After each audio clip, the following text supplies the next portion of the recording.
Welcome to our regular Friday to Saturday edition of Viewer Levels. The queue is open, and as we await the first submissions that are going to populate the list for today, we are going to look at Pipe Spring Dash 30 Seconds by Grikowski, who is normally a puzzle maker. And this level in Grikowski's list I've been skipping because I usually play his levels on a puzzle day, and I've never actually seen a platforming level by him before, so we'll be taking a look at this one from February as our warm-up level, and then we will get into the queue for I Am the Supernova's newest mega hit. Something involving moles, I think. But we'll look at that in just a bit, so let's take a look at this and jump when we hit the springs, long jump at the P indicators. Well, let's see how that goes.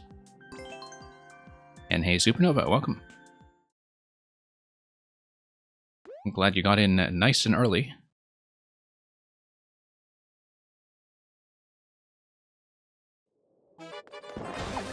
Okay, I already forgot what the description told me. It's a P, or rather a trampoline launcher thing. Long jump at P, yeah, we see that. That's going to be with forward thwomp momentum. This is what happens, apparently, when a puzzle maker seems to have been playing a few Mang levels, judging by some of the mechanics here.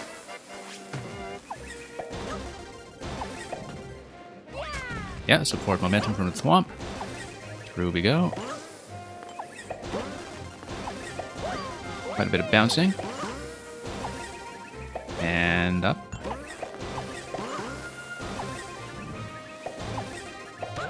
Okay, let's see about this one here. I was holding jump into the blue platform, but that was apparently not quite it. Whoops, losing a bit too much time there. We'll see how tight this actually is.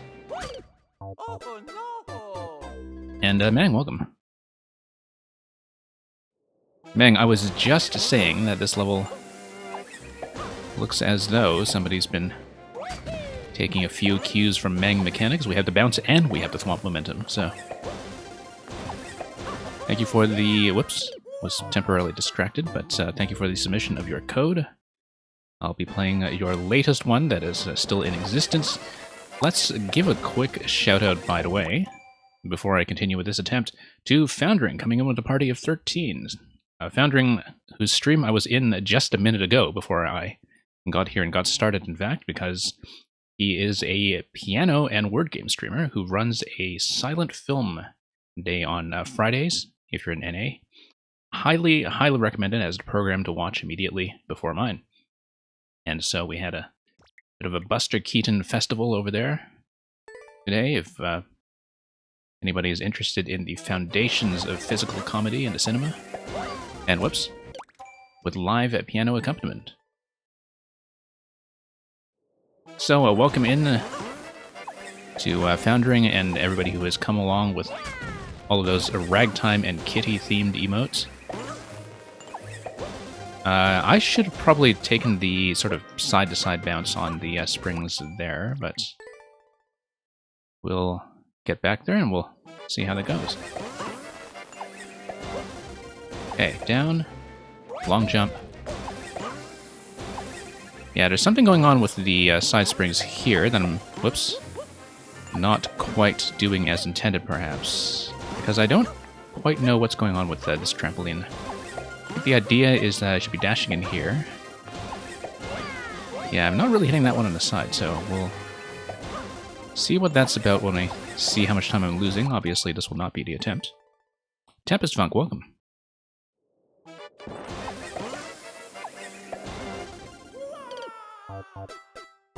And Foundering, I had to mouse over the name of your cat emote to discover that your cat's name is Callie, so hello to Callie as well.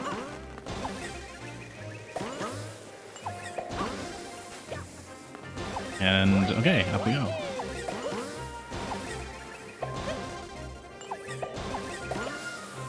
Okay, thwomp's going to hit, we go back down, and then this was the part that I wasn't sure about. I think it's actually going to be wall jump to the left. I'm pretty sure, in fact, it's going to be wall jump to the left. Tempest Funk, thank you for submitting your Japanese mushroom maze, or at least your bilingual mushroom maze. Penguin Lord, congratulations on getting world record on the spicy boss rush. I don't know how far down you managed to optimize that, but the previous 18-minute record, of course, was not going to stand for very long, depending on whether people bothered to beat the level at all, so... Yeah, Penguin Lord, you'll have to tell me about the time that you managed to get on that. After working on however long. Yeah, I believe it's going to be bounced a little bit higher, crank to the left, wall jump over, and then we'll be fine.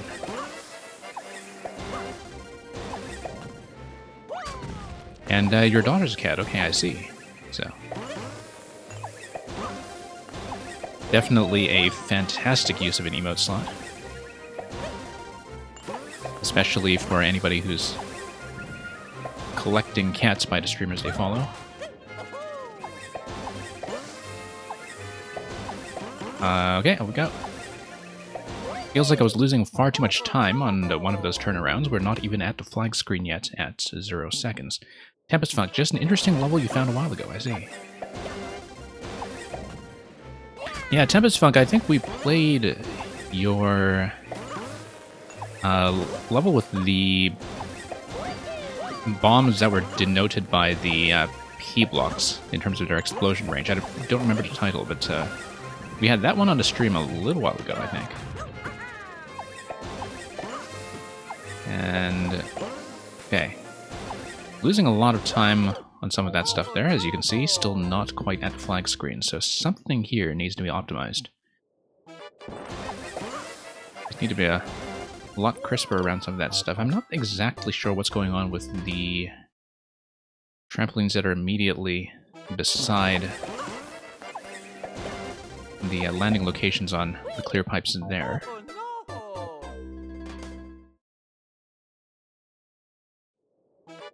Tempest Funk, no, I think I just pulled it off my own list, which I'll do from time to time. I'll see if I can dig up the VOD for you, actually.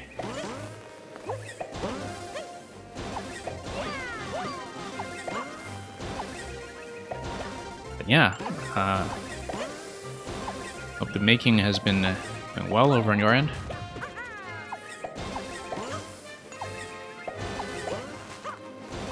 I don't know if I actually have time to do all those wall jumps. It really feels like I don't. We see the flag there, though. The flag is just one jump away. I'm maybe about 1 second short. And I can see where I'm losing time. I don't quite see how to squeeze some of that yet, but we'll see what I can do. Okay. Yeah, losing a little too much time coming out of that bounce. Just need to hit the jump a little more instantly. If you can actually intensify instantly. Yeah, 1 second here, too late. Far too late. You're finishing up a level foundering that ID's Music Theory cards. Yeah, we can do that. We can absolutely do that. And, well, I certainly hope so. Would be kind of an embarrassment if we couldn't, but I'm happy to provide you with a player base for that sort of thing. Yeah. A little bit low on the wall jump that time. I think I had been going a bit high previously, and so I was losing a bit of time to a slide down that wall. But yeah, I can't really afford to lose time to that wall jump there. Yeah, I think I see what's going on. That's... I should not be thinking about using the side springs on those landing locations after all. I should be jumping instantly. Kind of a nice launching mechanism, though. Yeah, if you get a good jump timing, I can now see what that's all about. Whoops, wrong kind of jump.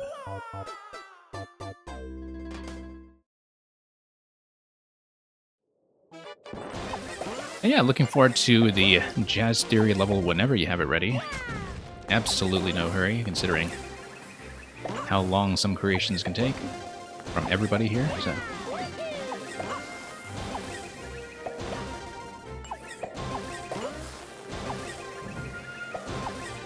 And Tempest Funk, you just made a level from Maker Madness 3. I don't think I'm up to speed on that project. I think I had vaguely heard of it.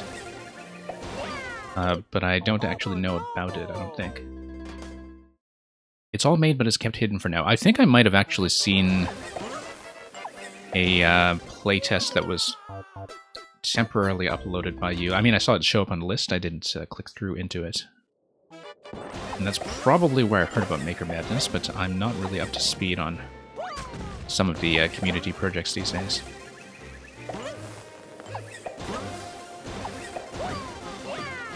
Really hope you get more plays on those escape rooms, though. I mean, I've been playing some other escape rooms lately, and they've all been interesting, but not quite as wild as the quintet you showed me last year. Okay, getting a little bit closer.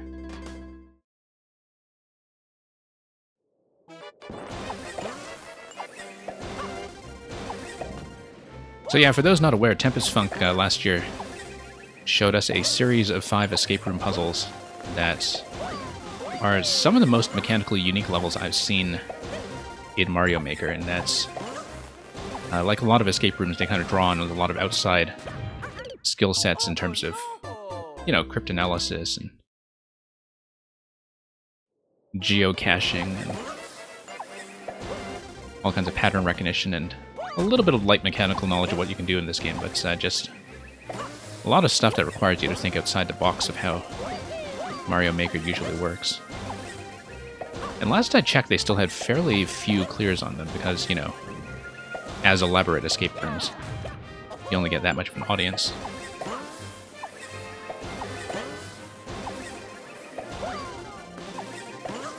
But yeah, anybody interested in that kind of thing, do hunt me down or just ask Tempest Funk directly.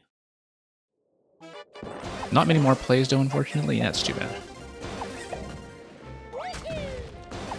I think it's one of those where, you know, if somehow you manage to get on a big streamer that was able to appreciate it,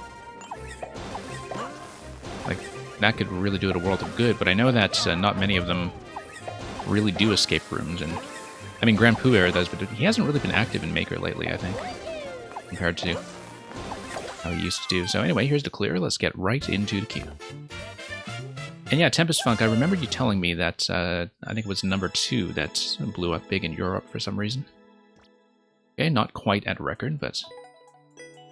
So there we go, that's our look for the first time at a platformer level by one of the most interesting puzzle makers in Mario Maker, and you can see that there was quite a lot going on decoratively in terms of the archways that he was building into this, but apparently a Grikowski platformer level actually kind of feels like a Mang level, just in terms of the bouncing and momentum control. So now we know. Curiosity has been satisfied. Okay. So, let's dive right into the first submission of the day, which is going to be the latest hit from I Am the Supernova, which I'm sure has blown up to a couple of thousand plays by the time I've been able to get to it this time.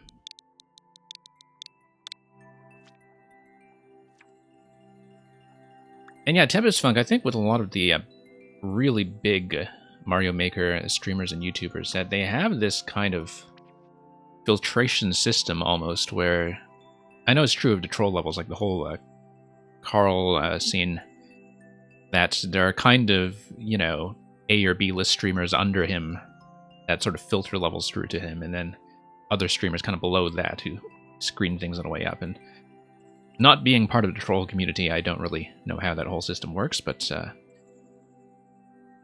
I think with the big streamers, yeah, it is very difficult to have something just kind of get up the stack, particularly if it's a level that's not really going to be too accessible to that many people in the first place. So, looks like we got over 1K, so you're into 4 digits so far. And won't get mold again. And here we have the Howard Dean scream, apparently. Yeah. So, 2%-ish? Moles in Night Airship, which, if this involves SMB2, is going to be particularly interesting. I kind of have a suspicion it will.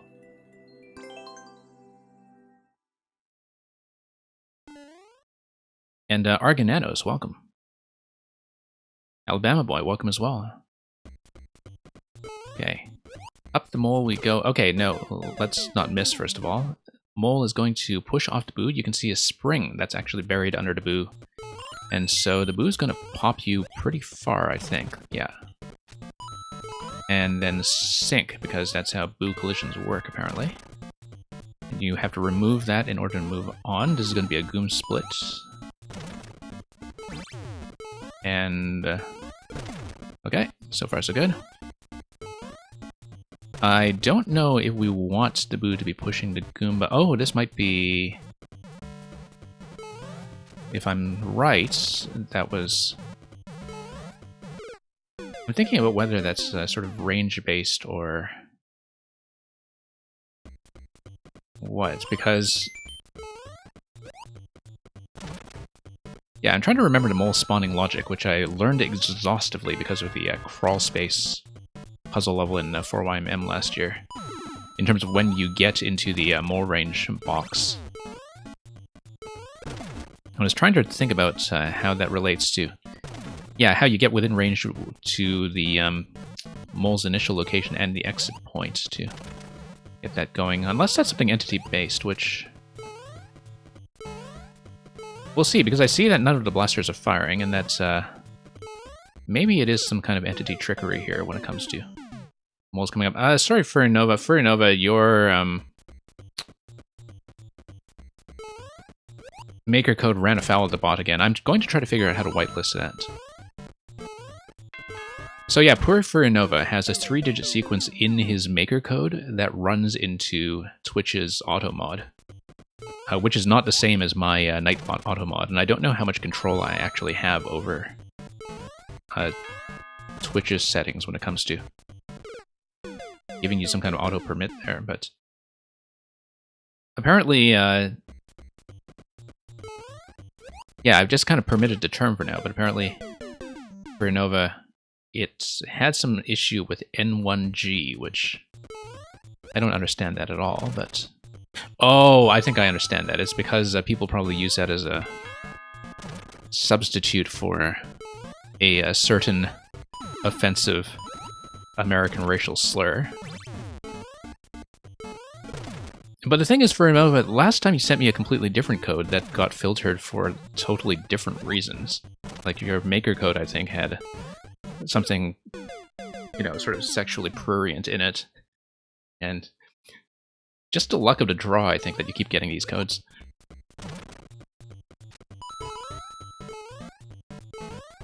Okay, up we go.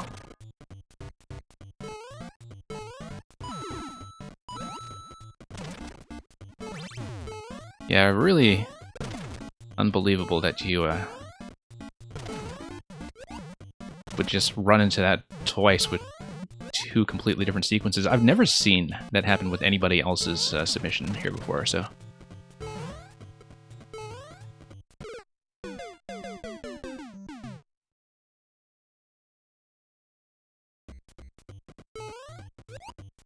okay, forward. And... oh, nope. Let's pay attention here. You load 100 power-ups onto global ground and fill all the blasters with power-ups to silence them, I see. So, Supernova, you're not so fond of the Yoshi egg method, I guess. Oh, no, because you want the global loading. Yeah, I see. And this is also SMB1, which has no Yoshi egg method, so let's think before we talk here when it comes to the tech analysis. So, up we go. And whoops. Yeah, Tempest Funk, I think it's the same with the stumps as well, in terms of just having stumps that act as stumps. Just, you know, objects that are just going to behave as objects without some additional finicky business.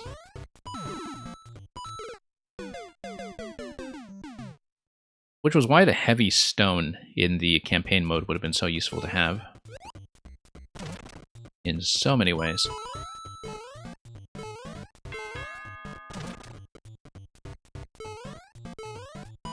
And anyway, let's get all the way up here. Well, I guess that confirms we're not getting any power-ups then. And whoops. For Nova, internet is very bad today. Yeah, hopefully that gets sorted out. But that's okay, as long as mine is running. We won't have too many disasters, I hope. Okay, up we go.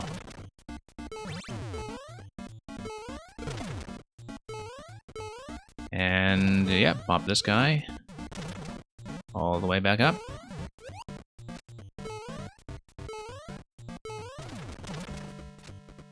Kind of wondering about that, oh, pulled back a little bit too much here. Kind of wondering about the snake block there. I don't know if that little platforming element is just a little extra distancing tool or something. Or maybe just a pacing tool. Just to cover space with that extra jump. I was kind of wondering about it. It seemed like it was doing its own thing relative to all the other concepts we've seen so far.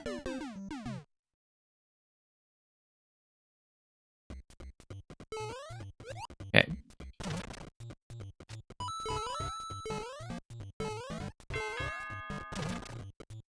Yeah, this isn't particularly tricky, we've just been careless. Okay, through here. Also, landing on moving targets. Not always my forte. Okay, up we go. Note, hesitated a bit too much again, as you can see, on the blue platform. Really do just need to run for it. As I was kind of taking a look, too, at how that was going to go. I see, too, why if you were using the power-up limits, you have 250 coins at the very start, as a little bit of grace for the endless players to get them going through at least the first 3 attempts. But yeah, I guess that's pretty much entirely because you would not be giving them access to one-up mushrooms. Okay. Because Supernova likes to take care of the endless players from time to time, which I guess also contributes to, you know, a level actually being able to take off a bit. It does help to do that for those reasons. Anyway, through we go. Actually needed to pull back a little bit that time because I was ahead of the jump. Now here we are in Night Airship Zone, so no SMB2 mushroom yet, of course, so we do need to jump from point to point. Up we go. That's going to be another launch. Yeah, I saw that spike ball and I was wondering what was going on, and I just didn't see the jump block at all for that second bounce on the Buzzy. Whoops. Yeah, I see what the spike ball is doing in terms of just getting everything to collide to drop off a platform as soon as you had one shot at it. And so you have a bit of an expiry, so you don't just ride them indefinitely. Definitely see, between the boos in the first section and the saw blades in this section, the efforts that was spent on concealing the springs. Dexterity, welcome. For Nova, it's the leave command. And I know it's totally inconsistent that it's add and leave, but I would just switch it to remove, but that's already kind of colliding with my own command.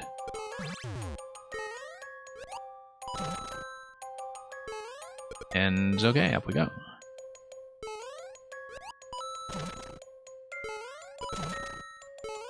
Okay, up the Goom. That's pretty satisfying. And we are through. Yeah, Furinova, no worries. After all that trouble to get your code past the filter. Whoops, let's dodge the mole timer there. That's rather important.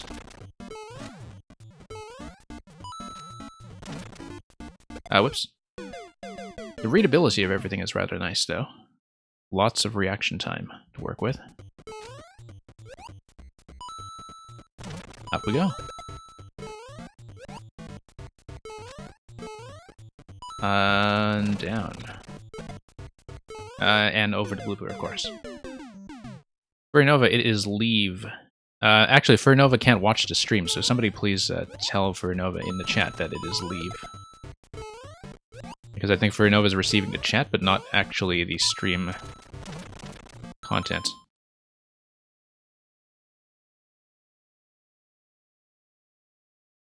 Let me just try to punch that in. No, you got it. Thank you, Supernova.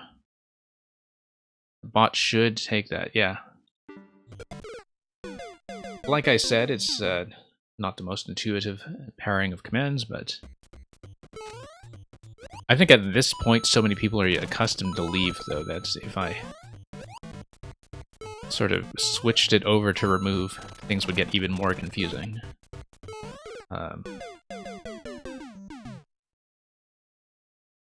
Man, I really should put in a sieve command as well. I know that Kavik did on his stream as kind of a joke.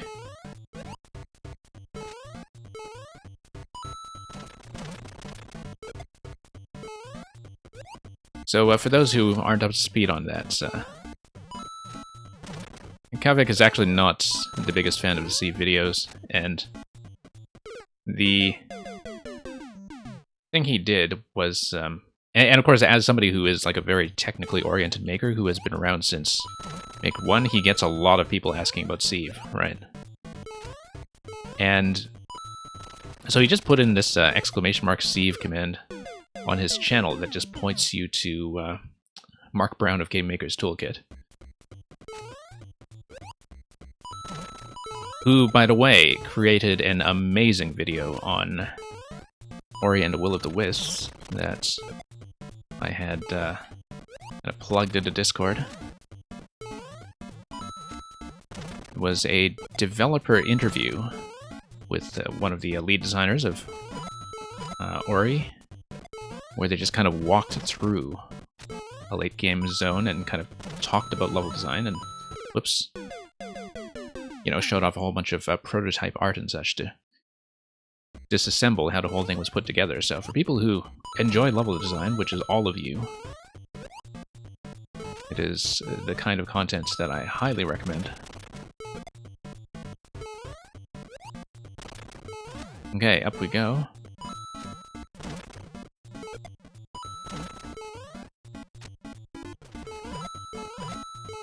And forward, so let's actually make the jumps this time, somewhat rhythmically.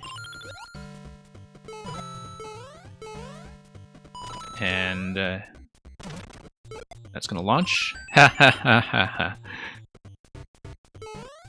Okay, well done. Now that's an ending that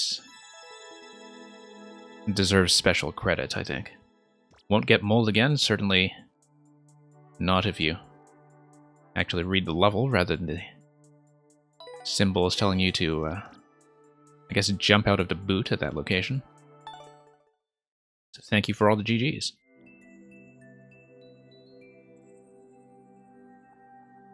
I am the Supernova. First of all, I think it was more of a snicker. Second, I think that was well earned. And third, I don't see why that's so shocking. After all, the level all prepared us to say, yeah. That's a win. Let's move on to a sub next.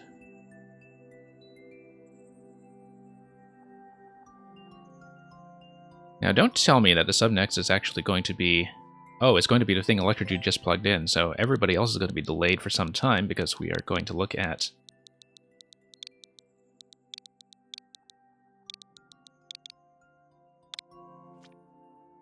Yeah, I should actually have Meng next as part of my standard queue order. That's a very good call, given that Meng's list is so gigantic. Of course, Supernova, having just dedicated several streams to playing Meng directly, doesn't have that problem. Did I already skip over the thing I intended to play? Where is it? Fire... yeah, Flaming Fortress of Fury. Here it is.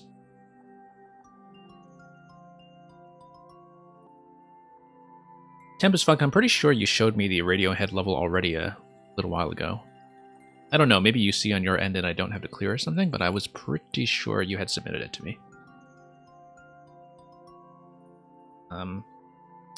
Yeah, because I remember commenting on how you had the same kind of checkpoint music loading structure as in your DKC2 level. I remember that specifically for some reason. But that's okay, send me whatever you like and we'll get through it. Anyway, for James, for always being fired up, you'll notice, as I was about to say, that I had actually tanked the clear rate of the Spike Ball level lower than this. So I guess we'll even the score. So as Electrodude knows, I'm very unlikely to get to clear this stream. This is just going to be another long-term project that we'll be practicing as we go. Haven't seen this one in quite some time. Yeah, I need to pull back a little bit on the Goom Split so I fall immediately down. We'll see. I mean, I want to make a meaningful amount of progress. It's nice to feel a bit more comfortable with the early jumps, of course.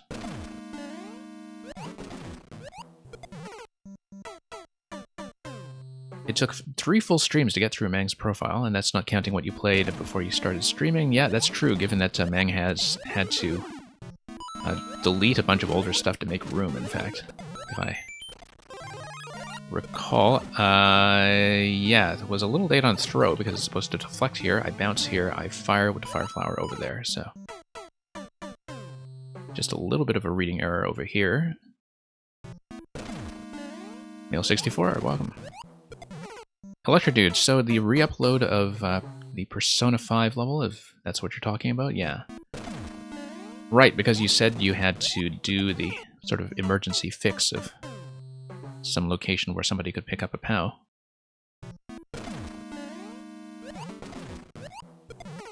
And we'll just try to clean this up. The good attempt just now was not really that bad, considering how much I was making it through at once. Okay, need to clean up that shell throw. I am releasing jump there, and that is a mistake. I do need to continue holding onto it. And then after that, the firing along that diagonal onto the bomb, I believe, is the next thing to worry about.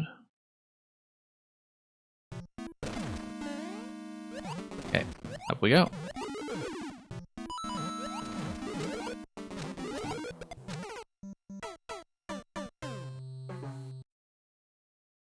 So yeah, trying to remember how far I've gotten on this one before. I think I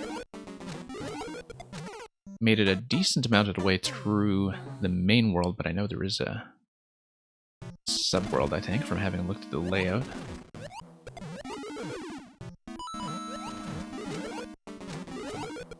And as Supernova, since you did the Sparky Fest a week or two ago, I assume that you blew through this one as well as you did with all of the other hard ones on the list. Meal64, thank you for submitting Through the Cave Garden. It'll be nice to see something new from you after playtesting the water level and the airship level many, many times. Not that I mind. You took the profile down in 2 streams, interesting.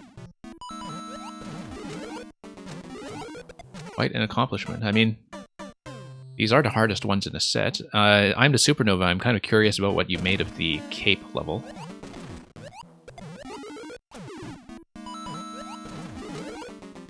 Sure, you were suitably discouraged from playing that one.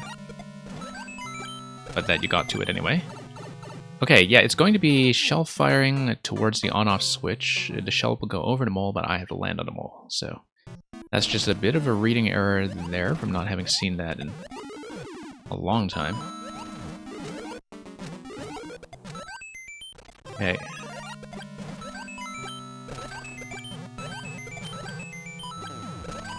Okay. Almost, actually. Yeah, because you have the back shot and the front shot. Like, you fire back, you fire forward, and I actually did land both of those that time, I think. It's just that I was a little bit short on the actual landing.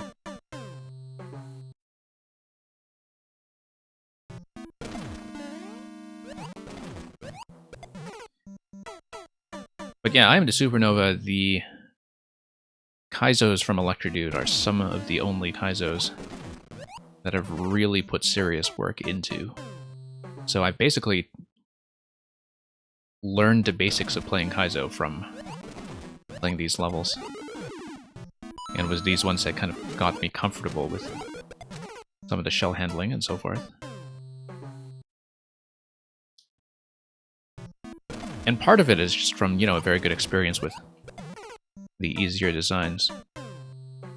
In terms of being able to trust that we'll at least have some really interesting setups to look at, so... Whoops.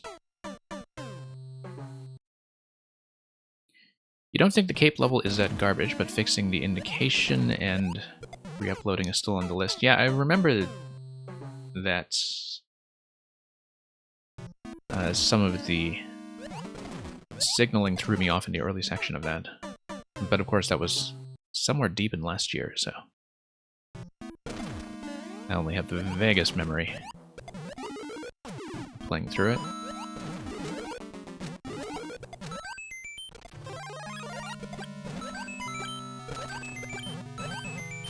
Okay, missing that, yeah. I was actually kind of surprised that I got that second shell accurately the first time I saw it this sitting, because that I remember throwing me off quite a bit in terms of how that shell is buried above a state block that is activated by the on-off switch. So you do need to be fairly accurate in terms of catching it as it falls. And so my reaction time there is usually quite poor, and so it was kind of nice to get that on the first try, but as you can see, we're sort of back to a lower percentage of success on that specific element. Whoops.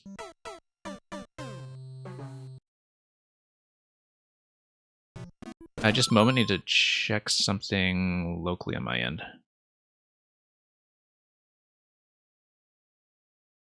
Okay. Sorry, I just needed to clear something out on my stream management side. SDGML, good to see you here.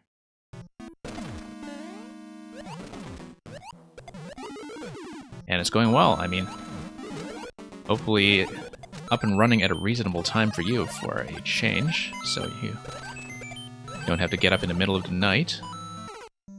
Nugukaza, welcome. What kind of P-balloon shenanigans await us today? I guess we'll find out.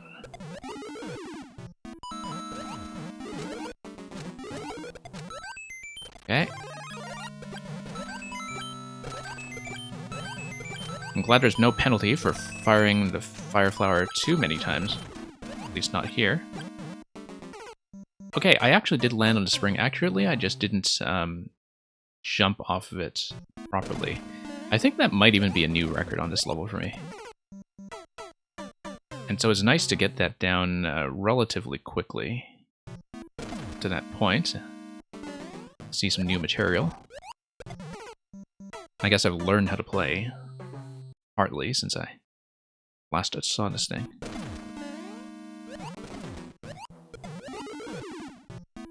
Supernova, I mean, I haven't played a Dragon Boss in a while, but I know that you had a particular complaint about the so-called artificial difficulty, and that segment of your level, but I honestly can't visualize what the problem you're describing is. I may have to look over the level again at some point to see what you're talking about, but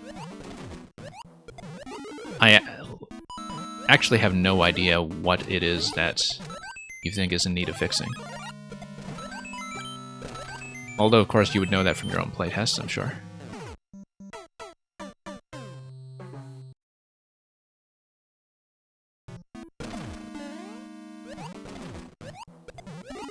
Okay, down we go.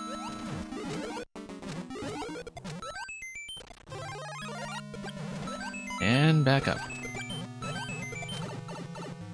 Yeah, throwing accuracy on that I'll have to fix up a bit. I was definitely hanging a little bit too far to the left at the time, I think, because I was hedging on whether I would be able to catch the shell as it falls. Whoops, no, too early on that one. Do need to bounce first.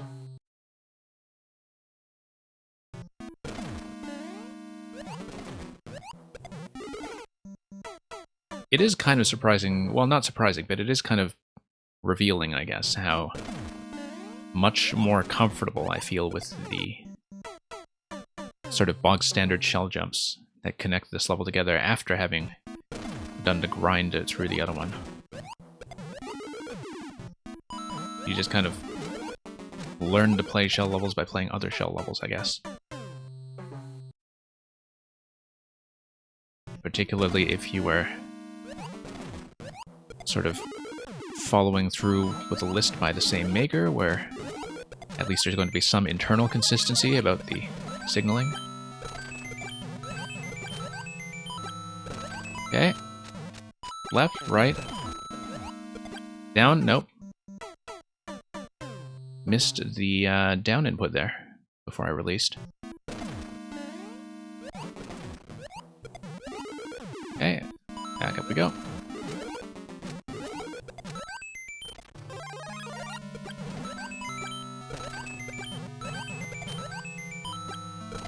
Yep, almost felt like I was late on that shot, but it's actually a pretty generous margin. Once again, just missing the jump.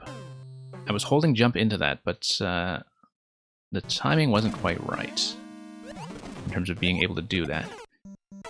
You do have plenty of room to do the bounce in that spring before it is consumed in lava. I guess because it's an object and not an enemy, so it's not registered as something that's already killed, the way that enemy bounces in lava are much less flexible because they are already in their dead state, even though they are still visible on screen. Not so much of an issue here, thankfully. Now Seesaw Airlines is capped out in comments, wow. I mean, that's what happens when you get plays into 5 digits. So.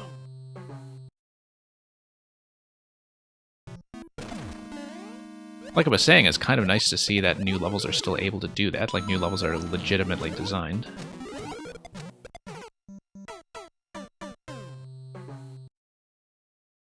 SDGML, I know that the display caps out at, I think, 9999, if I recall. I don't know, I've rarely ever seen levels that actually get to cap.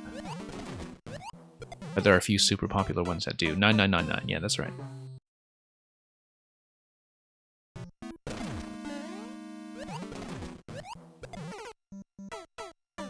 What would you do that could ban you that is worse than what DSP does? I'm going to assume that stands for Darkside Phil, although I literally know nothing about him except that he has a reputation as being a streamer who gets banned a lot. Or unbanned a lot. I literally know nothing about him. I don't know what content he does. I don't know what he looks like. I don't know what he plays. He's just sort of famous banned guy on Twitch. So I assume that's what Mail is talking about, but...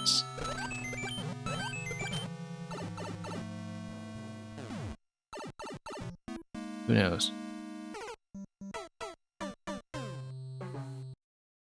But yeah, Tempest Funk, sometimes, you know, you just have a bit of a roll of the dice in terms of whether players in Endless will actually, or people who play off the top list will actually like your stuff, and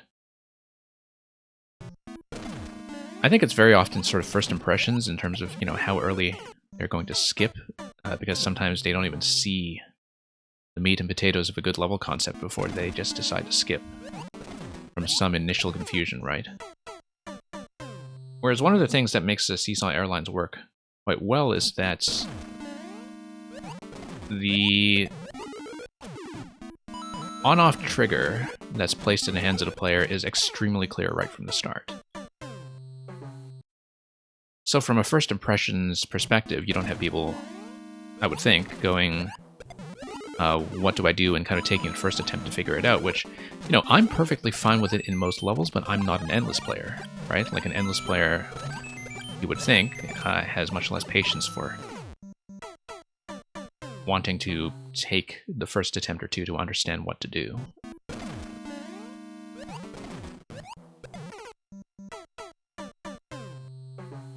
So, yeah, Twitch, I mean, the more time you spend on Twitch, and lately I've been spending far too much time on Twitch, the more issues you have with how it's managed from a policy side, that it feels like a lot of things are done reactively.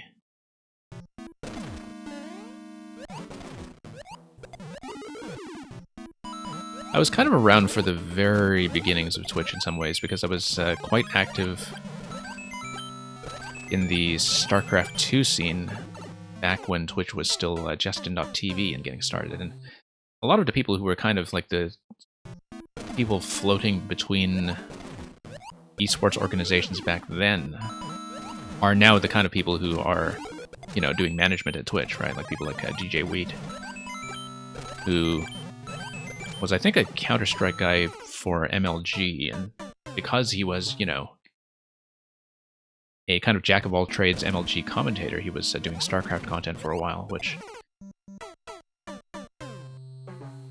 you know, was okay. I don't think by the standards of commentary in that game it was particularly notable, but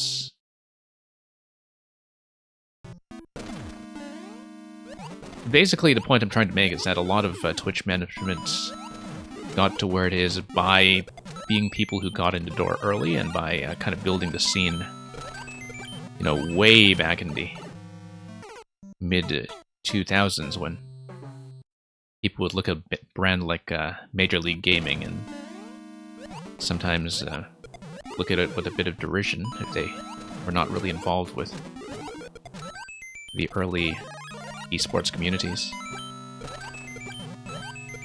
But the problem with, you know, having a service that's mostly run by people who are just high up in management because they got their foot in the door early is that from a policy-making perspective, I think it doesn't really get the best results.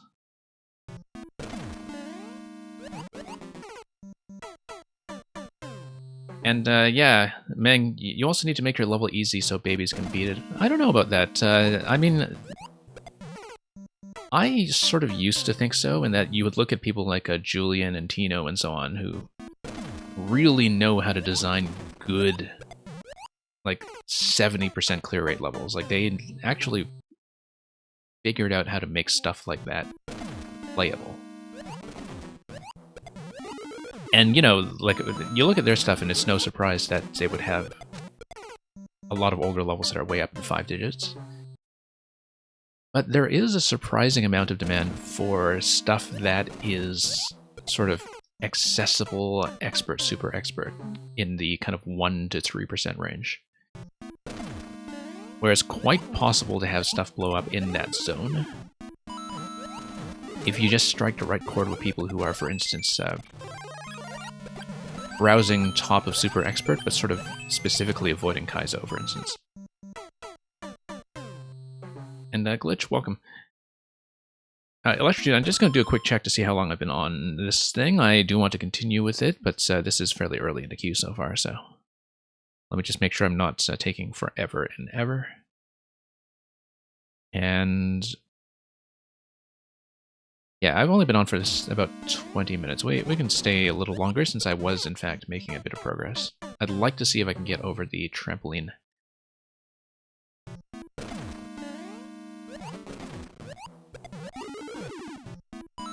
And yeah, Glitch, I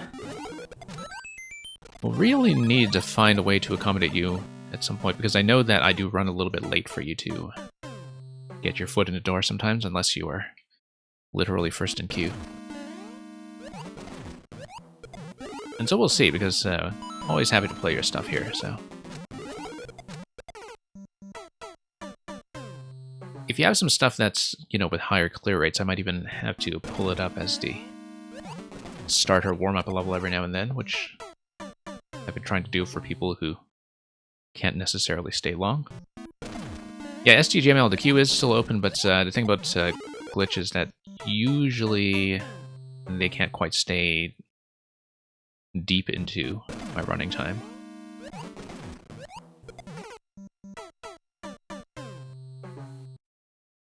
Supernova, would that happen to be a Nocturo, who is the biggest Korean streamer, on Twitch at least? I don't know if... the thing about Korea is that they have other streaming services there other than Twitch that are really big, like Africa TV is the big one, where I know about it because they run StarCraft there. But on Twitch, of course, if you're up at around Korean time, which we often are, Nocturo is by far the biggest streamer in a certain time of day when Korea is kind of in prime time. And yeah, Electrodude, I kind of remember that Nocturo followed you and played some of your stuff. Someone named Chirisu, that sounds Japanese to me, but I'll have to figure out who that is. I actually don't really know much about the Japanese streaming scene at all. Whoops. I mean, I know the Japanese makers to some extent, because one of the nice things about 4YMM, among many things, was that it did introduce me to a lot of Japanese makers who I wasn't already following. And of course, with a lot of the Japanese makers, they're not submitting to English language streams, right? So I'm not getting in contact with them that way. Let's... Here you go. Let's see if we can get this bounce. Get this. Left, right, down. I missed the piranha. I'm supposed to hit the piranha, and then... What do I drop in that location? Yeah, Fireball is obviously supposed to hit the piranha, and then I have some kind of drop there, so... That is a new bit of content for me, though. That is an all-time record for me, in terms of how far I've made it here, so... I will stop soon, Electrodude, but I feel like this has been a pretty good chunk of progress today.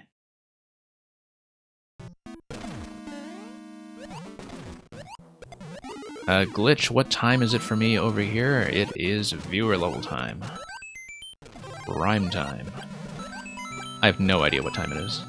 I have to look at the clock for that.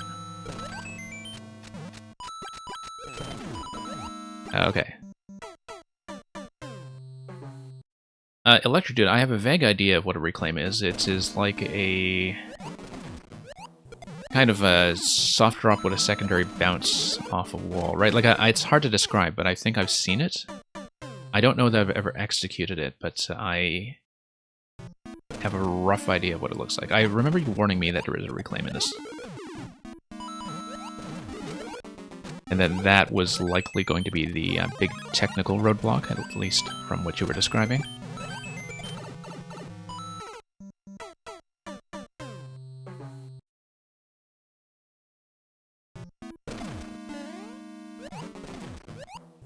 And yeah, Glitch is around 2 AM for you. I guess that places you around Eastern summer, then.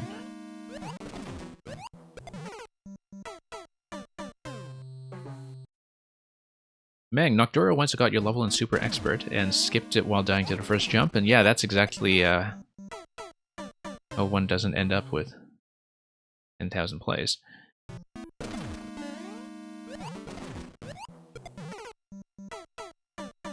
And yeah, the people who run lots and lots of Super Expert, like, they have some rough heuristics for how aggressively to skip things, and unfortunately it means that they are going to skip some legitimately great levels from time to time, not just from first impressions.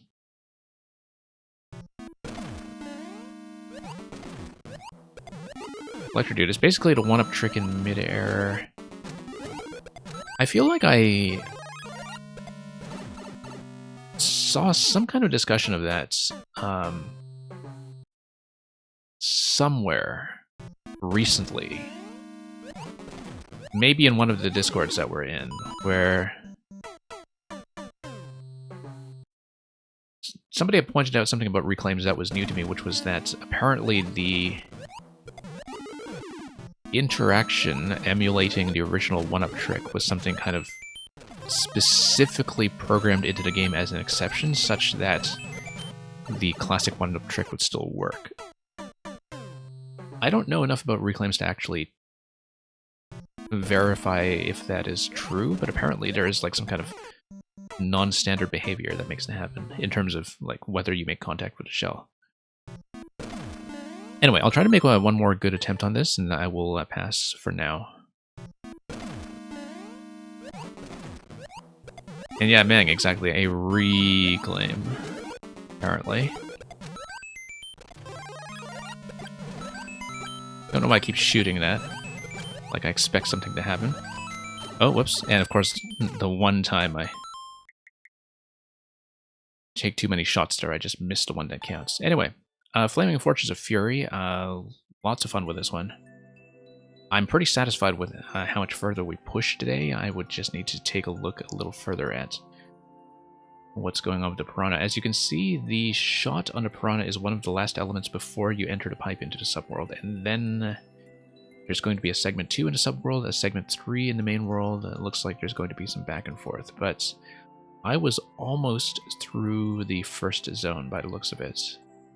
I just didn't quite see what was going on with the soft drop after the Piranha. Maybe that's the reclaim location you're talking about.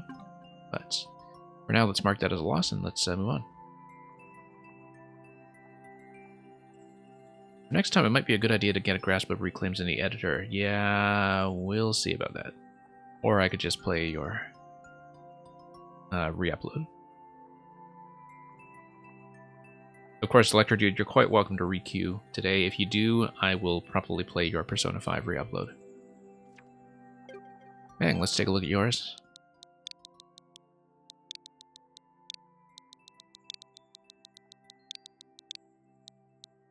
And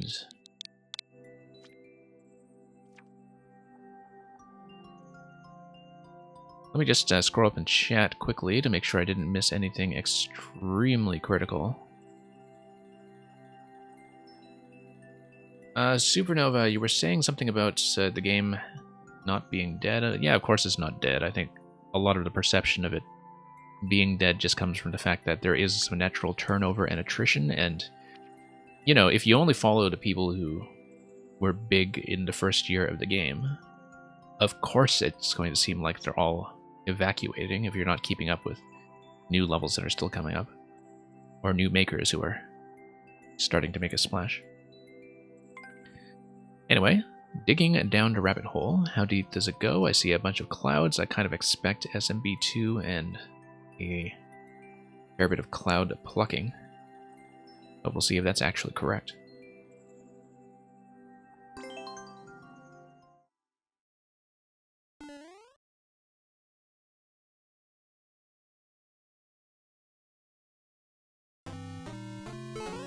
Yeah, of course we're going to check this. That's just a sort of thwomp proximity tutorial, maybe. This is a coin. Sure, we'll take it. Document, welcome. Okay, so no SMB2 yet. But I guess we'll just go down, and I see more moles. High bounce off the moles and then to the right. It's kind of funny because this is the second mole level I've played today now where I was expecting some kind of SMB2 shenanigans and instead just got mole bounces. But Document endorses this level. Well, it looks pretty neat so far. I can actually see why Donkey Mitts, given how much you also like downward descents with giant blaster walls. Seems like those are things I do associate with Donkey Mint levels as well. So that's just getting you accustomed to bouncing on moles. Okay, nice and spacious. Down we go. Okay, short bounce, high bounce. Onto the cannon, which, onto the bonsai, rather. When I was just looking at the black part on top, it almost looked like a descending cannon, but that's sort of interesting, that you have a bonsai that is pointing downwards, that is spawning in, but you are falling quickly enough towards it that you're actually outpacing it as a platforming element, so relativity strikes again. Okay. Yeah, very rare that you'll see a bonsai built that way.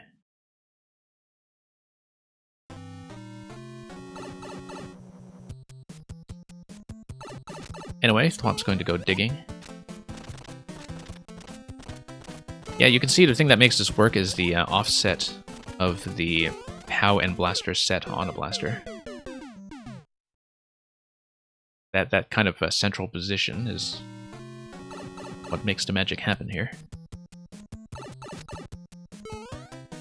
I guess that would be with some kind of a centering trick on the lower blaster, likely involving a stacked element that it's on that might be spawn blocked in the bricks that are being destroyed by the Thwomps, maybe? I don't know. Just trying to reason through it out. Because, like, if you have something like a 2-tile element, like a 2-tile muncher, for instance, that is stacked under the blaster, it could be spawn blocked in a way that is buried by blocks that the Thwomp is destroying. I'm just trying to reverse engineer this in my head and think of a way that it could be set up to work. But we'll see. It's something similar anyway, and yeah, lots of offsets happening all over the place to make this happen. Short bounce, high bounce. And we got another Thwomp coming in. Yeah, I love the pacing of that element there. We need to go a little bit faster to get the drop. Nintenium, welcome. That mail is going to replace the code with Stranded. Okay, looking forward to that. Looking forward, apparently, to being stranded. So we'll need to go a little bit quicker on the bonsai segment. Need to lower myself a bit more on that ceiling, and we'll see how that goes.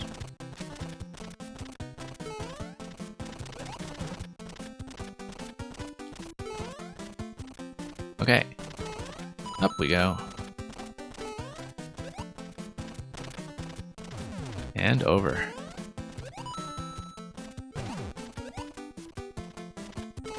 Okay, actually making it there. Oh.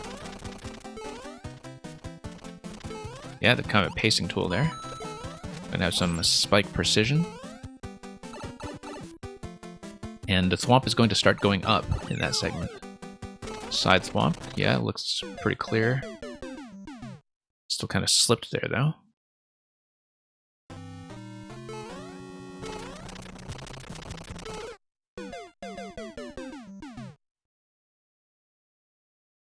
And Mail64, follow up to the last level. Okay, we'll hopefully take a look at that.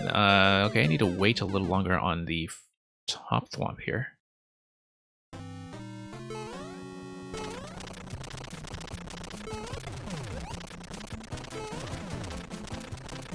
And yeah, just a lot of digging. Yeah, Thwomp is going to compress everything there and then let go, and then we get onto POWs, which will stay on top of the platform unless they are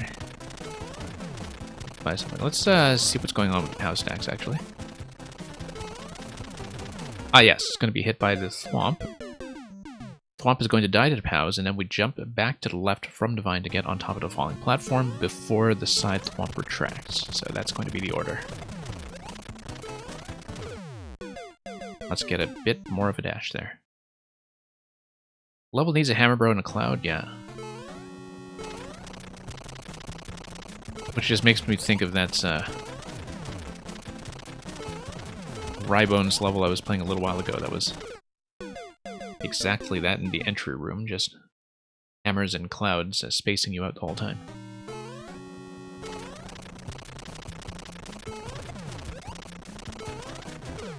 Oops.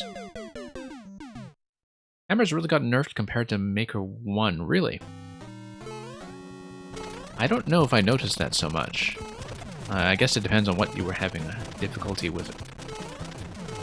I know that a lot of makers do sometimes shy from hammers because of the element of RNG that they introduced. I mean, there is that sort of running joke from Sieve's channel that I think a lot of people are aware of about how much he kind of has it out for Hammer Brothers due to one traumatic clear check experience. And oh, whoops. Yeah, need to get on top of that, let the Thwomp lower me while I'm on top of the cannon already, and then we jump to the right after that. Okay, down we go. To the right. To the left. Yeah, pulling back a little bit too much there. Nail64, they used to throw a lot of hammers per second. Oh, kind of like a Bowser Jr.'s pattern, you mean? Because Bowser Jr. still does the hammer spam pretty rapidly, in a certain form anyway.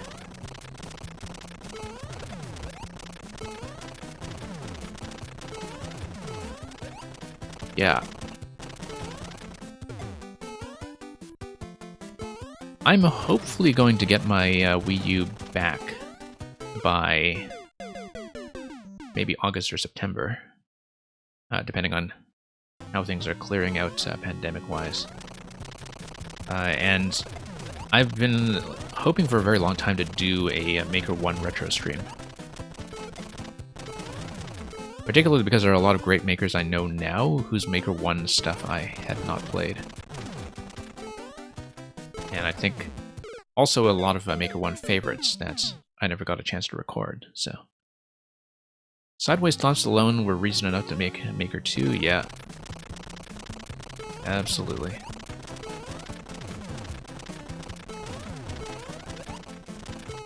And here we go.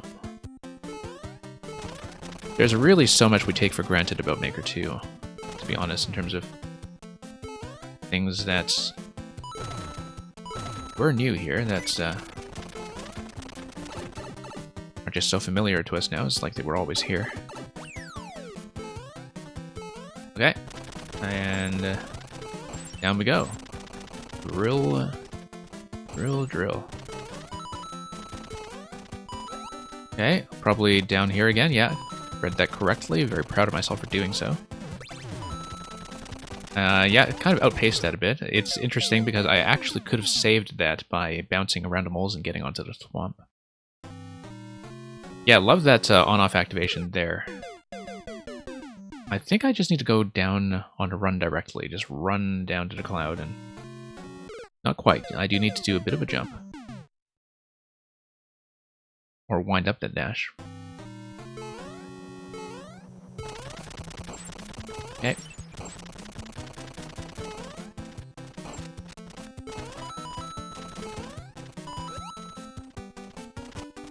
Yeah, really satisfying to nail that.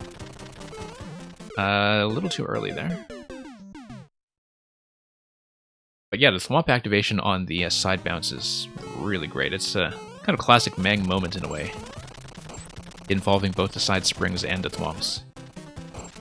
But in a way that feels very reliable. Like, I saw that and I instantly knew what was about to happen, and it's kind of nice to have that with an element that is as often finicky as the sideways trampolines.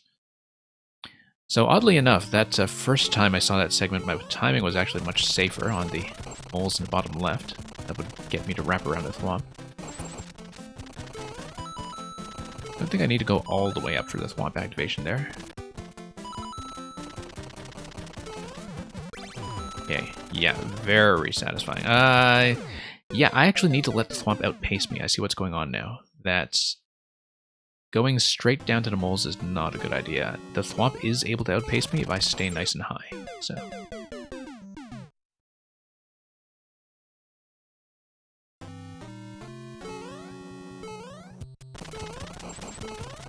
Yeah, Electrocute, the interesting thing about, you know, the way the screen spacing is restricted and the way that the subworlds are the only place where you can build vertically, etc. Like, a lot of this stuff is actually kind of revealing about how much trickery there is even in a standard Nintendo level in terms of how things are stored and loaded into memory. Of course, that's been different for every game. It's not always been quite the same thing, but that's sort of from the developer's eye view of the layouts. That's... Every Nintendo game has kind of been subject to similar constraints as how we are subject to the constraint of the vertical worlds only being able to show up in the subworlds. And we don't really notice that as players, obviously, because they disguise it well with the design, but after playing a lot of Mario Maker, you start wondering about what kind of restrictions are going on Nintendo's side as well, that they decided to just not hard code otherwise into the engine.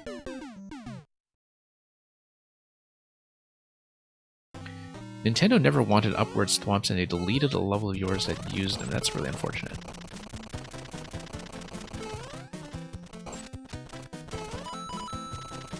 That sounds like an interesting concept. I don't think I ever saw that.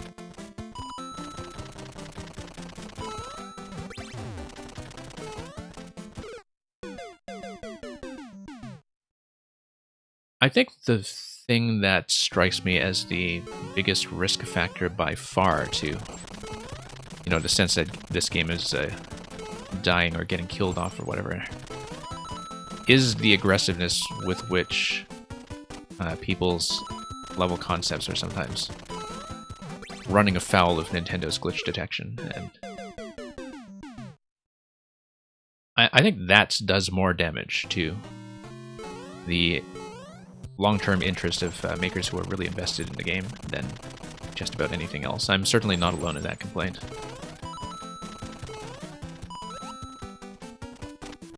But, you know, just a number of people we know right here in the room right now who have had deletions be a problem before.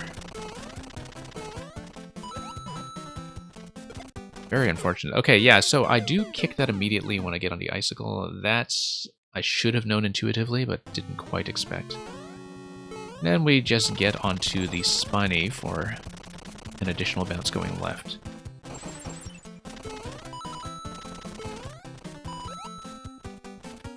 Okay, down we go. And yeah, need to let this outpace me. A lot of really interesting stuff happening, whoops, all over this level when it comes to the speed of various elements relative to Mario's falling speed. I think that's the best way to describe it. Which was kind of the case with the falling down the mountain alt level as well by Meng, which was the vertical descent that was just sort of 100% about the way information was being signaled. Like, that was the entire mechanic. Okay, nope, needed to get the thwomp activation there. I was just a little bit slow in adjusting. Merlin, welcome. Merlin, you'll notice that we got a second clear on your boss rush, and that Penguin Lord, if Penguin Lord is still here, actually got world record on it after seeing it on my stream yesterday. Yeah, Merlin, I spent quite a long time trying to get first clear on your boss rush last week, and then I couldn't quite do it, and after getting into Morton a few times. And somebody else just took it ahead of me. So congratulations to them. And yeah, Glitch, thanks for dropping by. Hope we can get one of your levels on the stream again.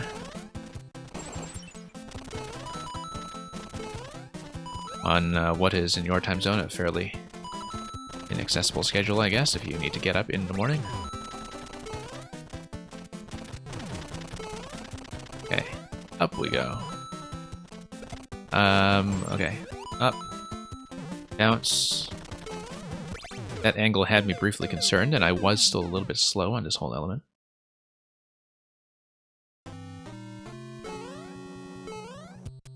So yeah, Merlin, I did get the clear recorded on my unfinished business stream yesterday, which actually took a little bit of salvaging because, you know, I unwisely tried to do a Super Mario World castle puzzle at the end of the stream, and naturally that runs into the audio detection issue with Super Mario World Castle. So I had to do a little bit of editing just to get my VOD to work after that whole fiasco. It looks like I'm supposed to jump high enough to let the Thwomp outpace me so I can bounce atop the mole before I get onto the cannonball. I was reading it that way. I was really hoping I would have enough room to let the Thwomp get past me and give me access to the mole, but, you know, first time seeing that, my timing was a little bit off. Furinova, thank you for resubmitting. Glad you got the internet potentially sorted out. And Furinova, I hope your code was permitted this time. It looks like it was.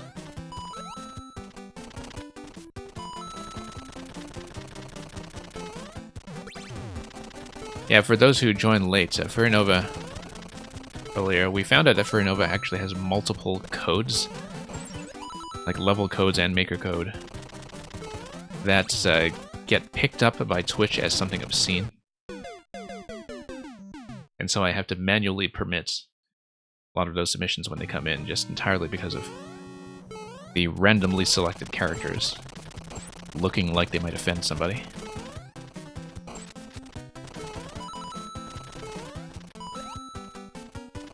But, you know, that's just how the internet goes sometimes.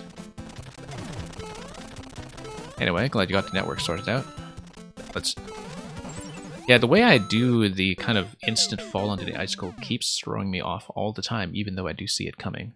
I know exactly what's going to happen there, and yet we run into that.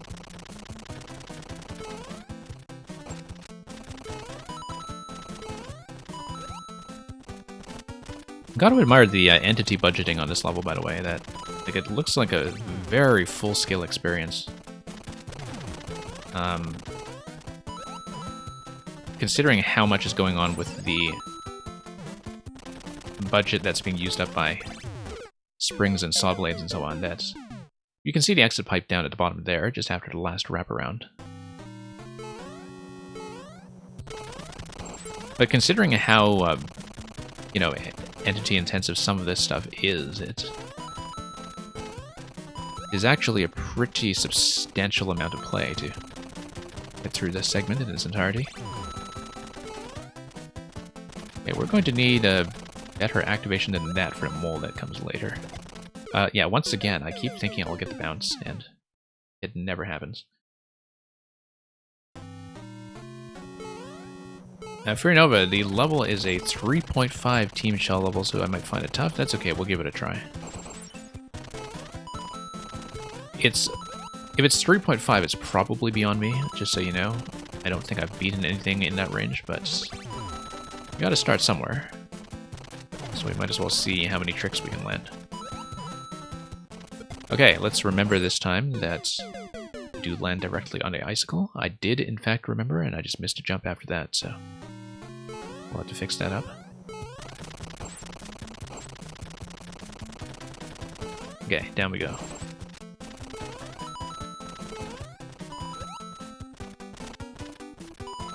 Yeah, there are a couple things here that do control your pace and don't let you get ahead too much. Just because of the jump angles, requiring you to get down low to a certain position. No, not enough momentum going to the right that time. I do need to get as high a jump as possible on that curve, as suggested by the slopes, or I will not be able to get on top of the mole. Okay.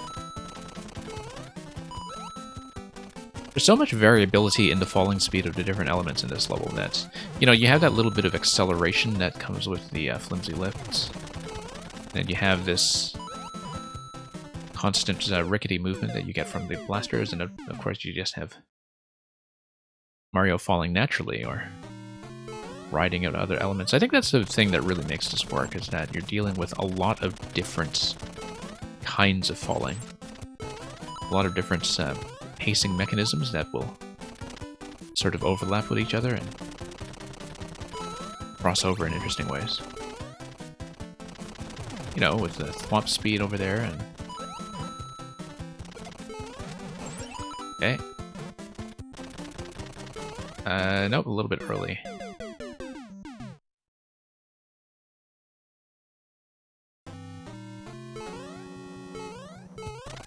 Okay, whoops. Kind of a bad slide there. Anyway, the exit pipe is in sight. We'll hopefully get this clear pretty soon.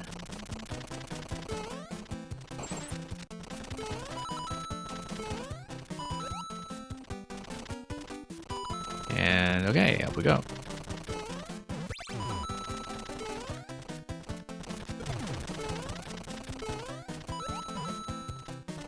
Down on the icicle, and okay.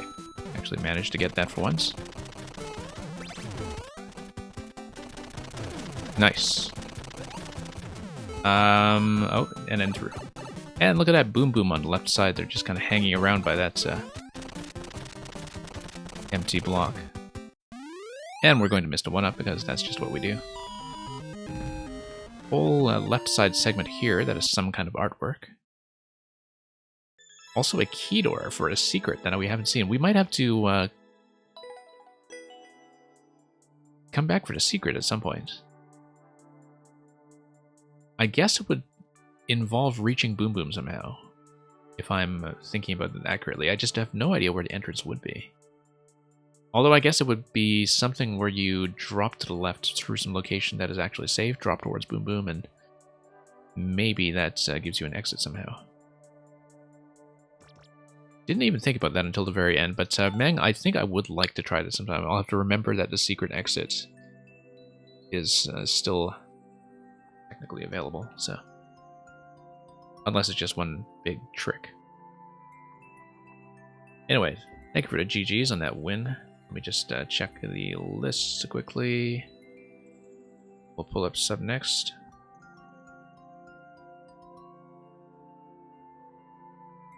Next GM, can't stay too long or send a code. Okay, I see. You may or may not be at work with a bum internet connection. Well, that's alright, next GM. Hopefully you'll be able to catch me at some point. You're not sure if anyone has managed to get to 10 coin yet. Okay. Anyway, let's take a look at some P-Balloon shenanigans. Love how this code has POW embedded right in the middle of it.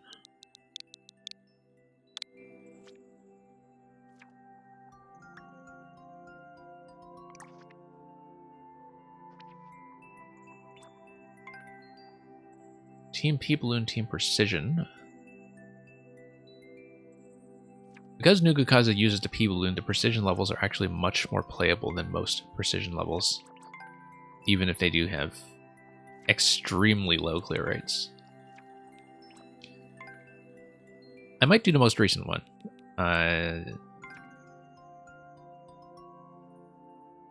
Safe spot indicated, etc. Yeah, we might just do the most recent one, I think. 0.6, we'll see how it goes. Yummy. Auto scroll, okay. Curious.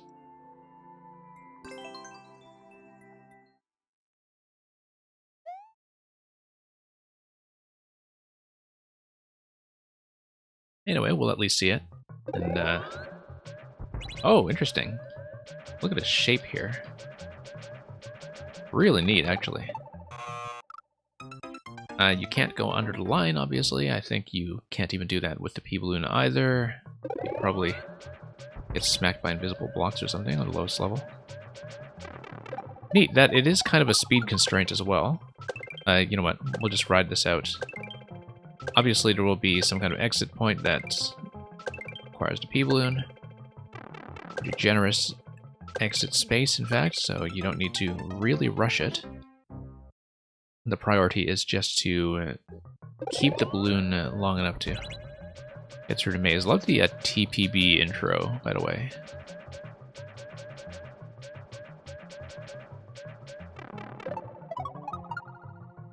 Okay. Yeah, we'll just try to do this properly.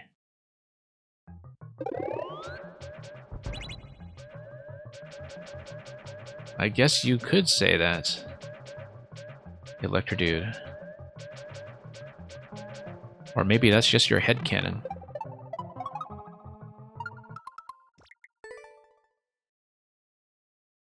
But yeah, kind of like a bullet hell after a fashion, but really love that initial drop as well after everything fires once.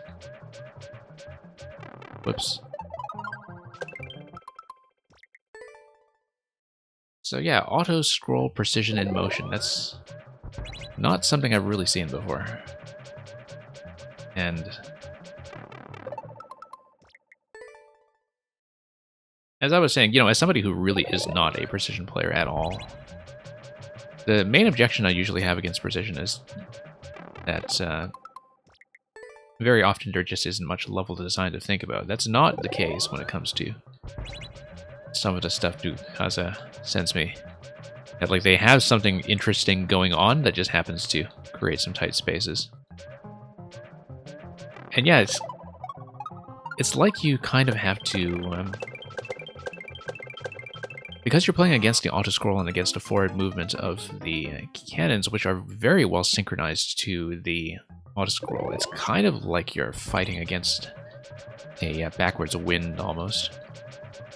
And that when you are doing segments like this, for instance, like if you're going up to diagonal, you should actually be pointing straight up and tapping straight up. And just letting the auto-scroll carry you to the left. Next GM, you've seen this one before, okay.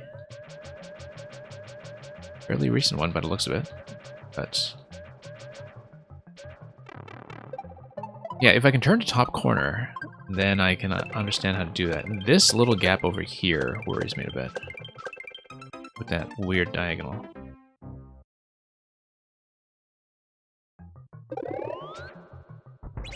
And here we go.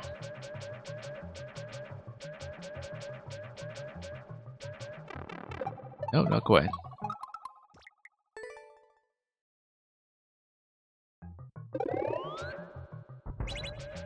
Okay.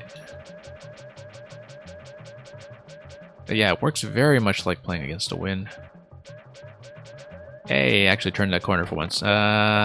Figuring out how to do this bit is going to be interesting because, I mean, I am playing on D-pad, and so I will be doing kind of a straight southeast diagonal there, but I don't know if that's the right idea because of the way that you do need to point forward just to match the speed. Like if you're doing a straight diagonal, I think the bullets do kind of catch you. Anyway, we know how to turn that corner now. We just... Whoops. Starting to make it. But with the part where you go straight up, I do wonder about that. I feel like I would probably need to point to a northeast diagonal to make it past that.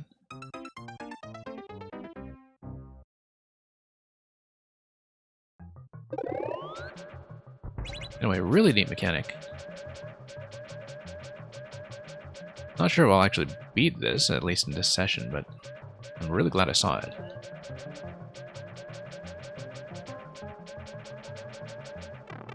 Yeah, the artwork is actually fairly generous in terms of the P-Balloon's hitbox, but I mean, you still need to fly decently, though.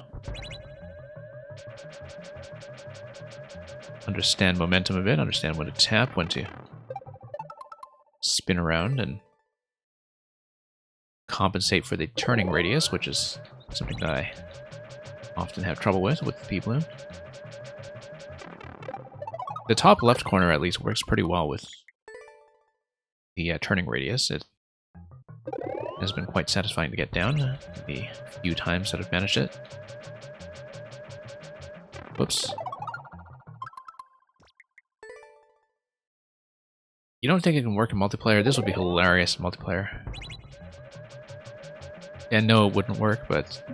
yes, it would, actually, because in multiplayer, you would have... in multiplayer, I think that just breaks this concept, because if some people lose the P-Balloon, but they lose the P-Balloon and kill some cannonballs, they clear a path for the players who still have the P-Balloon to fly up top. So, in multiplayer, this, I think, would actually be trivialized, if I understand it correctly.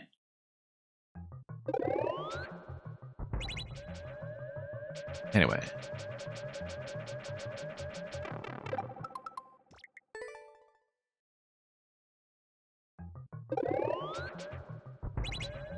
So yeah, let's push through this.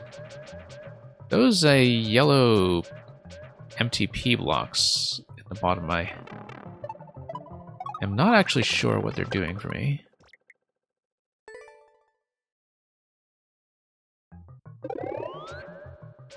Some kind of pacing tool. Like, you know, we're getting up to second marker here, for instance, and yeah, I don't actually know what they are. Just a bit of extra spatial context, I guess, just to...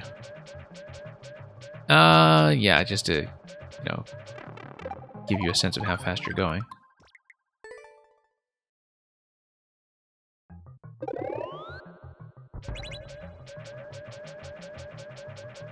Okay, let's push forward with this.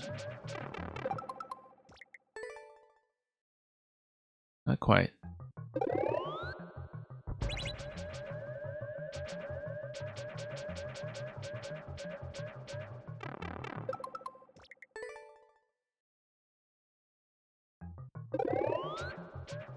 And okay, through we go.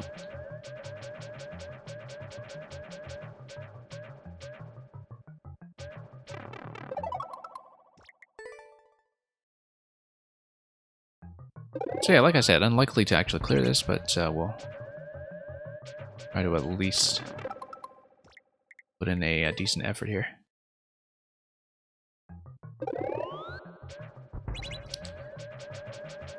One of those levels that I'm pretty sure has far more likes than clears, which is always a good sign, actually. For harder levels, it means that people who can't beat it still admired it or enjoyed it somehow. And like I often say, I think it's one of the hardest things in this game to design a level that is fun for people who are unable to beat it. I think that's actually one of the hardest things to do as a designer. Not just in Mario Maker, but in general. That you can have people, you know, completely fail at it, but still come away with the impression that they had a substantial experience where they got to see what was going on and enjoy the concept. I guess that's maybe kind of an old arcade mentality in a way where, you know, you don't expect to beat the thing to get satisfaction unless you just put in tons of coins. But you do expect to kind of see a sizable amount of the concept and really engage with it. This level got into super expert popular for a bit. Okay.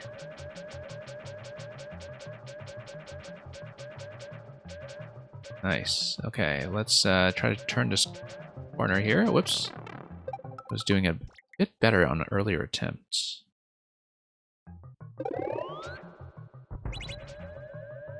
And yeah, Merlin's going to do a quick replace of that code, I see. Classic Hollow, welcome.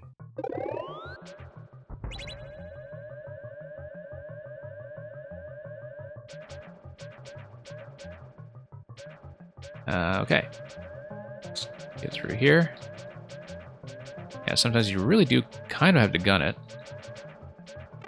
Almost there. Almost there. I wasn't sure what to do at the top corner, but kind of pointing northeast for a bit for the vertical ascent and tapping gently to maintain position actually is the right idea, because you don't want to be adjusting back and forth between north and northeast when you are doing the final column. The difficulty progression is sort of interesting too, and that's, you know, going with that diagonal that takes you back to the left is much easier to execute technically than going straight up the column, right? Like, because you just figure out how to drift like that. And so is like the diagonal pathway here is roughly ordered by difficulty in some ways. Whoops. That, you know, the easiest thing is just go straight right, as you do at the very beginning. Second easiest thing is to understand how to drift backwards. But then as you get into the later corners, they do get progressively more difficult, and so tuning here is pretty interesting that way.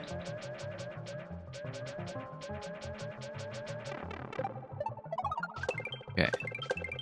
Luckily not too much of an issue that the camera will of course scroll up with you, since there's all that material that's built up in the top half to take you to the eventual exit. But when you do tug the camera up at the top of the screen, at least it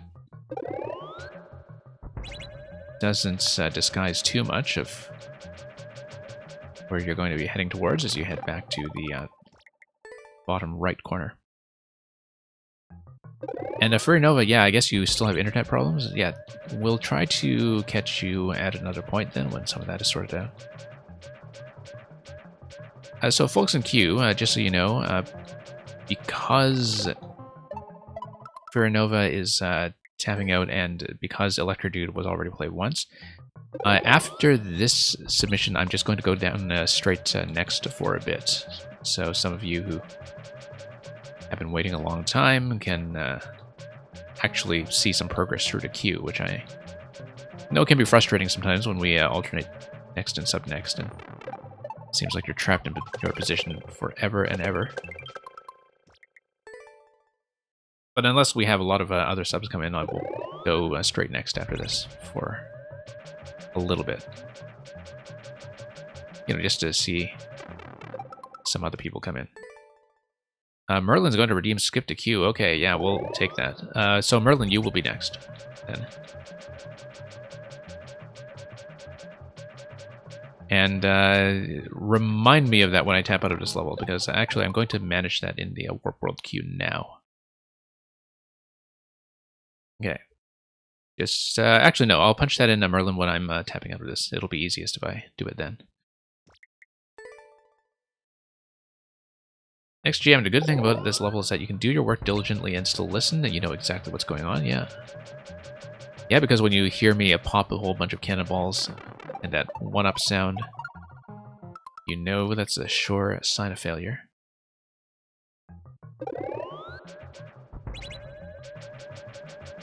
Okay, Tempest Funk, yeah, do try to catch me again if you can't stay long enough for yours. And yeah, I know we kind of took our sweet time with a lot of the early submissions. But glad to see you back anyway, and we will definitely try to catch whatever you have in store.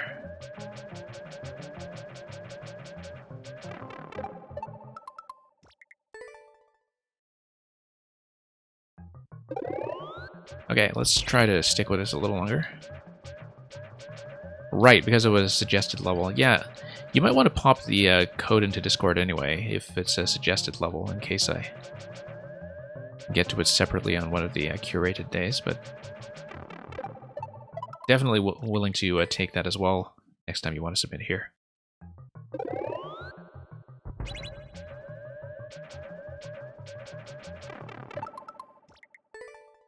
And Tempest Funk, you see, here's the thing. I know some people who play escape rooms who have still not played yours. You definitely still have an audience left to tap, I think.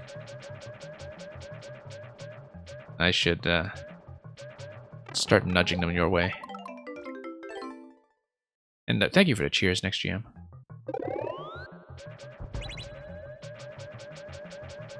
Yeah, glad I could be your work music here as well. With the gentle tapping sound of the pea balloon.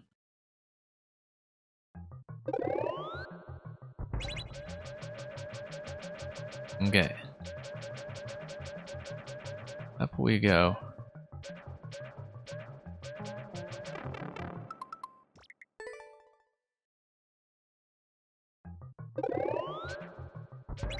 And okay, let's try this again. See if we can at least get to the vertical ascent. I think it's satisfying at least to get up to that last corner by the exit. That was a pretty meaningful piece of progress for something that is in the 0.6 range.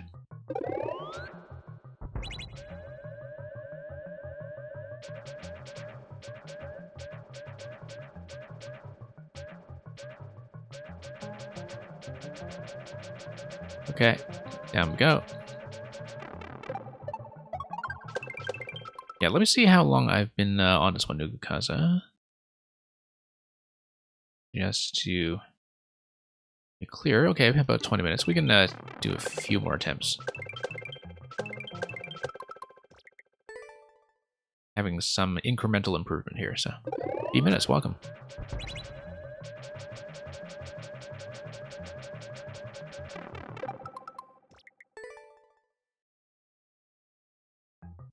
And B minutes, you beat this level. Congratulations. As you can see, I haven't quite met with the same success, but I did manage to get to the top right corner. I just didn't manage to do the turnaround after that. Okay. Maybe I should actually do a very quick burst up the right side. But I don't know, I'm definitely having a few issues pacing my rightward movement there.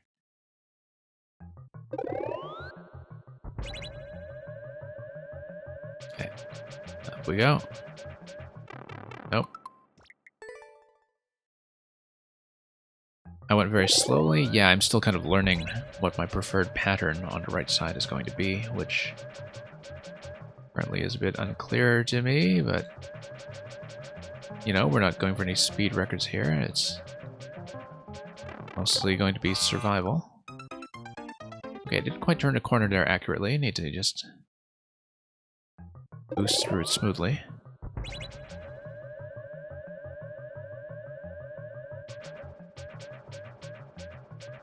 Nope, not quite. Oh, you meant you went very slowly, I see. Okay. Or I went very slowly. One of the two. Pronoun trouble.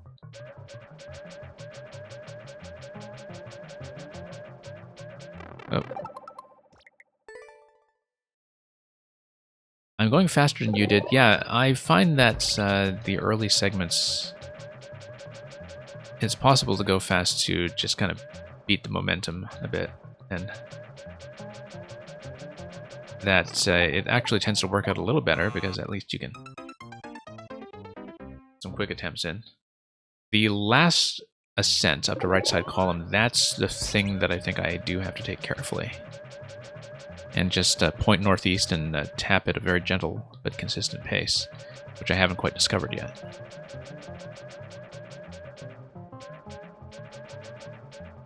Yeah, here we are. Nope, didn't quite turn that corner before we started rising. Yeah, I need to get into that corner smoothly and then hug our way up that column.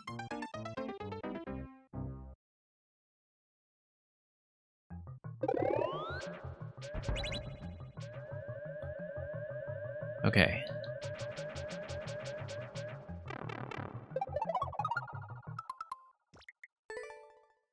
We'll try to get at least one more good attempt to the right column, and then we'll probably call it there. This would be a fun one to grind away at, though, at some point. I feel like I say that a lot about some of Nuka Kaza's more precise people and stuff. That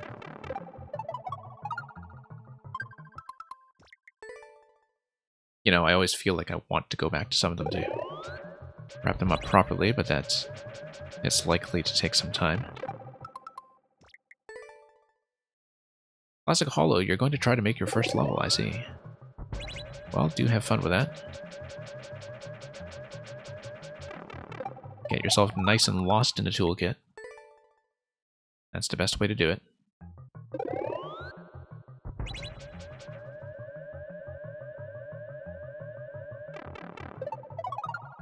Okay, that's not gonna go.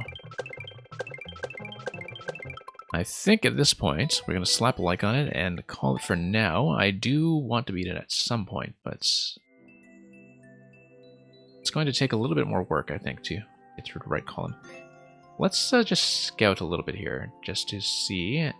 Yeah, just lots of up pipes that you can go up. You do need to not take too long, or you run into the sad face and the auto-scroll makes the pipe inaccessible. I guess the pipes do imply the presence of some kind of subworld.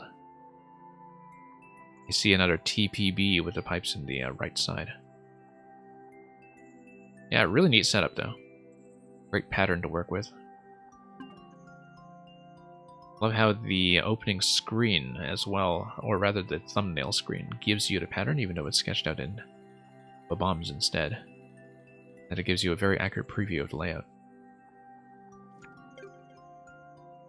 Let's mark that as a loss, and Merlin will be next due to the redemption of Skip the Queue. After Merlin, we will go next. Next GM, yes. I do tend to run this in this time slot today and tomorrow. Same time slot both days. The start time is sometimes inaccurate, you know, kind of plus or minus 20 minutes, depending on how soon I can get things sorted out on my end, but we're trying to run as reliably as possible. So, Merlin, let me plug you in here, and hopefully everything will work in the bots.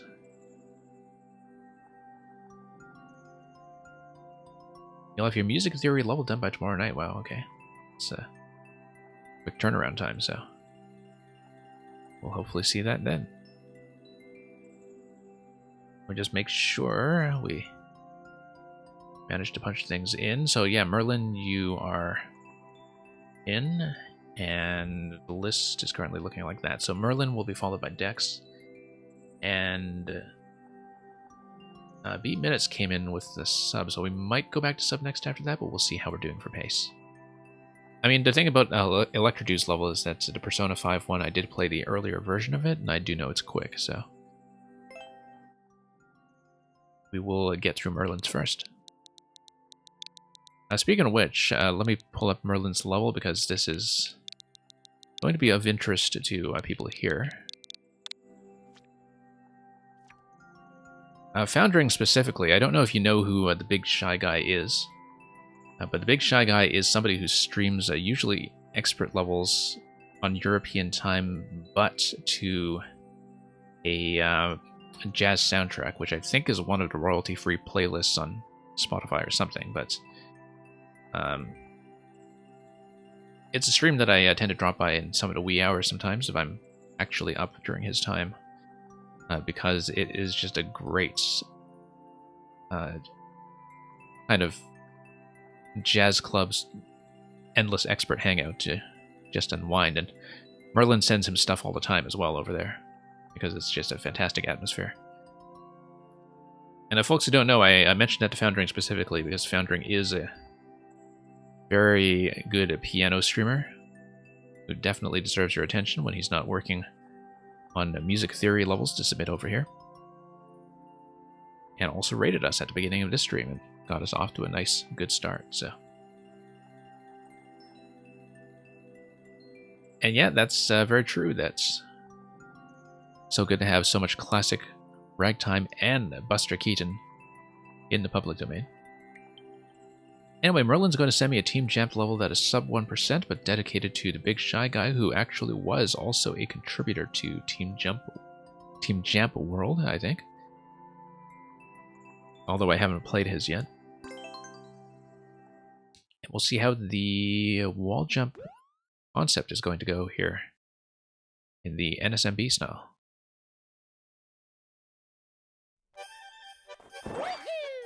Oh yeah, okay, so it's going to be a throw of the spring into the pipe, and then you wall jump, and then you land on top of the spring, and then that takes you up to the mushroom platforms. Okay. I don't know why I thought it would take the spring with me when it's a wall jump. And I don't know why I said NSMB earlier when it's clearly 3D World that we're dealing with. But you know, those inaccuracies just happen. Yeah, you do need to hit that pretty accurately when the spring is on the top of its pop out of the pipe. Oh, whoops. Not time sensitive on the clock, at least. You just need to follow everything. So yeah, you do have some room for adjustment because of the 500-second timer. There are some places that will give you second chances. The dead stop on that spring really does catch me off guard, though. That's going to be a ground pound there, because the ground pound will take you clean through the mushrooms and then through the bricks as well. I don't know, once again, why I did that.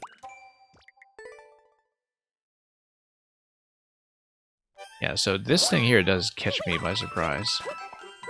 Whoops, came in a little low. And yeah, Merlin, it feels very approachable. Especially after tanking the clear rate on your boss rush. I wouldn't say tanking the clear rate because it was at 0% the first time I tried it, and I think I actually raised it then because it was at something like 0.14% after the first clear. Okay. Grab this. Let's clean up this row. And there we go. Oh, no, that's going to be a spin followed by roll, probably.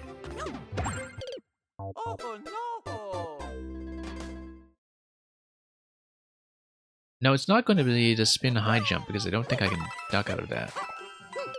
But, yeah, a little low on the wall jumps here, which is a consistent issue that I have in playing this game. Okay, down we go. Yeah, no, it's just going to be a duck jump, and then a roll forward.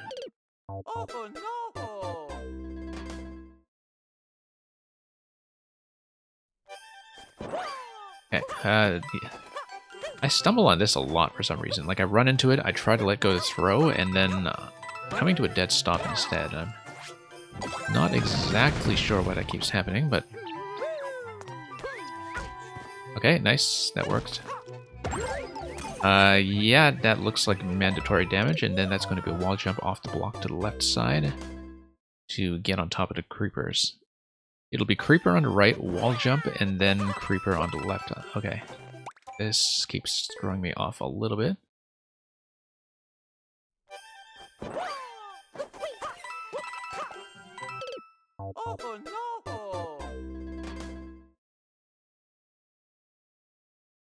And okay.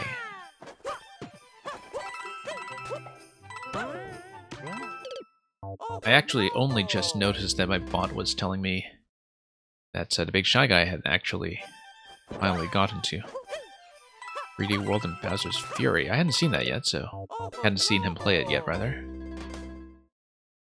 So I may have to drop by for that as well. Yeah, a bit of a stumble off that initial shell throw. It's not shell throw, spring throw, but we'll try to fix it up. Interesting that you have the semi-solid on the top right as well in case somebody jumps and overshoots. But doing the straight ground pound here will do just fine, I think. Okay. Down we go. Jump here, jump here. And that's pretty readable as long as I follow the block pattern.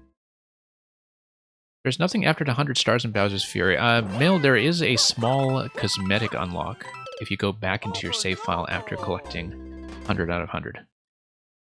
I wouldn't have noticed that either if somebody didn't point that out to me the night that I did that. So yeah, it's a small cosmetic unlockable that will look nice in the photo mode, I'm sure. But there's no additional content, if that's what you're talking about. Like, playable content.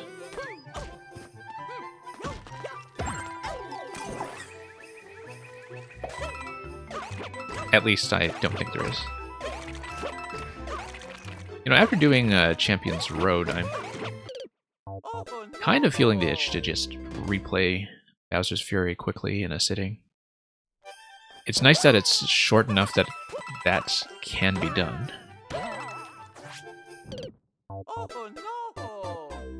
But of course, you know, 3D World, when you play it through the total 100% the way we did, you clear it with all 5 characters, you effectively play the whole game 5 times. A little bit off-center there, that's what happens when you are off.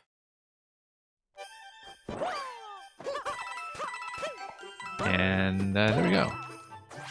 Yeah, off-center once again. I mean, I guess that would be the purpose of trying to readjust on the semi-solid on the top right. So yeah, we get the pipe entry. First segment here is all very manageable.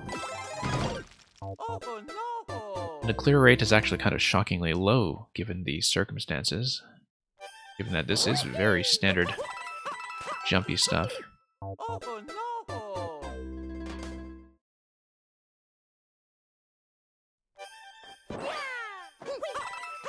Reminds me of some of the stuff by real 3D World specialists in this kind of difficulty range, like Redox99, who used to submit here quite a bit, and Mr. Carps does a lot of stuff like this. I can kind of see that very clear inspiration from that style to what Merlin is doing here in this level. Okay, I need to go a little lower on those P jumps here.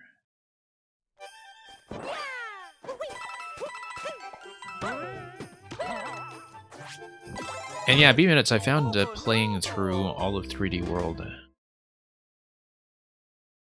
without trying to, you know, cheese your way through the character stamps by plugging in co-op in the last minute or something, but actually running everything with 5 characters to be a very satisfying experience. I hadn't done it previously because originally when I played the game on Wii U, I had done it entirely in co-op. And so this was the first time I actually played through the whole thing solo, and it was kind of nice to go back to levels with successive characters and improve my times, and also find out little nuances and, you know, shortcuts that would be tuned differently. No, that's going to be a left throw, which means I'll have to improve my spring throwing without letting up on a jump, because I do need to jump all the way in order to land on a creeper, so that's going to be a bit of a weird arc. I do need to go a bit further before I do the throw, I think, to get a peek of the jump, that is. I think I'm going to be a little late if I do need to get on a spring with good timing.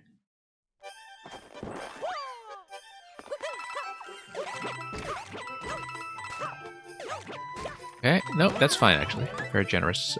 The time constraint there is from the creeper that came in from the left side. This is going to be a long jump to start with a double arrow. Okay. A little bit low here.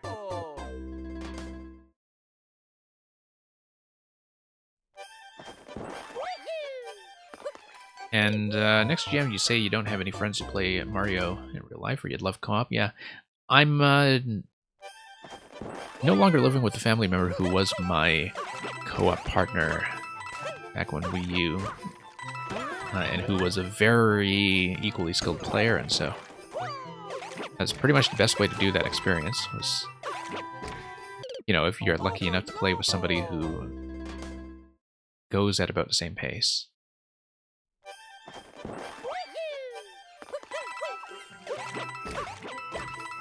Because there really is that sense of teamwork and also mutual obstruction as you get into some of the late game content.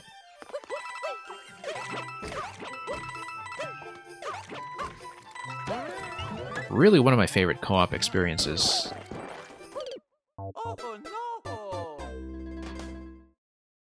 Playing 3D World all the way to the end, all the way through the final level, all in co-op. But yeah, I for those of you who missed it, I think it was about 2 weeks ago that I did stream the solo endgame of 3D World with all 5 characters, which took a few sittings, but once it came together really quickly. Mail64, anyone tried the online? I actually haven't. I don't know how well the network performance holds up once you get up to co-op with 4 players. It might be something worth trying on the stream at some point, actually, if you want to do like a fresh 3D World co-op file on a, you know, co-op with viewers stream at some point. I've had some people express interest in that. It would take a little bit of planning to find a time where interested people would be able to make the stream, but if there is some interest in that, I might try to host that at some point. I mean, we won't be seeing the game all the way through, obviously, but the idea would just be to start a new file and,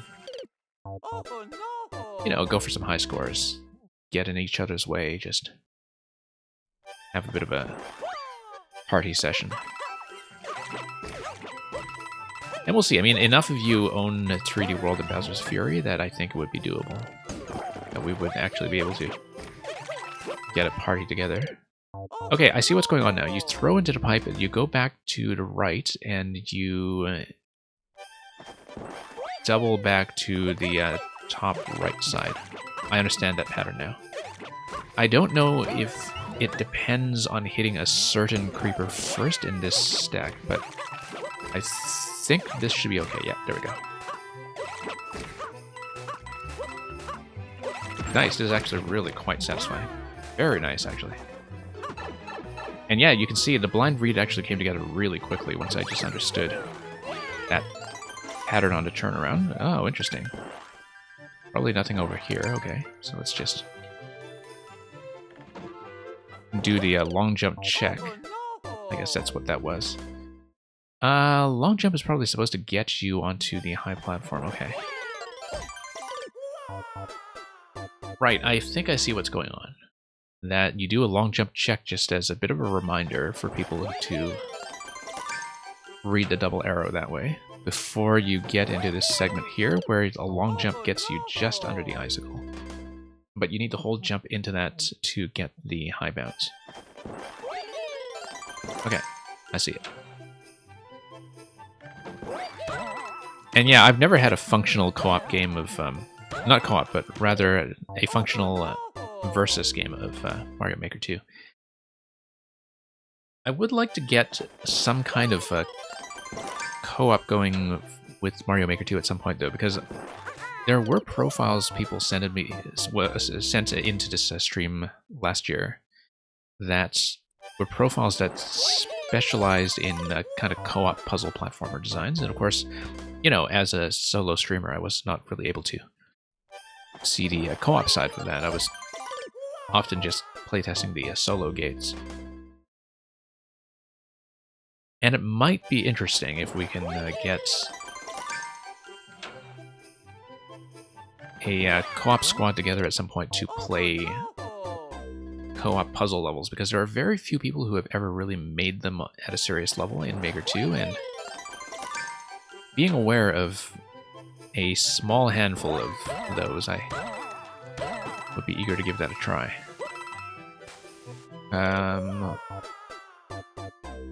I think the donuts are the marker of the wall jump there.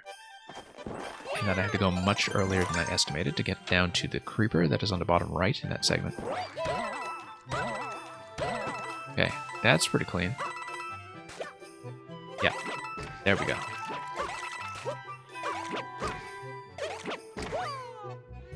Like I was saying, Merlin, I'm... Oh, quite satisfied with how quickly the blind reads come together when you just make one adjustment and everything just falls into place all at once. So, really enjoyed that.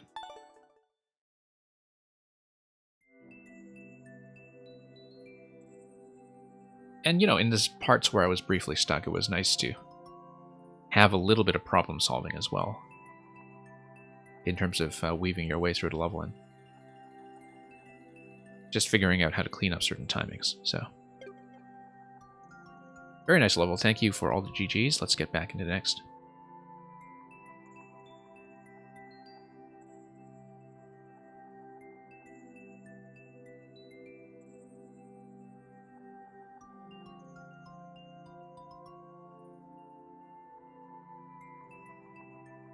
Electrodude, you're saying maybe make a Discord channel to set up co-op stuff, like that's a reminder of getting Splatoon 2 together at some point. Dexterity, if you're still here. I know I made Dex wait a very long time today. Because he was here right from the beginning, and unfortunately the queue just got very packed. So Dex, I do see Dexterity still kind of listed as lurking in the chat, but I don't know if they're active. If we don't hear a check-in, I'll just do the usual thing and bump him back one spot.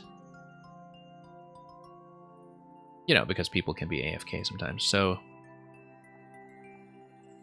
if Dexterity doesn't check in, we'll do Male64 first. And Male64 just said GG, so we'll acknowledge them as being here. So, second call for Dexterity, or... Oh, yeah, no, Dex, you're here. Good. Yeah, Dex, you're up right now. I was just waiting for you to do the check-in. You are, in fact, up right now, so...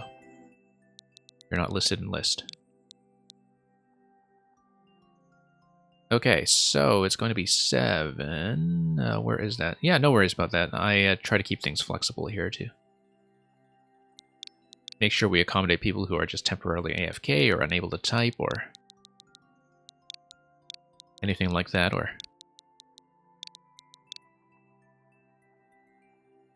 Yeah, I know we kept you in the queue a long, long time today, so let's give you a proper look at... Let's go to Kaizo Judgments. Do I have enough dexterity to beat this precise Kaizo level? Probably not. But it's only, it's 10 seconds, very low clear rate, and we will give it a good try. This is another level where the number of likes far outpace the clears, which, as I was saying earlier, tends to be a decent sign. And of course, as a 10-second level, it's quite a far cry from some of the giant multi-checkpoint stuff that Dexterity sends me from time to time, which... you know, very satisfying in their own right, but at a very different pace. So it's going to be SMB2. Given the firebar placement here, I think I probably just have to go right away, and there's going to be a bomb detonation on the right side, which will require a bomb pickup. A bomb pickup that is on top of the platform, and then I get back onto the claw, and then I need to do a throw, right?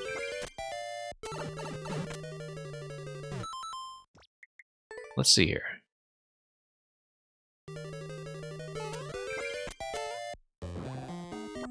Yeah, okay, so that's smooth timing from the start. That's basically been worked out. It's funny because the clock is fairly flexible since everything is on a cycle. If I'm a little bit further to the right, then I get back onto the claw, I swing up to the top, and then I am able to do the bomb toss on the right side right away, hopefully. Bit of a tight spacing to get under the piranha and on top of the bomb, though, so we'll see if we can make it happen.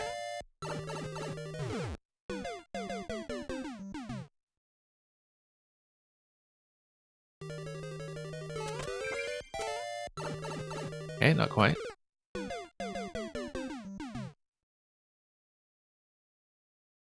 I see what the intended path is supposed to be, though.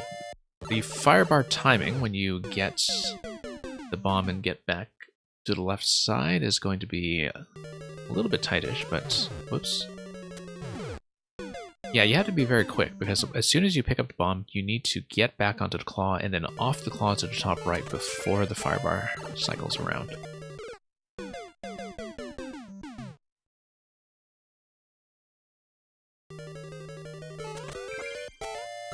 Okay, not quite.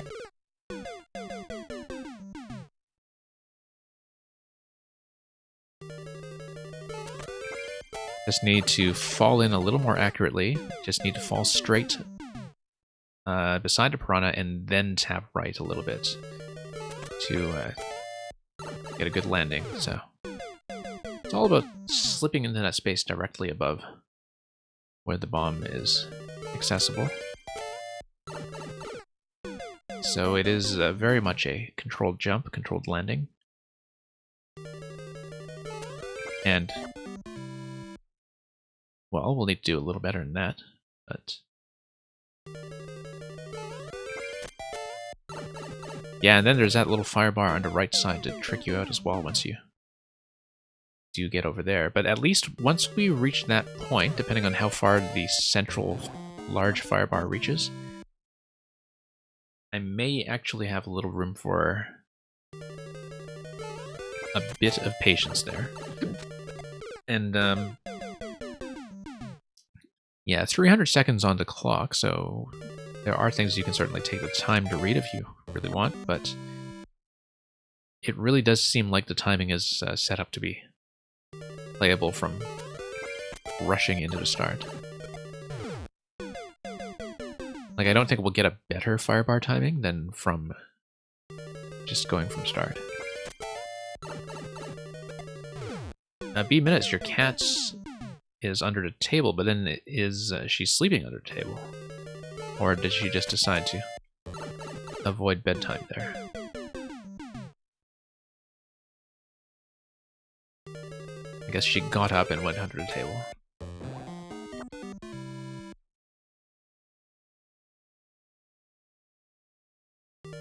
Okay, over here. Ah, oops, I accidentally bopped piranha with the bomb. That's not something I expected. Okay.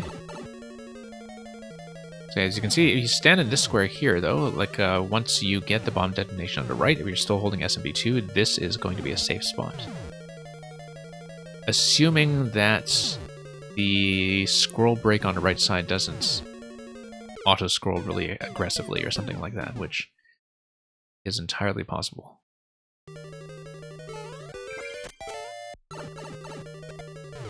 You only went for the first bomb, so you're not sure if there is another opportunity to do this, right? Because of the synchronization, I see.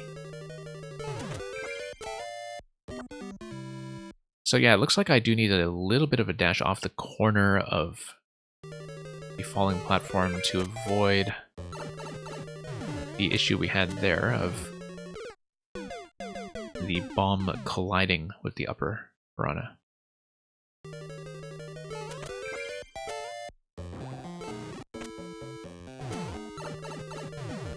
Best animals or trolls? You can interpret that in one of two ways. Either that trolls are the best animals, or, whoa, still making that same mistake. Maybe a sort of a duck jump is the way to do it there. Or you can interpret that to mean that the best animals are ones that kind of behave like trolls. Duck jump will work, I think, as long as I jump nice and high. No, not quite. And yeah, as you can see, that is still way too much of a delay in terms of beating the firebar, but we'll see about that.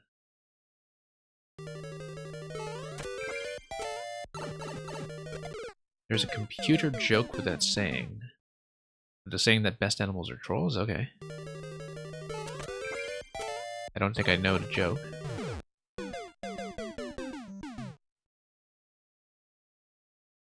Our cat doesn't go outside. Well, that's okay. Just makes him an indoor cat.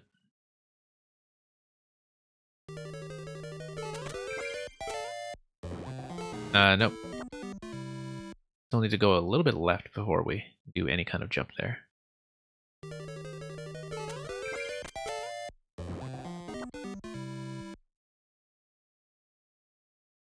So yeah, we need to make that exit gracefully and not spend long at all on the claw. Just no time to do it. I actually wonder if I should be beating the claw here, or... Yeah, I do need to get up here because otherwise I'll be out of range for the bomb. I can't just swing up, throw the bomb, and stay down low or anything. I just need to be much, much faster.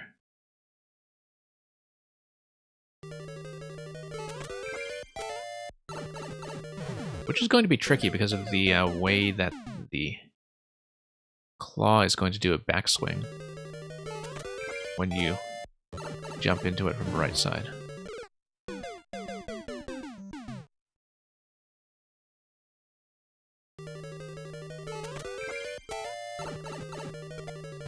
Yeah, this is much more of a precision challenge than anything else, at least in this segment that we're seeing here. Nope.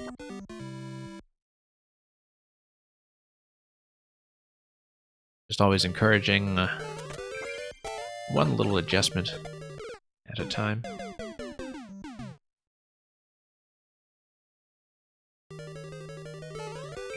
Oh, your cat is from the shelter, I see, okay.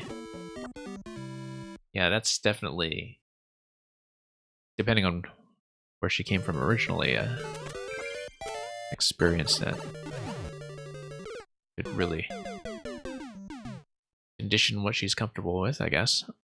I don't know, I don't actually own a cat, I just know a lot of cat owners who explain these things to me.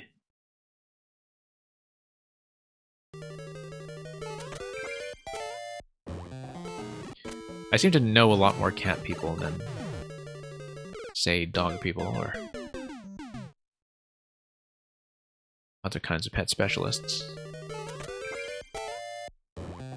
Whoops. Still having trouble with that, and as you can see, timing to get back to the top right is going to be a major challenge even once we figure out the bomb.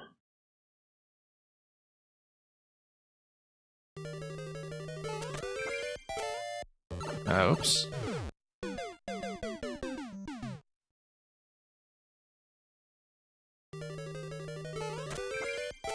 Okay, not quite.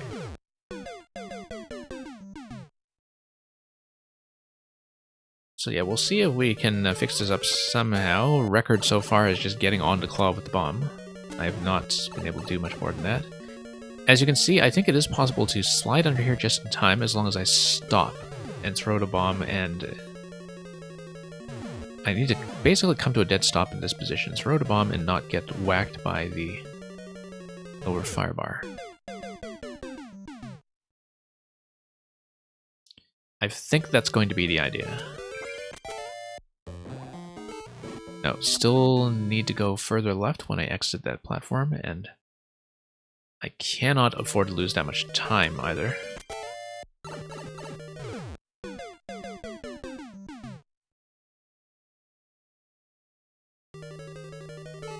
Yeah. All short and sweet concept, that's for sure. Hey, Mamuga, welcome. Mamuga, I tried to revisit the When Pows Fly puzzle by Bird Dog yesterday. Mang actually got it when I displayed it on the stream, but more to the point, it caused all kinds of trouble because it triggered the copyright detection problem that happens sometimes with the Super Mario World Castle music for extremely complicated and frustrating reasons. And so it actually nuked about 6 whole minutes from my VOD that I couldn't get back, because like then you would have all kinds of trouble with Twitch muting the audio and then having encoding errors when you're trying to saved the highlights, etc. And so it was much more trouble than it was worth, and in the end I just ended up cutting 6 minutes out of that segment, which was fine because I made zero progress on the puzzle itself. I made absolutely no headway in the time that I had to remove things from the final video. So that was a headache, but the point is, at the end, I didn't actually solve the puzzle. So, and I'm definitely missing something with it, because the fact that, I usually don't have too much trouble with even Bird Dog's 1 screens, even though they are on the tougher side. But a lot of people of varying skill levels have gotten to clear before me, and so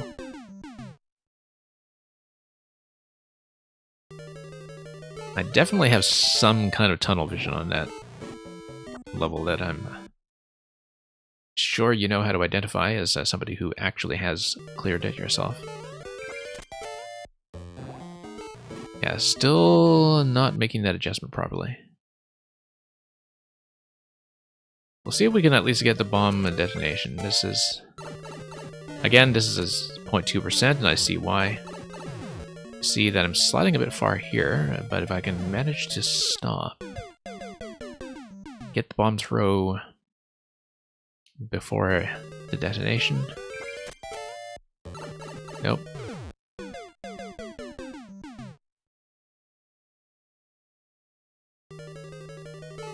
Yeah, as I always say, playing a puzzle on stream can be a very different experience from how you play puzzles normally, because usually the way you just get out of tunnel vision is to take a break, right? And just walk away from the screen for a few minutes and put the system on suspend or something, and that's often the fastest and most efficient way to solve a puzzle if you feel like you're not making progress.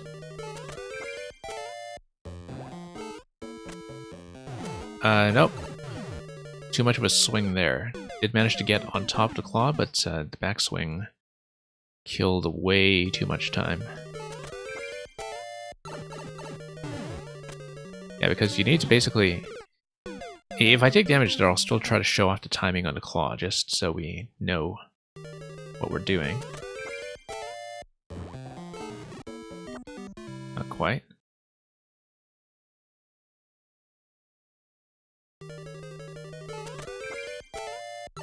Okay, so dexterity, just a few more attempts on this, I think. We'll see, because obviously, as with a lot of precision stuff, I have a rough idea of what adjustment I'm supposed to make, but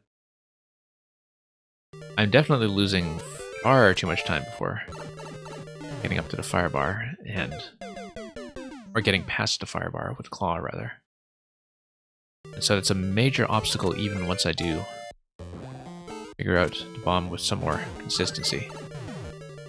But yeah, you can see there, that's the issue. Too much of a backswing on the claw. Pretty much as soon as I landed a claw, I need to crank my way back to the right and just stop it instead of doing the swing. And you see here, even if I do the claw swing, I was kind of holding him right into the claw there, such that I could get the swing as soon as possible and bump over to the right, and that was still not able to make that timing, so... You want to see what level makes me rage? There's a reason I didn't stream the Ninja speedruns.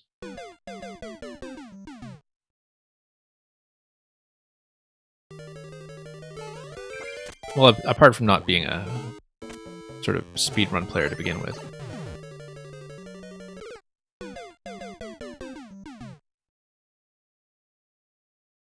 But I find that, when I was doing Ninja levels and kind of trying to clean up inconsistencies in my own paths, that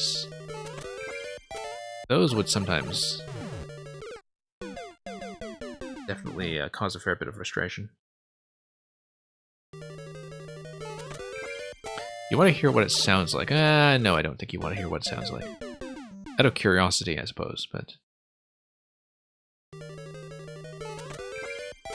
Okay.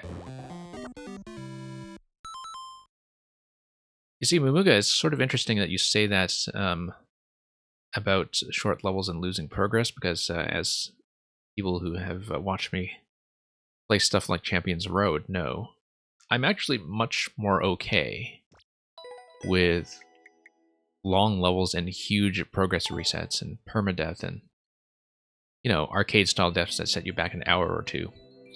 I'm much more comfortable with that stuff than a lot of players are. Anyway, thank you for that, Dexterity. I don't think the clear is happening right now, but we can admire the cover art, and... yeah, I guess that's pretty much all there is to this, that if you manage to get to bomb detonation and get over the saw blade, that gets you into the endless one-up room, and that's it. I don't know if you get pushed by an auto-scroll or anything with the scroll break open, but whether or not there is some pressure there, you know, obviously the final timing challenge is just getting into that slot between the firebar and the top right buzzer blade as it comes down. But it seems like the big challenge here is just getting everything done quickly enough to get under the firebar, the big firebar, accurately. Very impressed that this world record holder who beat your clear check time by nearly 2 seconds, too. That's quite something. Anyway, thank you for that. Let's mark that as a win.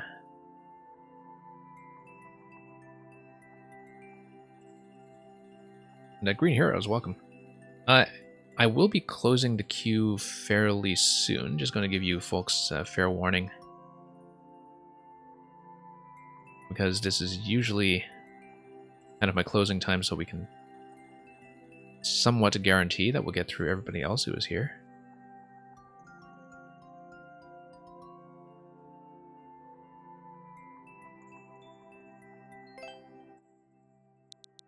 And now Electrodude, I can punch in quickly because this is going to be the replay of the level that was re-uploaded because of a fix.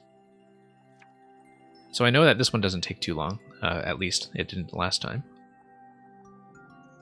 Ah, right, because this is the level where you take your heart.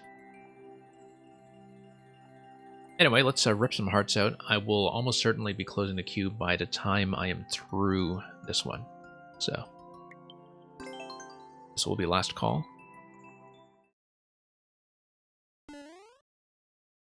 Also, oh, I don't know why I marked that as a win. That was totally a loss just now. But, you know, we'll be forgiven. That's a bit of dishonesty there. Yeah, okay, so we get into the work site. We see the dining table with the wigglers, and right, because this is the coin collection, we snatch the coin off the dining table, bop the customer on the head, because that's what we do. Here's the whiteboard on a conference room. We're just going to wipe the whiteboard. And here are the wigglers at their computer screens, staring out the lone window at the tree that is outside, wondering when they'll go on break. Mail64, you want to use the replace command if you need to replace your code and keep your spot. Momuga, the number 2 on the GG emote refers to the fact that the letter G scores 2 points in Scrabble. And so that's what the tile looks like. Love the kind of question block potted plants here, by the way.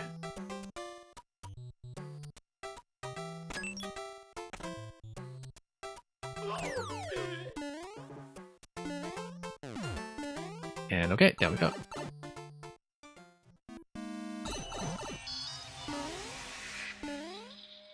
Okay, so we're here at night. Security has come up.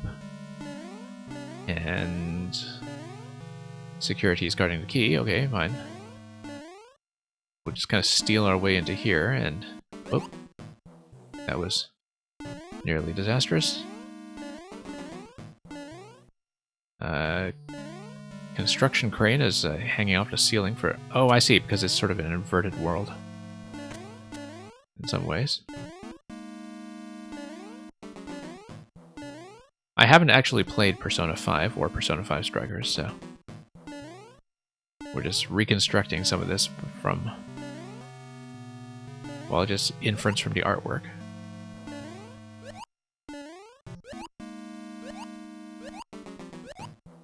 Okay. This is going to tap the on-off switch to get rid of the pogies. So long to the security system.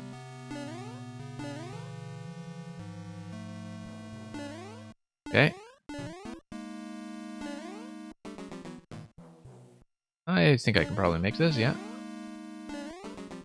Up we go, past all the plants once again. Whoa, nope. Okay, that was a surprisingly gentle fall.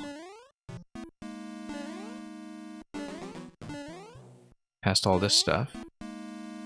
And we will grab the key. Ah, yes, okay, so this must be the POW that you were talking about. That might have required to fix. Every detail comes back in some form in the distorted world. Yeah, I was looking at that with the computer monitors as well, and also the potted plants, of course, being replaced by the piranhas the way they were. Anyway, here's the Ludwig fight. Ludwig on a thwomp. Oh, nope. Right, because it's the on-off switches. That's right.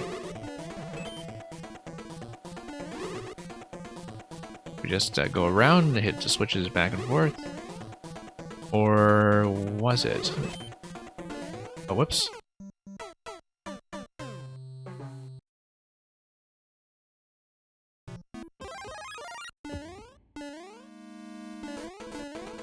Right, so you hit a couple of on-off switches, and then there was something specific that I needed to keep an eye out for, I think, when it comes to how the shells are hitting. Whoops.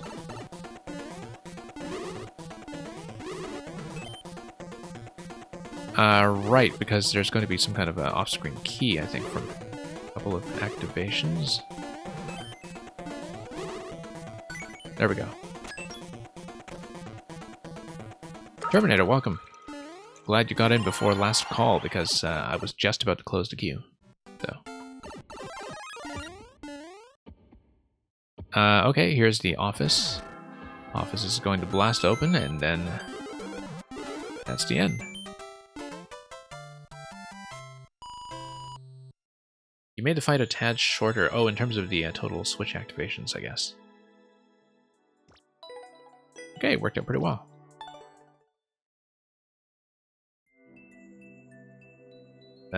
B minutes, that's an Leno, you did it, that I see there. Okay, I am at this point going to close the queue, as I forewarned.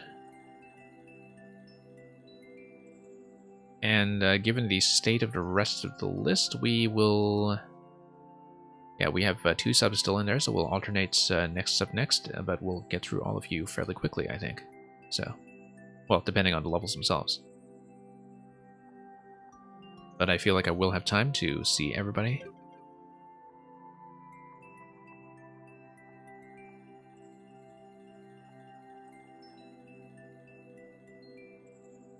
Okay, Mail 64, let's take a look at 2P7. Right, because this is part of your continuing Superworld concept after we took down Iggy's airship. Welcome back, Classic Hollow. I need to update my stream title and such to reflect the fact that we are closed. And also make sure that Merlin's 10k for skip to queue earlier is actually properly redeemed.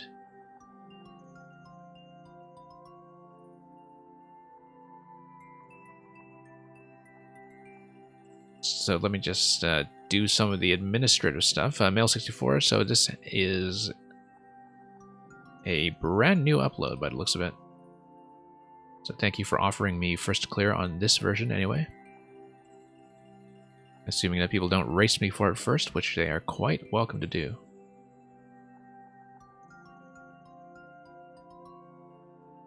Anyway, after crashing, explored a wreck infested by local pokies. Sure, we'll do that. First upload for this one, okay. Well, glad we could give it its official streaming debut.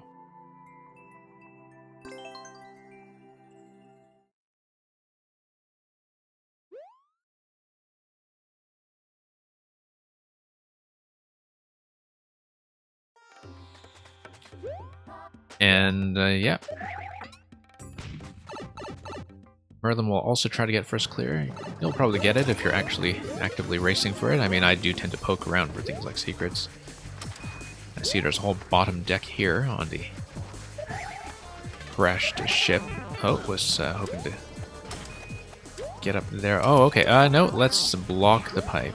I wasn't quite sure what the pipe was doing, but it is a spike ball spawn point. Couldn't quite see it just from the camera position, I think, but I checked it at my own risk.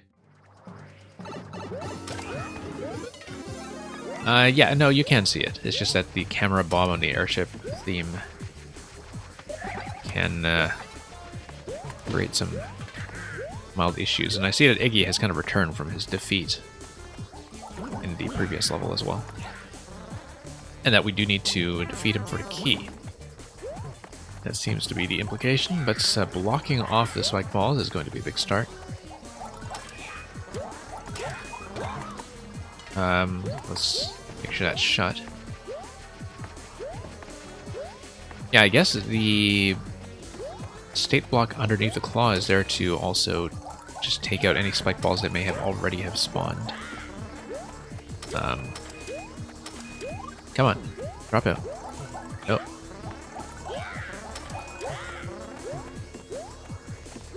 Iggy is surprisingly fussy sometimes with that backwards movement. That's okay. Get through here. Secrets nearly everywhere. Yeah, we'll look around a bit. I mean, I do see a couple of alternative paths here already with the way that you can lower the blaster, for instance, to... Oh, whoops. Wasn't intending to jump up into that twister, but... Yeah, I do recognize some of the rooms from the airship level as well, in terms of... You know, it is trying to be the same space. Let's just nuke him from afar, if I can. Might be best to just spam this way, in fact. Given that he's not going to come up here. This actually looks like the safest strategy by far. Way better, in fact, since you are given the Fire Flower right away.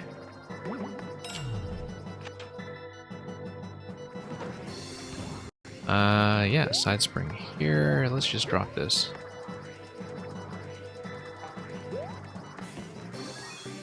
Blaster is... Oh, firing mushrooms, okay. Didn't quite see that. Ah, yes, okay, so Thwomp gets activated if you come in that side. And then Fire gets you down there. I'm just going to check this side first. Fire is also not going to reach that, but I should obviously check the side because having the Fire Flower here strongly implies that this will be something. I will definitely need to toss a bomb up there. Whoops, lost a fire. It's okay though. We'll take the red path.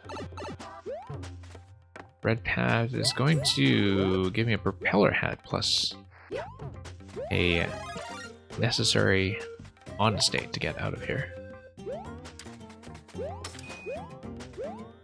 Okay, let's just circle around, let the Pokey maybe get up further. There we go.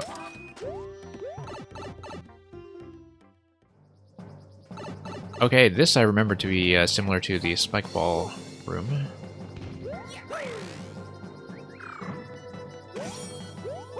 Yeah, it looks like we can bust through here with the Spiny Hat. Of course, busting through here with a Spiny Hat means that none of these will give me anything, but that we can go through here.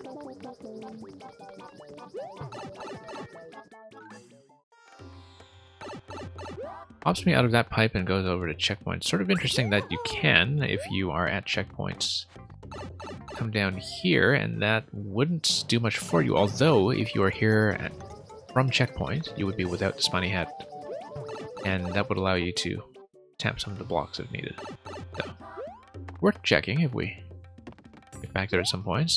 Blocks will, of course, all just be destroyed.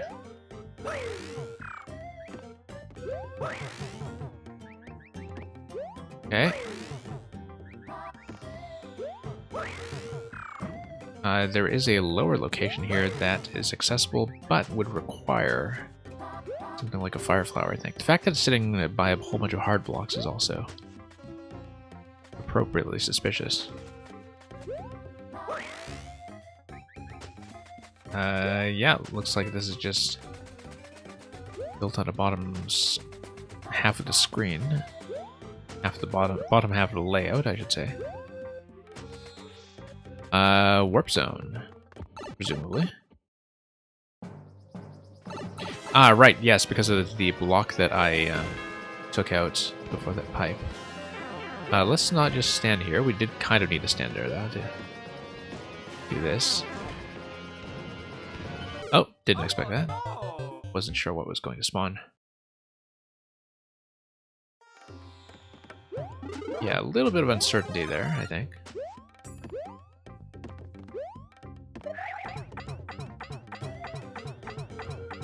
Because it seemed like there wasn't that much of a way to avoid the hits. Wonder if it's possible to go up without the propeller. I guess not. So we just have the one shot at it, so...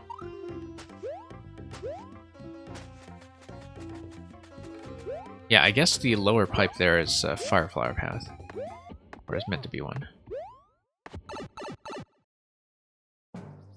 Okay, going to miss out on the secret Boom Boom then.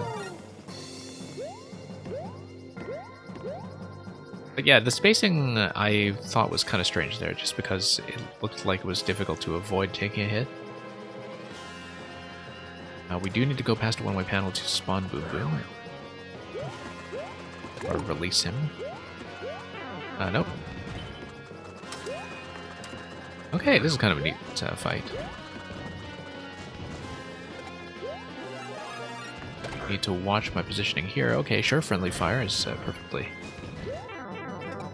an acceptable way to defeat him. Interesting yellow pipe here. Oh, that's just where we came in the first place to get to checkpoint. Okay, going to bop him, and we are out.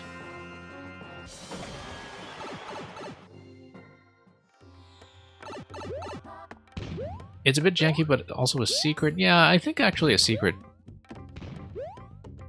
is something that should probably be less janky, because you don't want the player to feel punished for having done some very specific stuff successfully, right? In some ways, I think a secret has more of a responsibility to work well. But anyway, let's avoid the claw there and some of this stuff.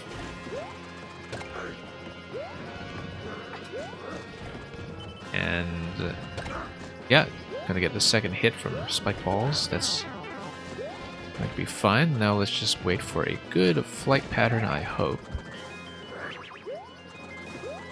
There we go. Nearly missed. Yeah, Merlin, I take it that you've already taken first clear here, given that you're describing that as the goal.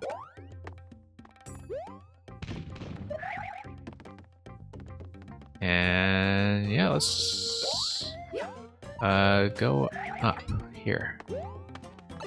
Just to check. Looks like it might be exits. Okay, no, we'll take this. I'll also take the star on my way out, I think. So we can just get through the pokies easily. Oh! Or is this? Okay, looks like this is possibly P-gated or possibly based on explosions. Who knows? That's okay, we'll take this. This boss was way harder to balance than the last one. That's sort of interesting. Yeah, I guess depending on how you deal with things like the spike balls coming out of the blasters when the blasters are themselves moving. So yeah, didn't get to beat the secret boss, but that does require starting from scratch to go on the propeller route to reveal that, so hopefully that was a useful playtest anyway. You can see I'm a little behind Merlin's time. So congratulations to Merlin as well for grabbing first clear.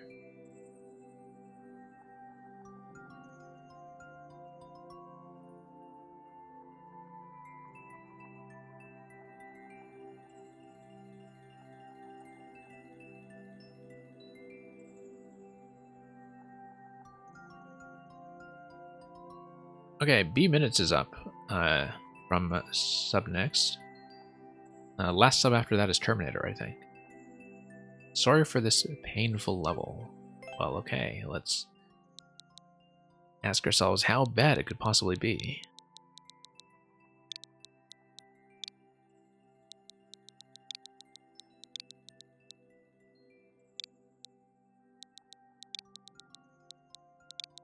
But yeah, I expect I should be able to see everybody.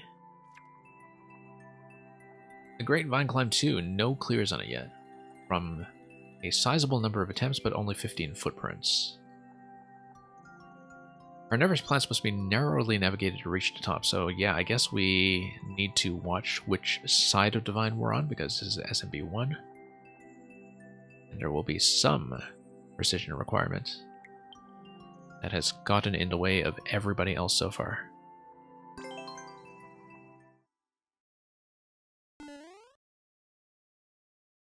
So yeah, Merlin, the level we just saw from Mail64 was a follow-up to a different one we've tested a few versions of on the stream, and so if you had played the previous one as well, you would recognize a lot of those spaces as being continuous.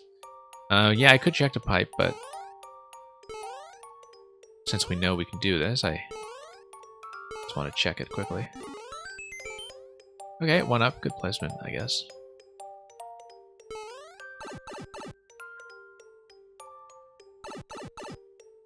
Okay, looks like... nope. That's a bad way to go. We want to get on the vine, but we want to do it from the bottom, because otherwise I'll have a bit of trouble here with... no, I won't. Okay, don't want to tap up too aggressively.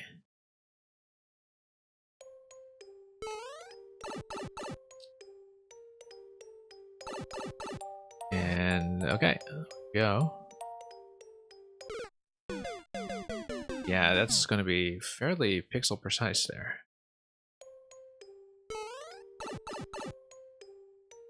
Not really a skill set that I've practiced.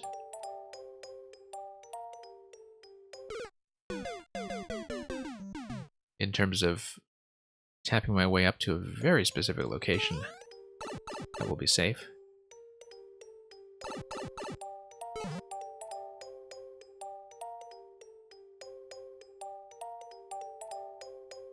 Okay.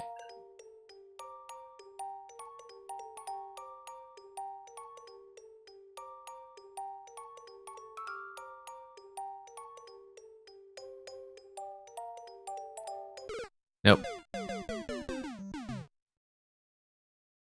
And Mail64, you have to go. Yeah, thank you for dropping by and for the submission.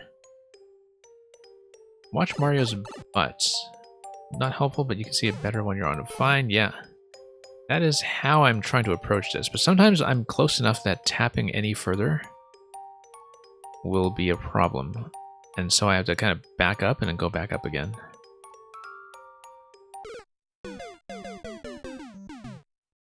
because I can't quite make the right sort of adjustment to get through that gap.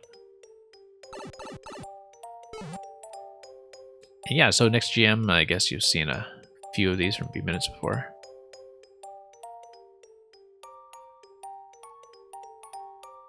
Okay. Not quite.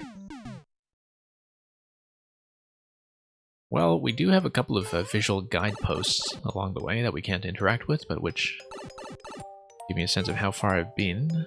So far we've made it up to Spike.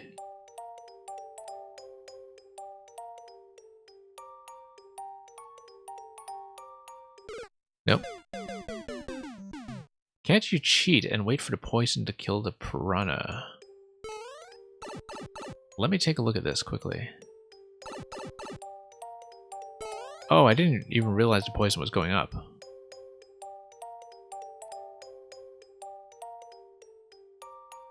Since I'd rushed my way in so quickly.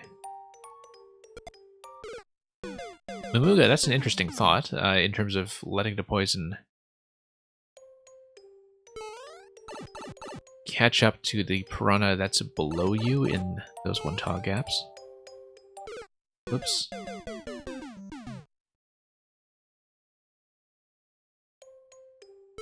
But yeah, it seems like you would lose enough time that because you would be swapping sides afterwards and climbing, you wouldn't quite be able to do it. Like if you're waiting, for instance, for this piranha on the left to be killed, you would still need to flip and ascend pretty quickly.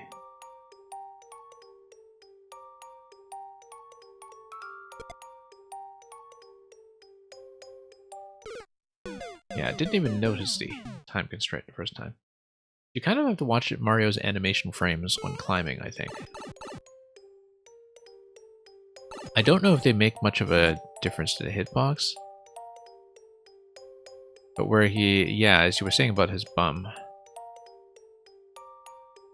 There's a particular state with his bum that seems to be a little better when it comes to the hitbox. There are, I think, 2 climbing sprites there. Part of the animation.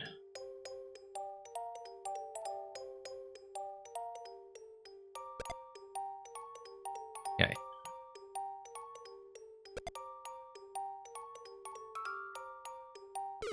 I don't know how many of you have been keeping up with the rumor that's been going around in Nintendo circles about how the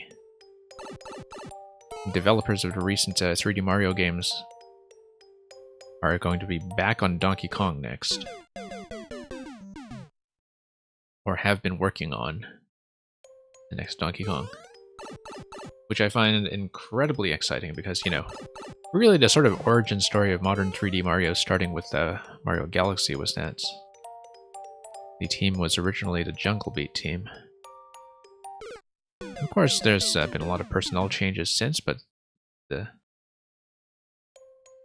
sort of DNA of what they brought to platformer design is really quite something that kept 3D Mario alive, I think, as a premier Nintendo series.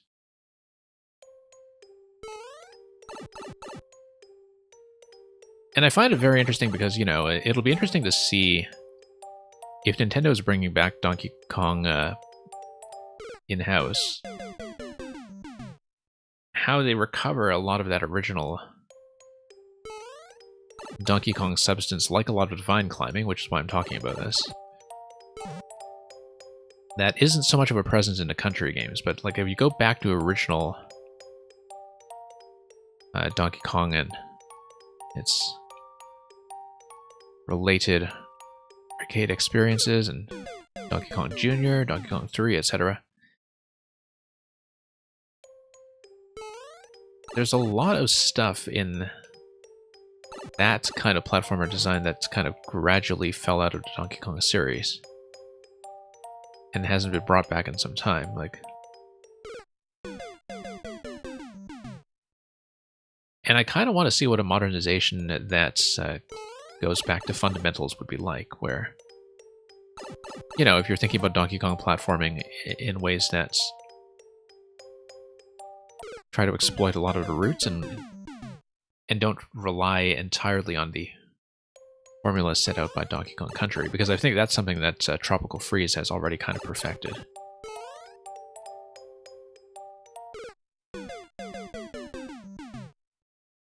And yeah, I love DKC as well. Fantastic series. And I actually like the retro games better than the rare games in many ways, although the jump from DKC 1 to DKC 2, though, going back to the rare games, is really quite something to watch. It's something I sort of returned to last year, because I was playing a fair bit of Super Nintendo Online on my Switch when I got my Super Nintendo controller in, and just the sheer amount of verticality in DKC 2, I think, is just a pretty major jump in design, where, you know, verticality is something that we often associate so much with being introduced in a big way with SMB2, SMB USA, as it were, SMB2 USA. But in many ways, like, DKC2 deserves a lot of credit for nailing a lot of principles of vertical climb design in a way that a lot of platformers up to that point just hadn't done much at all. Yeah, next GM I'd heard about Kaze and the Wild Masks. I'm also a really big fan of Yooka-Laylee and the Impossible Lair, which, as I've said before, was actually one of the first games I ever streamed here. Because in the very first month of running this channel, I just took a day to clear the final level of Impossible Lair, which is a kind of a notorious level in its own right. And I still have to go back to that someday to do a perfect run through it, with taking no hits and not having hit point buffer and so on. But I mean, that game controls pretty much exactly like DKC, where it's based on sort of momentum and roll jump platforming. The roll jump specifically is something that it takes from DKC.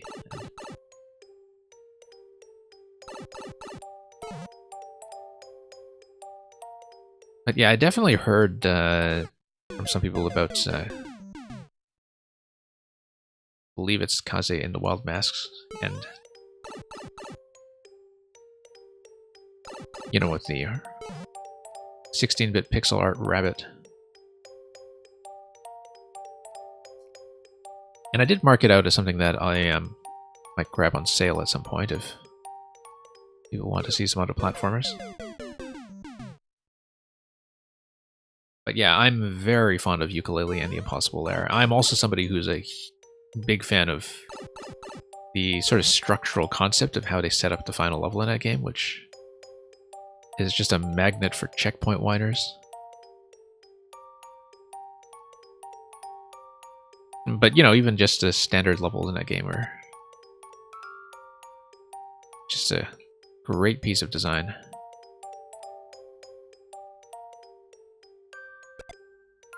Like, there's a way in which every level kind of has a variant to it. Like, every level is actually 2 levels in one. Which just made me look at that and say, oh, okay, that's what Yoshi's Crafted World was trying to do. There's a lot in general in Yooka-Laylee that made me think, okay, that's what this other game was trying to do. Because it just nailed it so well. Okay, now we have to watch my head. Okay, it's a new record.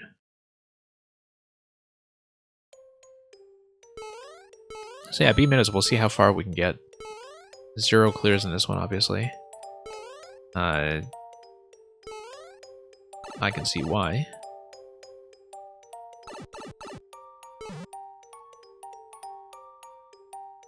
but making a pretty substantial amount of progress. Oh. In terms of getting to that first major descending segment.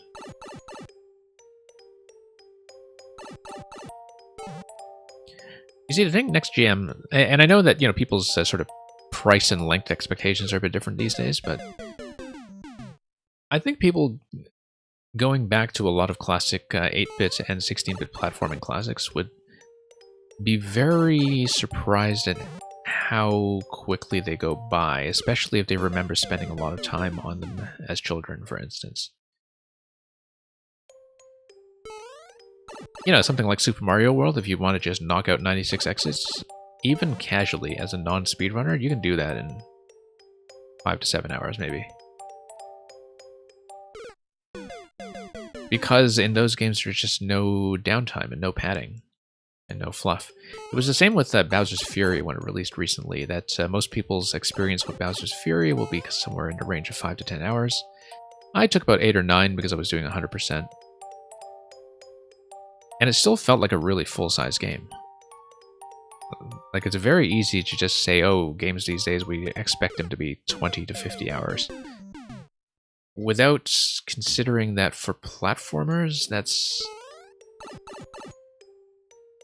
going to be a different set of expectations when it comes to pacing.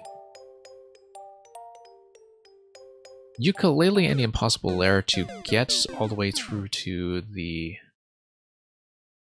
sort of 100% collection and the final level, I think took me about 20 to 25. So it's a pretty substantial game. It's a chunky experience. But that's because the levels have a lot of replayability to them. There is a pretty good collection element, and there's also a bit of an overworld element to it as well, where you can run around a map between levels and, you know, kind of collect things on a world map. Merlin, are there checkpoints in this level? I have no idea. You died twice at the muncher out of the pipe. Thanks for warning me about the muncher that comes out of the pipe. I didn't know that.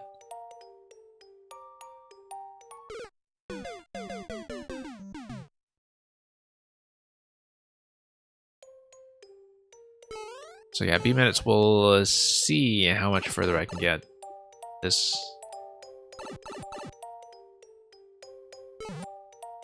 may be a bit of a tall order.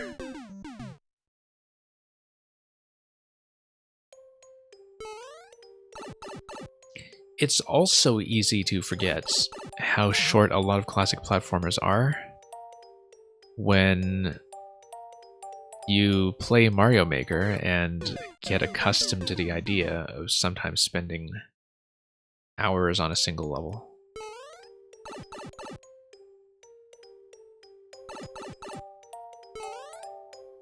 But it's sort of interesting the way that things like 100% collection are introduced to extend a lot of platformer playtime. So I replayed Yoshi's Island for a full 100% file last year. It was actually the first time I did the full 6-star 100% clear of that game, and it's a really substantial experience. Like, the length compares very favorably to doing 100% in most modern games. It took me probably something like close to 30 hours. And that's a huge jump by Super Nintendo standards. Like, there's nothing else that is that big in the platforming genre in that era.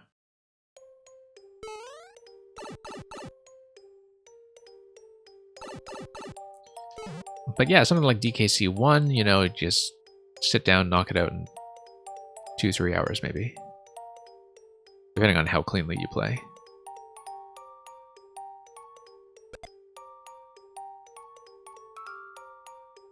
And yeah, particularly because, you know, as experienced platformer players, there's a good chance that you'll be going pretty fast.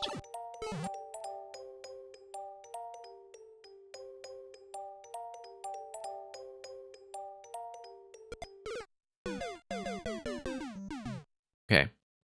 We'll try to put in at least one more good attempt to get past at least the initial vertical climb.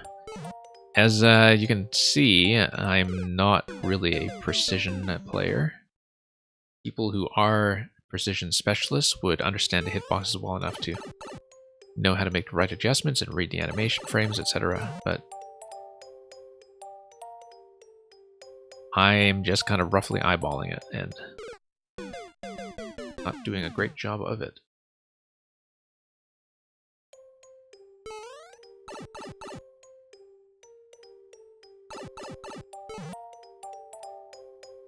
Okay.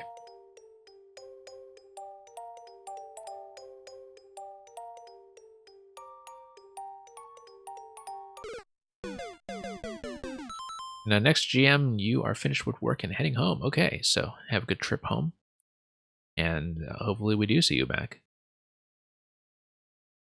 Okay, B minutes. I see the muncher coming out of the pipe now, actually, now that I'm on the pause screen. I don't think this one's really happening. We haven't seen much of it so far, obviously. But yeah, it has a pretty clean look to it. I mean, you know, if people actually know how to play precision, I'm sure they'd be able to get much further. As it is, though, first section is a pretty approachable challenge. I love how the title art is all just screaming at the player to climb. Oh, no multiplayer versus on this yet. People are missing out.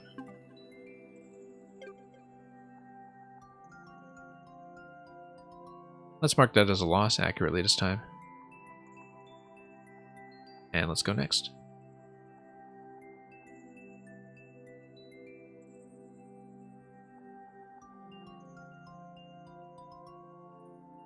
Intenium, if you are still here, please check in.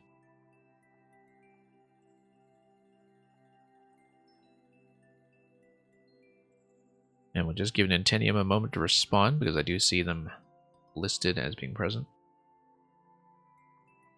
Failing that, we'll bump back one spot and move on to Merlin's other submission.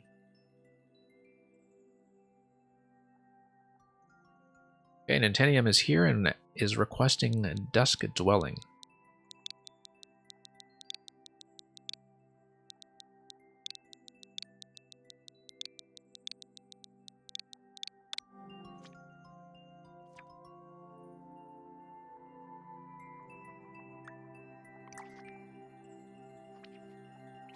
Dusk Dwelling is the latest one and is a platforming level while it's nighttime.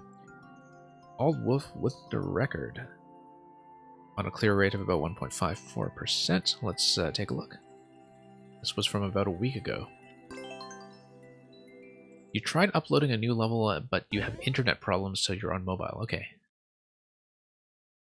I see. Well, hopefully this is going to be a watchable experience for you. And a playable one for me. That's kind of important as well. Oh, here's the hammer that we were talking about earlier. Is apparently quite nerfed, going from Maker 1. And here we go. We go right away on hammer, and that should be able to dodge it just fine. Nice trap there, I like that.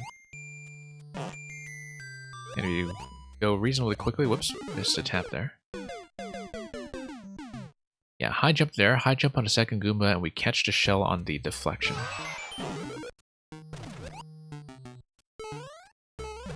Okay.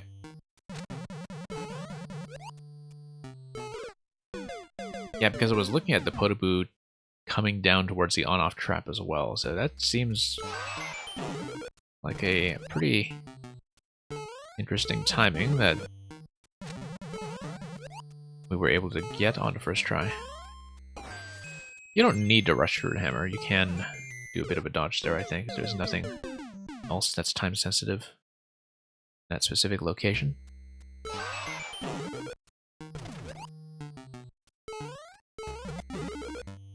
And okay, here we go.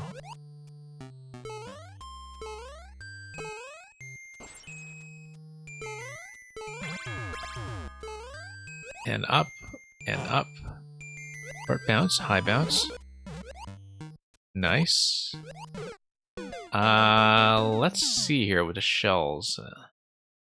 Green shell is supposed to go down to spring, I think. It didn't seem to stay alive long enough to get on top of it, but I think that's what the second bounce off the second Koopa is for. That will buy enough time to head over to the right.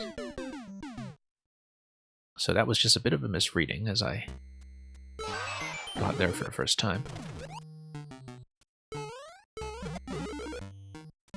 And here we go. Yeah, I really maybe shouldn't be rushing that.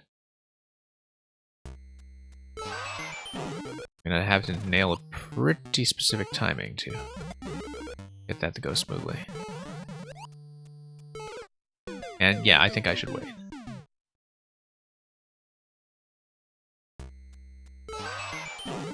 I've told myself that multiple times now, and I have still not done it that way, so...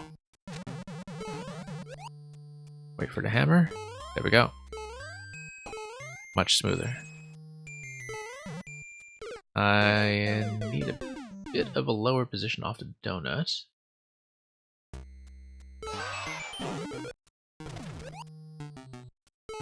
Okay, up we go. One throw, great.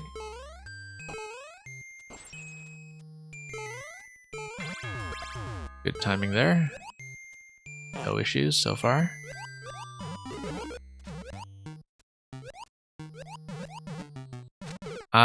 Two short bounces and then a third short bounce off the first shell.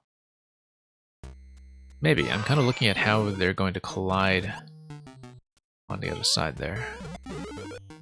Not totally clear on that element just yet until I've had a chance to see it a bit further. Okay, up we go.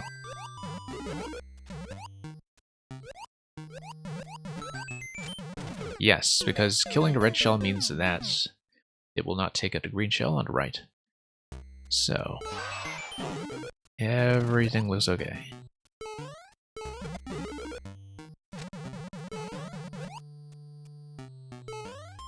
Okay.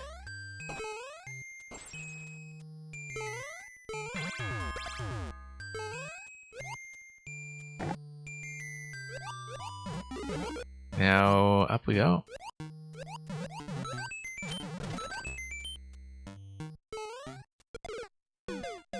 And yeah, I need to land to the right so I get the shell deflection. Instead of just clipping through it, I need to catch it on the rebound, I think.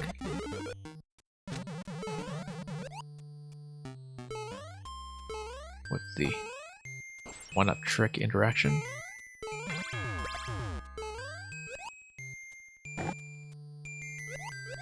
And up we go.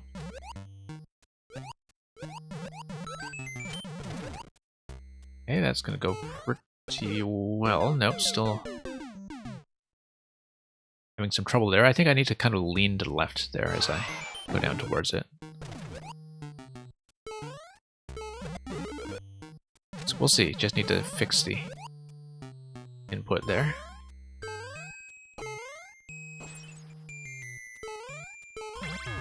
But getting back there consistently is not too tall an order.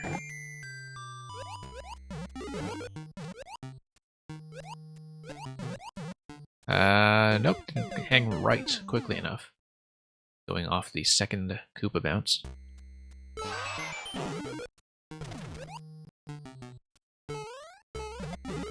Okay, let's tap that and move on.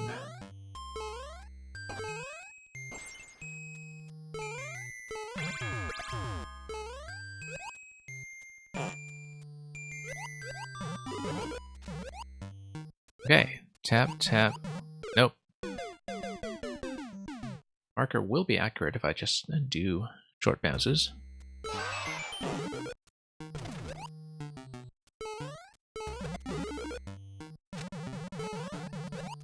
So up we go.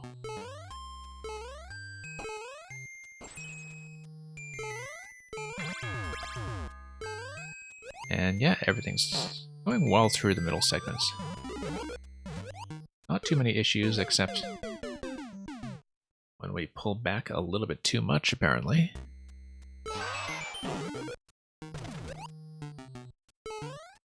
And we will knock that out one more time. Whoops.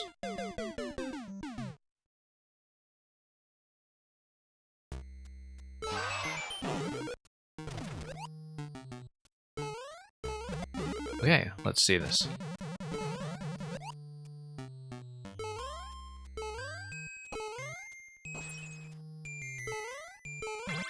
Still very satisfying to do that segment. This stage, though, is just a matter of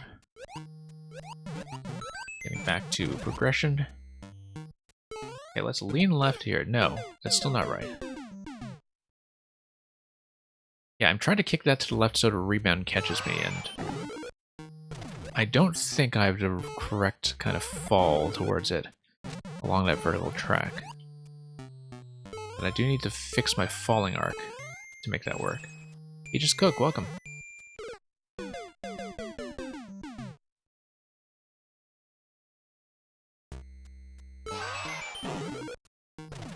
Okay.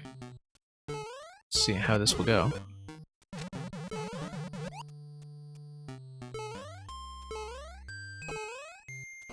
And let's think about that vertical track later to see what we can do differently. Make that happen. Back here we go. Yeah, as you can see, that when you accurately fall straight down to get the one-up trick kick, and things are fine. I just didn't manage to get into position for that earlier. Whoops. Bit late on that one. Okay, up we go.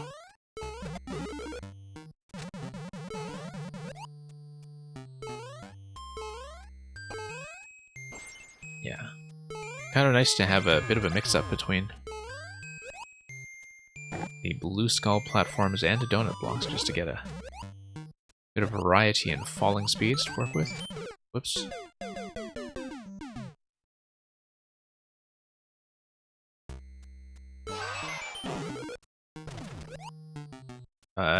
Yeah, we've seen a lot of what is relevant here, so just need to clean up that shell, big buzzy shell near the end. Whoops. Slipped there a little bit late.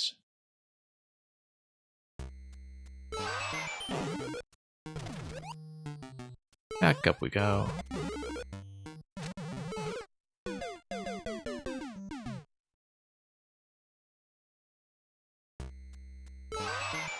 Not quite.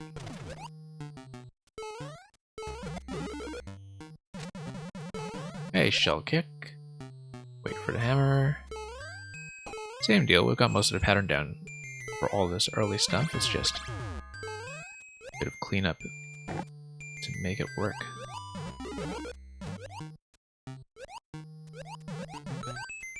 Yeah, that's always satisfying to pull off. Okay, good. Except I need to get up to the bumper. Bumper will take me over to Cloud, and I need to run to the right before I get caught by the thwomp. That's, I think, a pretty clear read.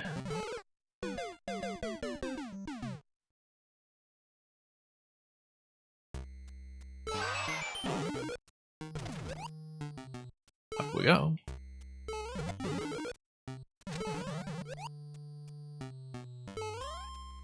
Everything should be fine. Getting back to the buzzy shell, and now we've seen it in action once, I think it's fairly clear how to do it again. And where to aim.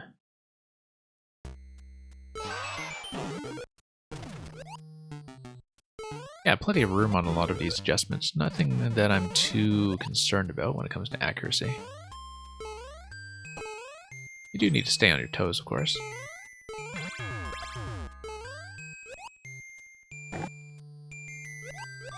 Up the spring.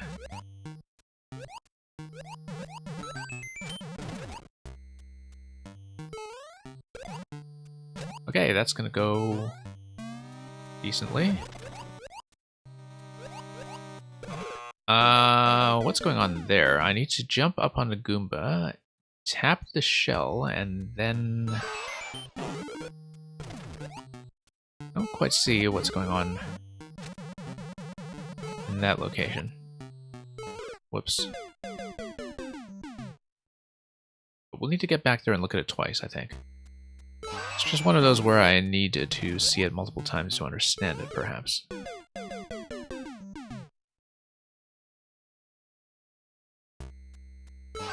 But yeah, I had a pretty good stretch after the Big Buzzy shell in terms of being able to read a lot of that blindly.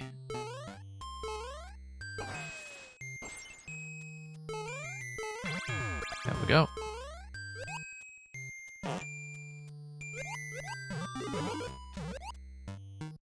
And through here, that's good. That's getting cleaner and cleaner as we go.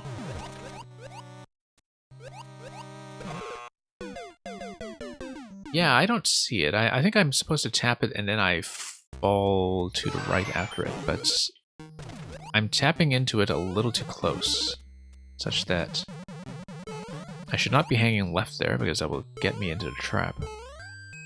Whoops.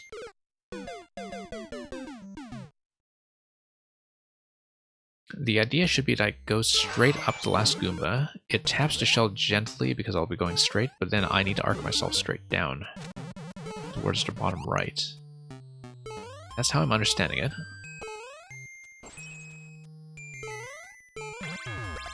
Bump the brick block from the bottom. I didn't see the brick block. I don't think. Oh, yeah, because then you have a spawner that will project a shell from something like a spring that comes out. Yeah, no, I didn't even see that for some reason. It's rather obvious as a thing to look for now that you pointed out. Oops. Okay, poor adjustment there.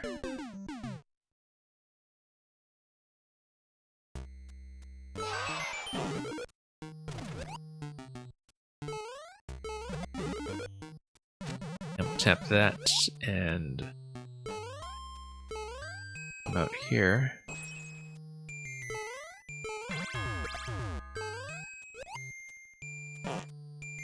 Okay.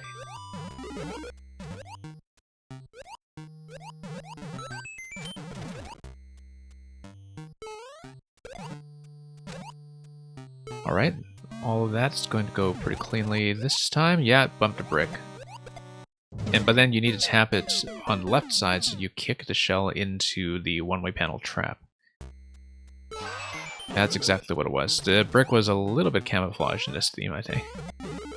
Even though that was the obvious thing to look for, that location.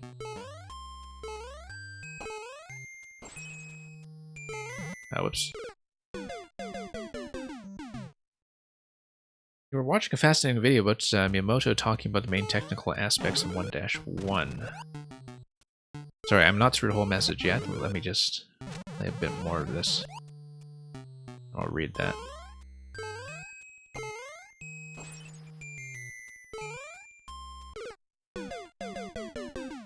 Like, for example, he planned on having a Koopa at the start, but it might be hard to kill for beginners. Hence the creation of the Goomba, yeah. Yeah, it's really interesting to look at 1-1 and just see how many principles it teaches the player right away, and what an accomplishment that was by the standards of the time, just because of the huge spike in complexity going from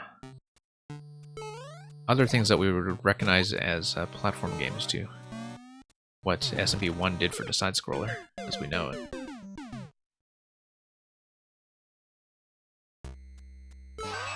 Like, it delivers a lot of information very efficiently.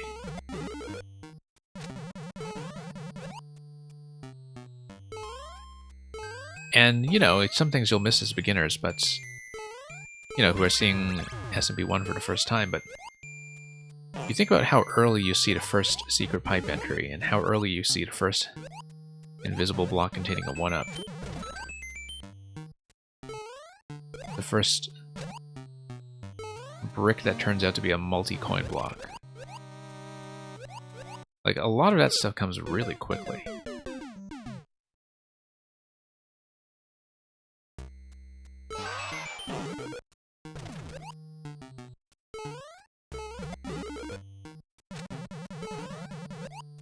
But yeah, it's no surprise that 1-1 is just kind of essential canonical knowledge when it comes to level design.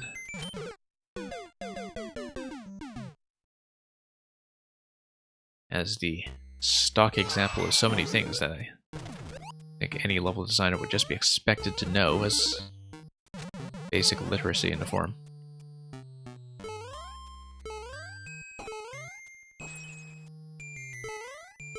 Okay, down we go.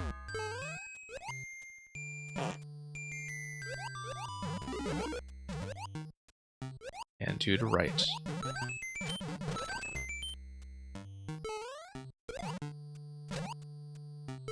Okay, everything's fine here. Let's get the high bounce here this time. And control that bounce a little bit more. And the horror music is there specifically to forewarn you of that sort of thing.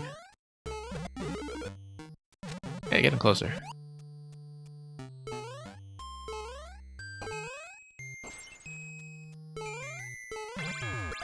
Still love that on-off trap.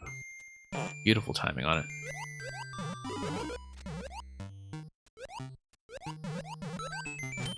And over.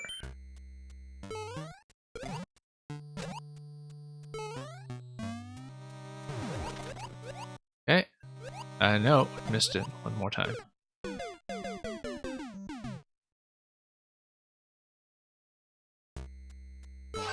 And yeah, Terminator, it's really something we take for granted just how well thought out Mario's physics are.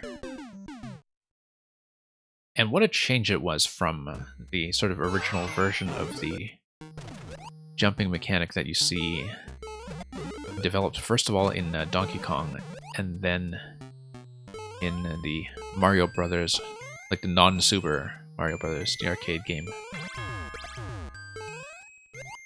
That those were pretty much the foundations of jumping mechanics in video games generally. But it's so refined when you have these wider momentum-based spaces for the first time in SMB1. Because until SMB1, you know, there's nothing that's really kind of momentum-based play, right? Since you're not really scrolling that much. Like, you have jump games like Donkey Kong, you have side-scrollers, but you don't really have run and jump side-scrollers until that point. At least not at that level of development and complexity. And I find it's something that, you know, if people are kind of developing platformers for the first time, if you're not paying attention to that kind of thing, it's a very easy pitfall to fall into. That for a long time, there definitely was such a thing as, say, an indie platformer, where sometimes the jumping physics are gluey enough, so to speak, that you could tell they were designed and tested against, say, mouse and keyboard, rather than to feel like they have this intuitive physics to them the way that Mario does. So, like, if you look at, you know, sort of an early wave indie game like Braid, for instance, you can really get that feeling that, like, they have mouse and keyboard physics. Less of an issue nowadays. I think that's the understanding of platforming physics in the indie developer scene has improved substantially. So by the time you get to stuff like a Shovel Knight in the early 2010s, the designers who are working in that space really start to have this stuff worked out.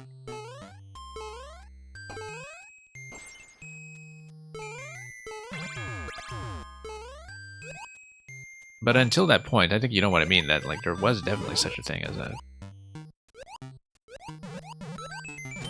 sense of an awkward platforming mechanic that doesn't understand physics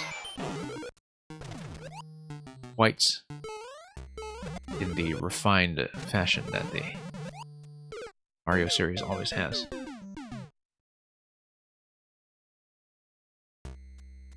Which is why it's nice to have Mario Maker, that we get to play with this stuff right out of the box. Even if the physics are not quite like the original game, because they are all this modified version of NSMB. NSMBU, rather. Such that it is actually a little strange to go back to the physics of the original games that you've been mostly accustomed to, how they feel in their respective styles in Maker. Especially true of something like a SMB3, where SMB3 has these really wide and slippery jump arcs that are especially noticeable because of the original aspect ratio of that game. That not only do you have jumps that are very long, you are doing so in full screen rather than widescreen.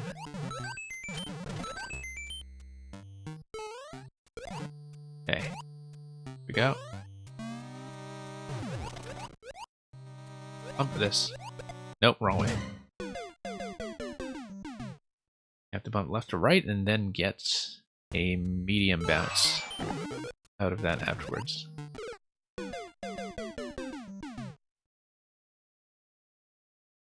I feel like I should be able to get this soon. It's quite doable.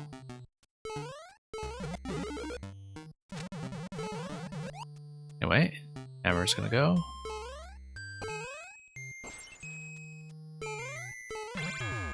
Everything here is going to be fine.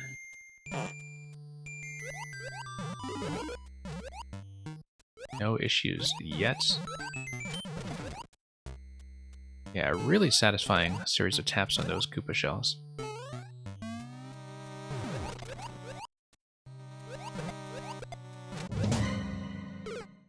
No, I need to control that timing. I do have the time to plan that out instead of rushing.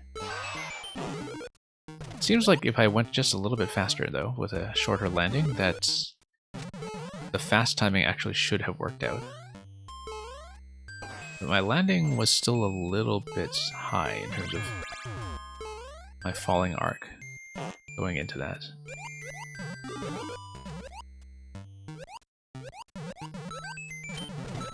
Okay.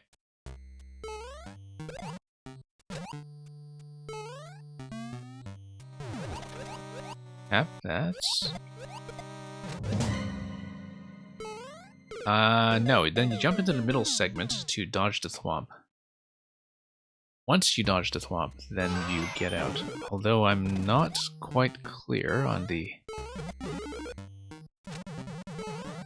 what it looked like a, an on-off switch activation there. I wasn't quite reading that correctly on the first pass, but I definitely need to dodge the thwomp, so...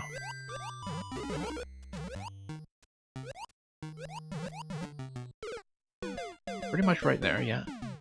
Welcome, momentarily sane.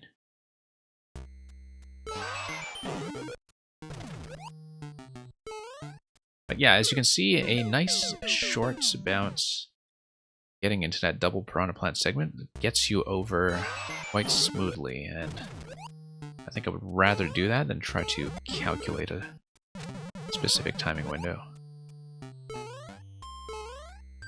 Oh, whoops. How Goes Tonight levels pretty well, actually. There were a couple that I didn't clear. They were generally pretty fun, though. We haven't received any outright duds, but I think most of the people who submitted today were people who are returning makers, rather than anybody really fresh, and so it's kind of nice that we've cultivated a regular crowd here that is so good at what they do.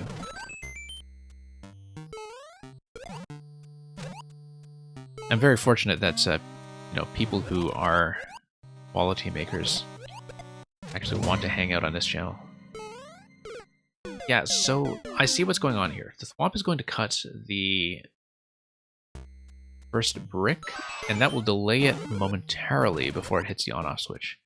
You need to get on the flag before it hits the on-off switch, so once the Thwomp passes, you pretty much need to go right away, because it will only be delayed very slightly before it makes contact. So I do see what's going on now. Okay. Toss. And up. And the Terminator will catch up on that message in just a moment.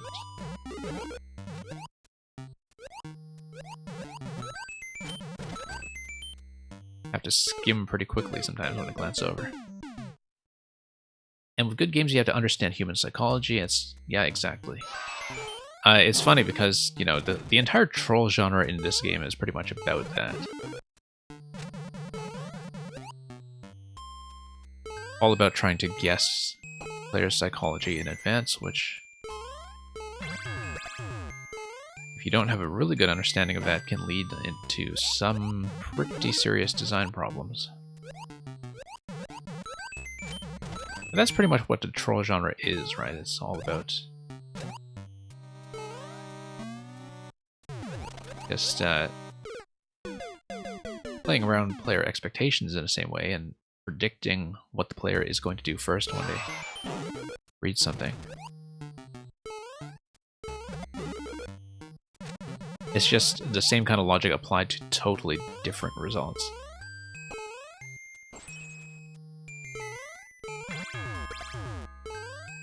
I guess a totally different intention of how you plan to use that psychological information. Okay, through here. We're almost done with this one. I think we can get it decently soon.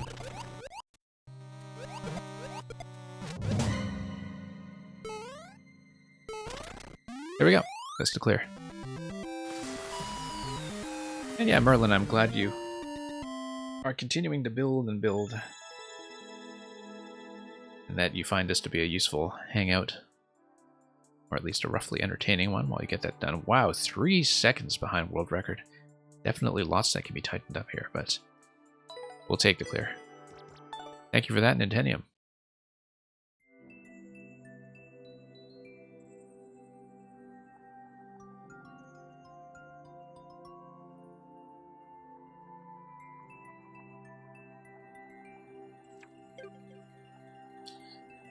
Terminator, you're next, and then I believe you're the last sub, so we will then go to Merlin and Green Heroes after that.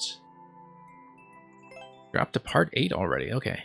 And you're going to recommend that I start with part 8. Yeah, Merlin, has seemed like you have been working very quickly.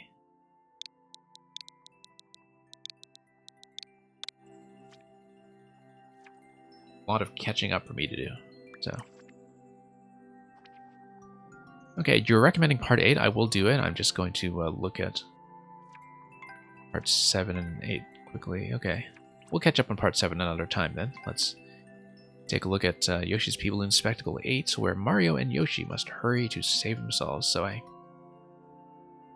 guess we're friends again, Yoshi and I.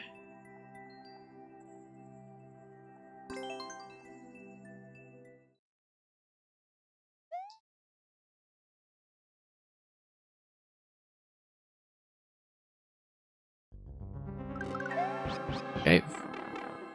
Interesting what's going on with the ignition of the bombs up there. Whoa, lots to look at here. We need to get into the bone shell. But then what's going on with the P-Balloon? That's interesting. Seems like there's... Oh, okay. Hit the bone shell to the left because that gets you the on-off switch activation. So you go up the right side column, up the coins, the bone shell hits, and then I proceed from there.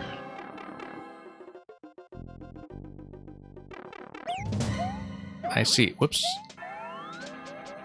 Okay. Need to be a little bit quicker here. Yeah, you pretty much need to get the jump right away after you are dismounted from Yoshi and accurately head up before everything gets trapped.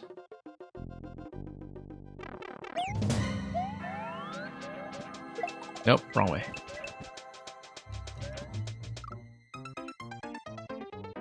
The arrow seems to indicate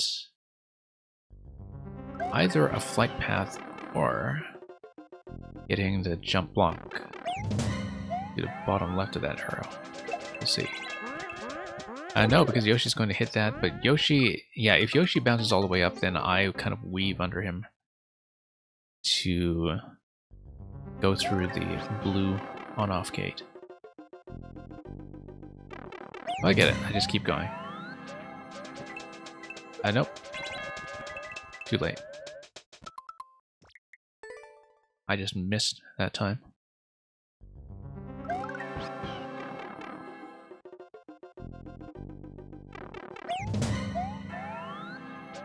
Okay, tap it.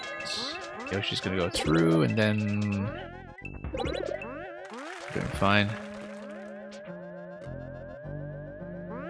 Race through. Yoshi's gonna open up a bunch of gates, and then... oh, I'm gonna miss this. Yeah, because Yoshi's supposed to bounce to the upper level, and I missed. So... this is supposed to be unlocked by Yoshi. If I hit the bone shell quickly enough, that should go easily.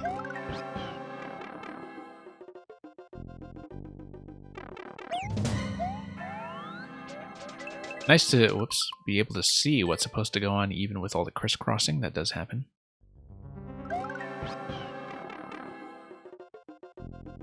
But I think I am generally reading this correctly. Well, nope, just still slipping by with that deceptive artwork on a P-balloon. Do some P-balloon precision and the hitbox feels like it gets everywhere. You do a level like this and it feels like you're just missing everything instead. Yeah, you can't let Yoshi get the deflection on the on-off blocks, because that's what leads to the conveyor trap.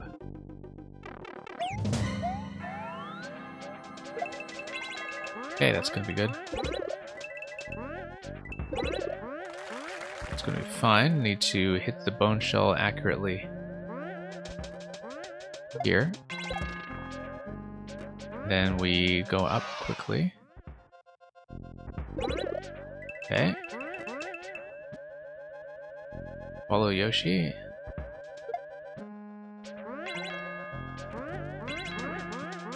Oh no, I need to hit the on-off switch myself. Okay. Yeah, that's fine. We just need to slam into it. Kind of interesting that the lava timing isn't really relevant until you get up to that point, but you have such a horizontal segment there that it is suddenly going to be a threat.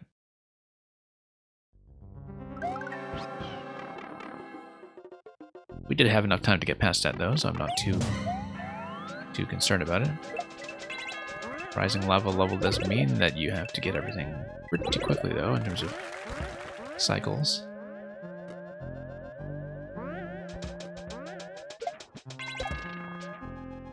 Okay. This is going to be gated anyway, so no need to go super fast. Whoa. Too much of a bump there. Yeah, too much bumping. No. I should not have bumped that. On state is okay. Maybe I did accidentally bump it the first time then, when I got there, but we'll see. Okay. That's fine.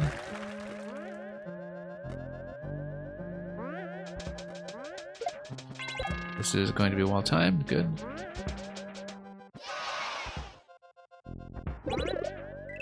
No issues here.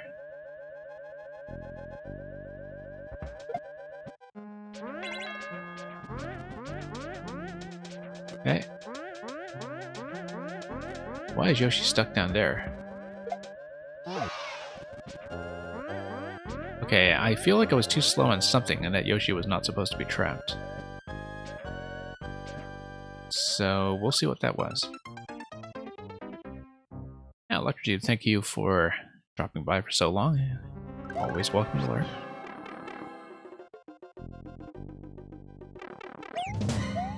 Okay. So we'll see what I can actually do quickly in that segment where Yoshi didn't seem to be able to continue.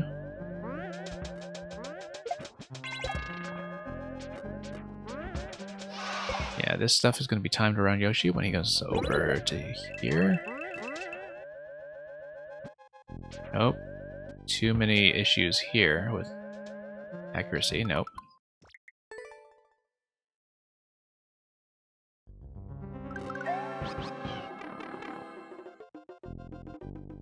It's okay. Just steadily make this work. Whoa, no, too much of a bump.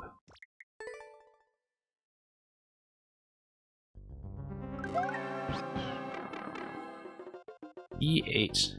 It's like you're going down to a lower and lower level in parking or something. But today's level, Yoshi is parked on level 8. Yoshi is totally getting ticketed. That's okay, he already knows how to commit tax fraud. Skipping a parking ticket is no big deal.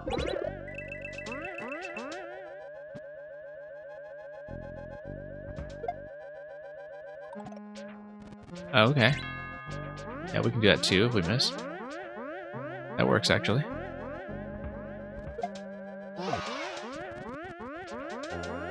Okay. This is fine, apart from getting bumped there, which... Okay, no. Yeah, Yoshi is supposed to run up and drop fire on top of the ice column there, so... Something there was too slow.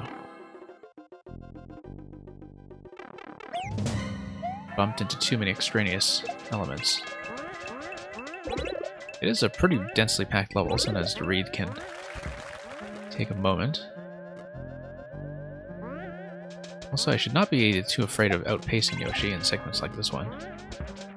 Certain activations like this are going to be timed around Yoshi anyway.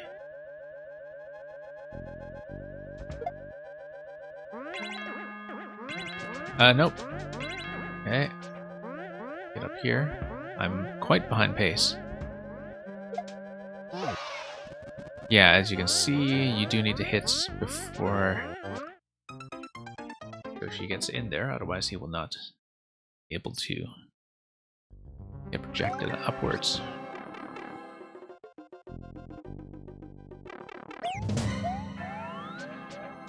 Okay. Can totally be done. Need to tighten up a lot of things. Nope.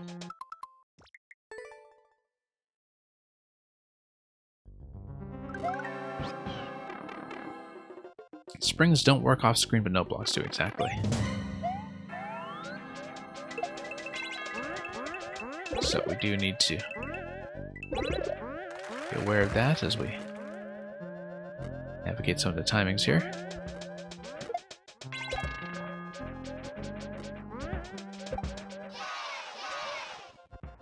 Anyway, a bit of a lengthier wait for Yoshi down there. Yeah, too many bumps.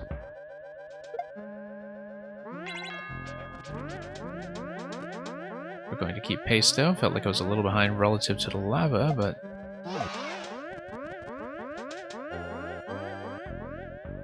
yeah, I just need to not let up in speed.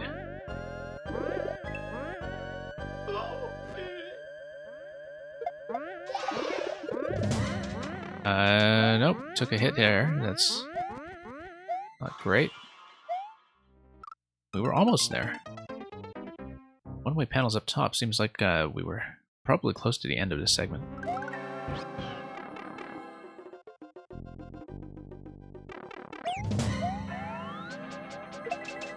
And yeah, I see what you mean in terms of controlling whether Yoshi is able to continue using that property.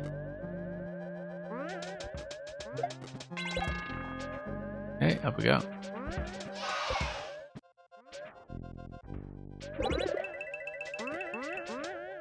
And through. Yeah, sometimes that will just not hit. Okay. I think it might have something to do with my height relative to the bone shell. In terms of whether it's actually going to hit, so. Yeah, Nintendo, thank you for dropping by. I know there was a bit of chat lag on your end from mobile, but glad you could come by to see that cleared. Nope.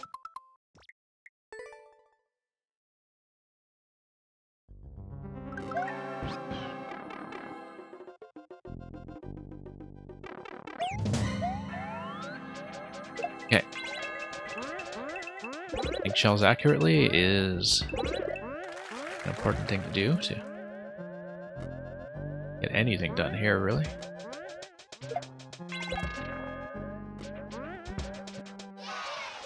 Yoshi's gonna go up and through.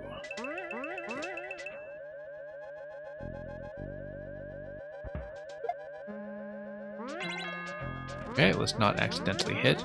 Let's keep pace.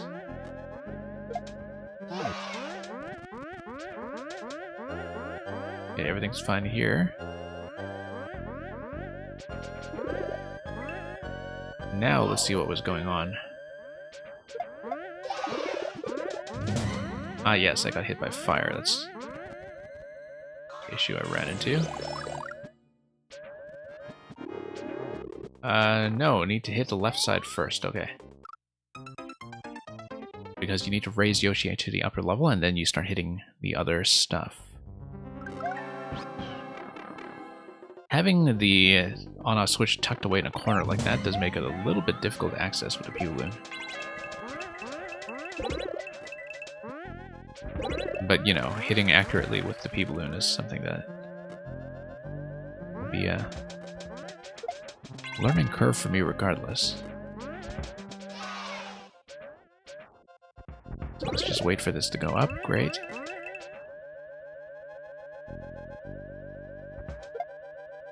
Will it hit? Yes. No, and it hit twice.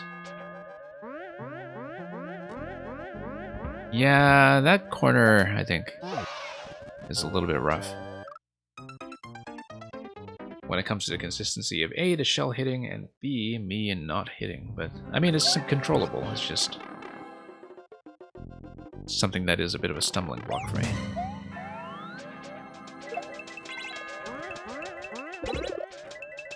Okay. So we'll just go back and get it done.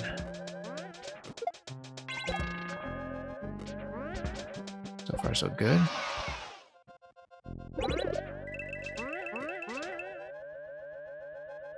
Let's not bump into anything.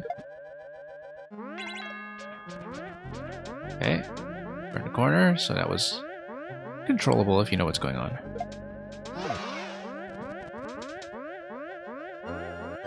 Okay, this is going to flow pretty well. As long as we just keep pace with Yoshi on screen. Okay, here's the part where I need to dodge fire. There we go. Now we take this first. Wait. Oh, I see. Yoshi got stopped. Again, because I was probably too slow to load that in.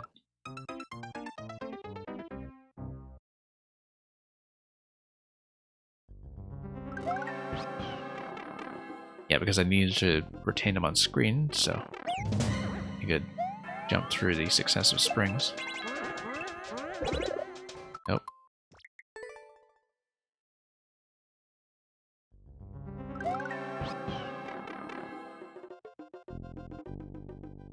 Okay.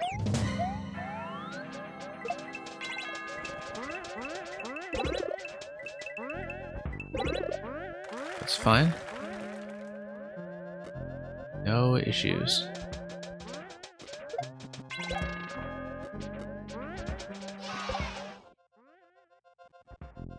Up we go. Nope, one bump is 2 bumps. That's enough to kill the run, basically. Maybe. A little tight against the lava, that's all. I am a little bit behind due to that mishap, but we'll see how tight the lava gets, because that's become the main threat here. Yeah, too slow.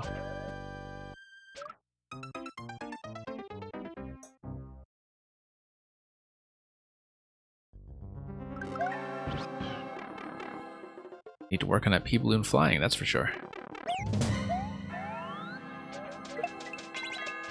Okay.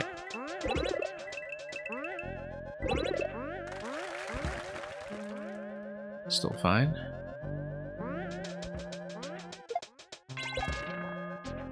And we'll get through here. All the way up.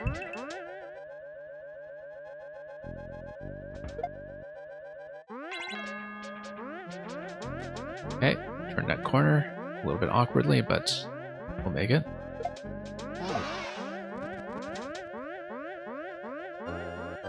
Full steam ahead as we let Yoshi drop some fire. Nope, miss.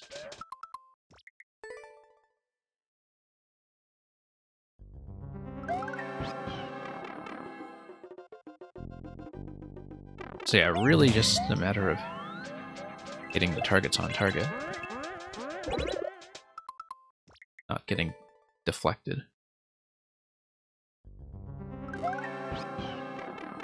Making a whole vertical level, you say, and getting Yoshi to move from the bottom up was a pain? Yeah, I can see that. Whoops. Well, good to see the concept through anyway, though. Yeah, because of vertical loading rules being what they are, and, you know, making sure the pacing is set up such that Yoshi is on screen when he needs to be. And having that line up with the top speed of the P-balloon.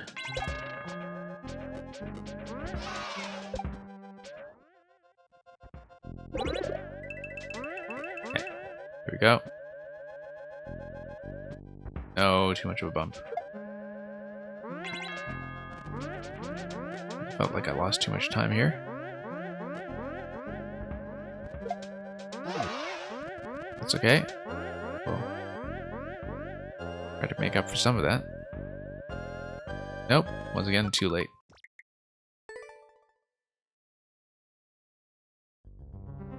Yeah, one bump is enough to kill the run, really. Because you just fall behind Yoshi's pace too severely.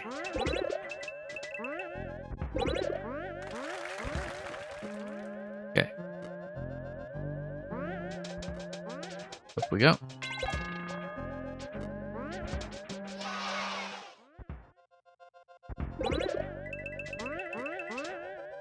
Okay, no more bumps. No more bumps. Nope. Yeah, the P-balloon interaction there is a really tight spacing.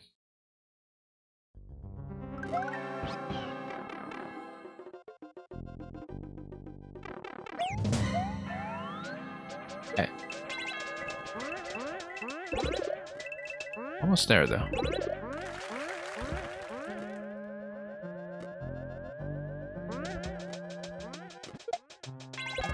Okay, that was nearly a miss.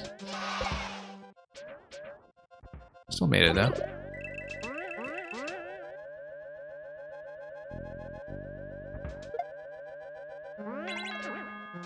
Being ahead of Yoshi is actually going to be helpful here, even if it doesn't last very long.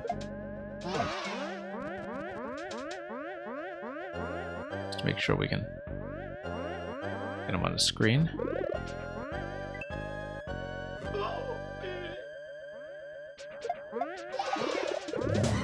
Yeah, kind of a satisfying double deflection there.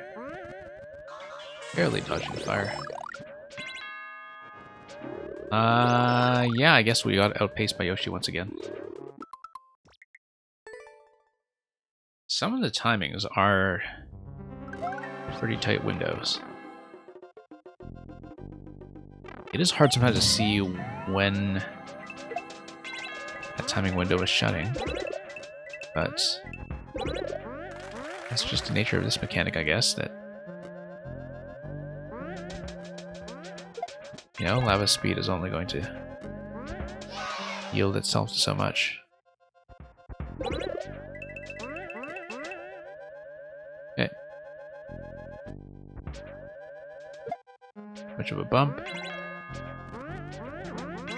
No, you see, like, I'm trying to go up accurately there, but even if I'm just slightly off center, I get bumped into the on-off switch.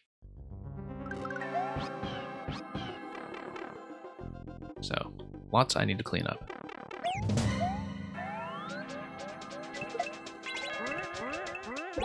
Okay.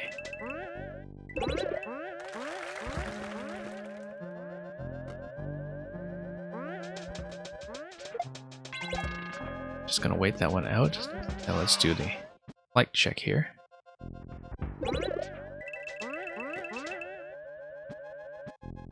Nope, too much of a bump. Nope. Yeah, same thing. I was letting go of the input. It's just that if you hit the bumper at all, you just get slammed into that. And after that, you just lose too much pace to keep up with Yoshi at all.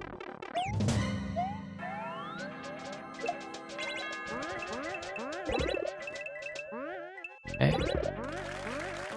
We go.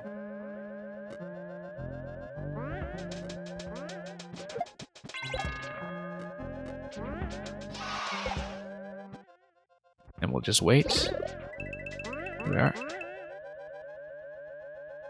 Okay, accurate runs. Felt like I fell a little bit behind, but at least we're accurate and still on course. Oh, and I just miss.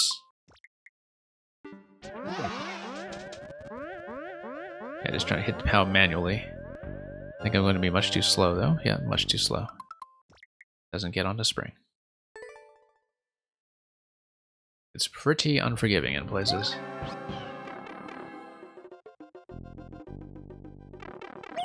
There's a lot that you are not allowed to get away with.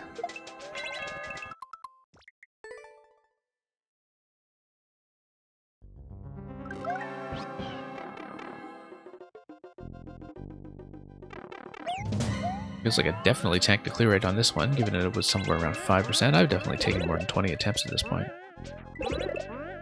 Must be quite a lot more.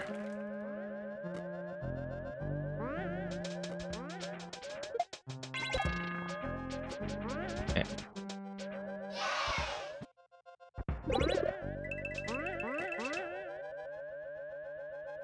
Okay, actually flying accurately for once in a lifetime.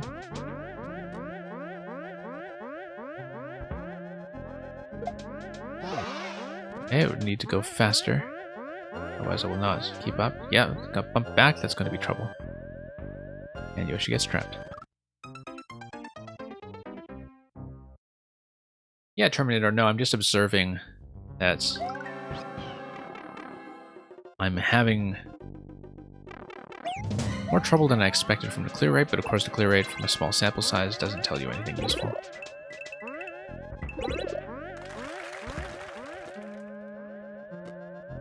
Okay. Nope.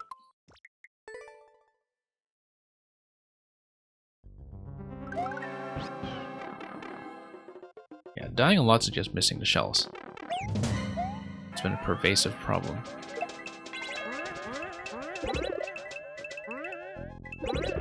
Okay, up we go.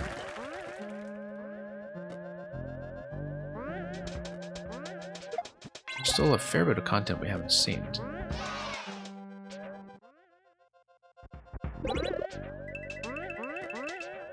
Alright.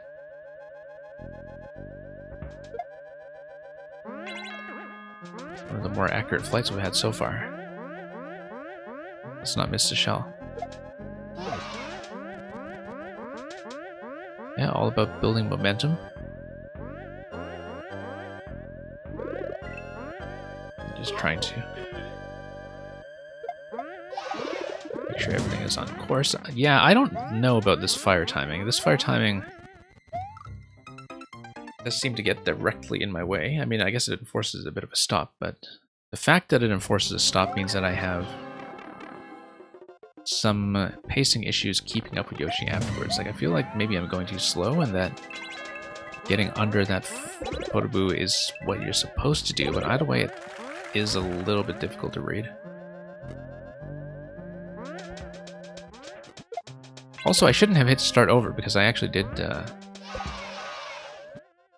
trying to remember if I...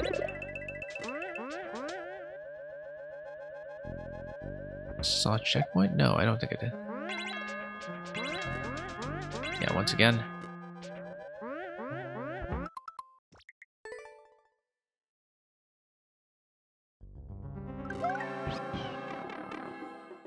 Anyway, we've been here for almost half an hour, so it might need a separate continuation.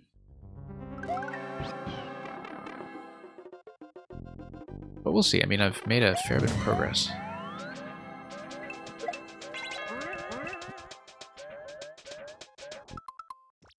Too many bumps.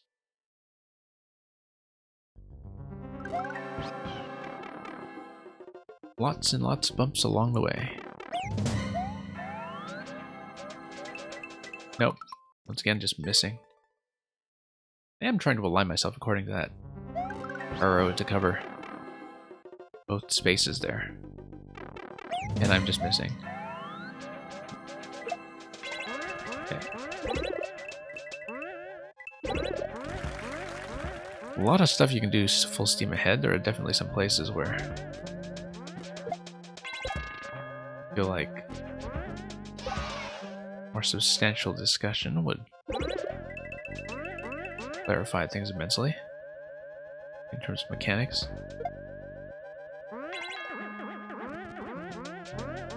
Yeah, it's a really tight series of timings. I think the issue that I have with this partly is that very often you get into situations where you don't know that you're too far behind, that you're already dead. And it takes a while to register depending on when Yoshi outpaces the camera. So, we'll see how that goes. It's fine. Possibly a major precedent.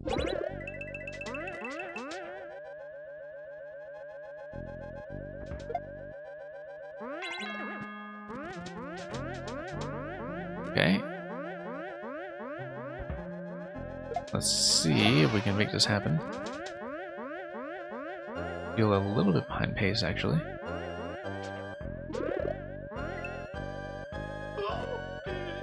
But okay. And Yoshi gets stuck, yeah. I think I'm going to call it at this point, Terminator. We'll have to continue it in another segment, but there are just too many pacing things right now where I don't necessarily know if I am keeping up with Yoshi. And sometimes I find that out later than I expect, so. A lot of fun so far, though.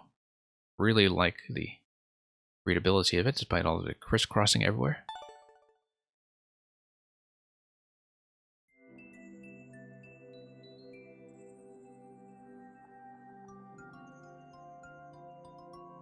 Yeah, we're just a little short on time, and so I do want to get through both of the remaining submissions.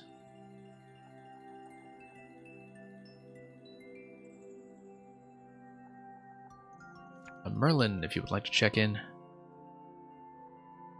we'll take a look at this latest code that you sent in. Merlin may have dropped, but I will just give him a moment to respond. Past that is going to be Green Heroes.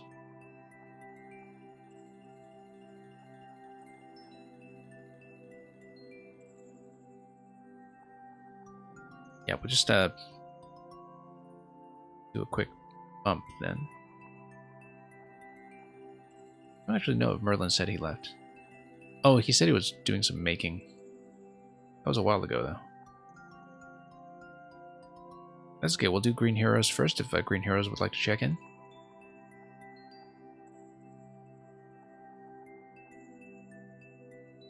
And I will not be reopening afterwards today.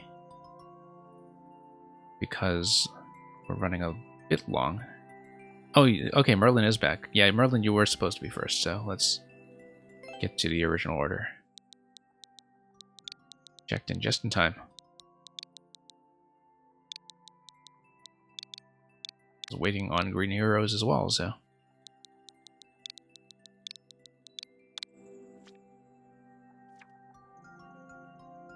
Ancient overgrown jungle debris. And Big Shy Guy's got the record. Exploration course dedicated to JC and Marilyn, 7 hidden M's. Okay, I remember playing something similar by you that also had a hidden M search. Going to the barber shop, okay. Glad that you are able to do so. Possibly first time in a long time, if it's similar to other people's pandemic experiences. Also, I love how your upload on the 19th of April was at 4:19, at least on my clock. Might not be the case on your clock, depending on time zone.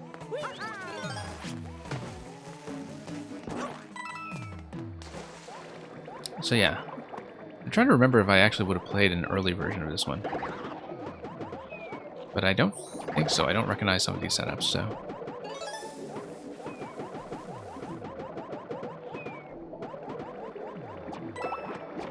And here we are. Oh, never mind the funny number. I was just thinking about that in terms of the match between the date and the time.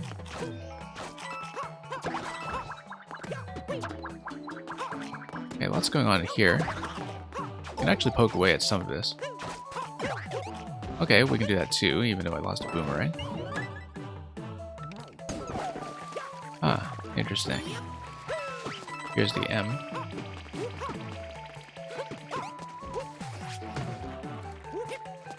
And let's see what we can do. I feel like skipping over to... That's... so soon, the exclamation block might have locked me out of something, maybe. You know what? We can just stack crates here.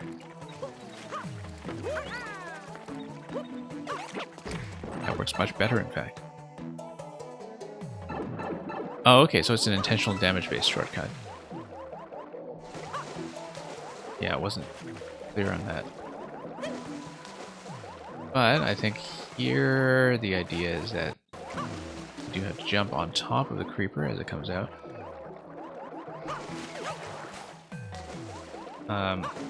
Jump on top of the... Whoops. Okay, we've got lots of coins to go.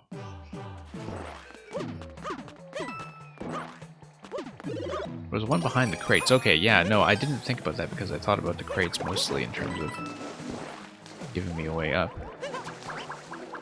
Unless you mean some of these crates. Nope. Okay, tap everything here. Yeah, I like being able to do that on the lower part of the slope. Seemed to work pretty well.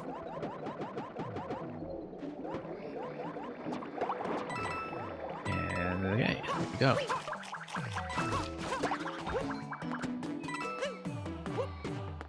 Yeah, okay, so that was the shortcut area. Let's just take a look at here anyway, just to see, because yeah, we missed this coin earlier.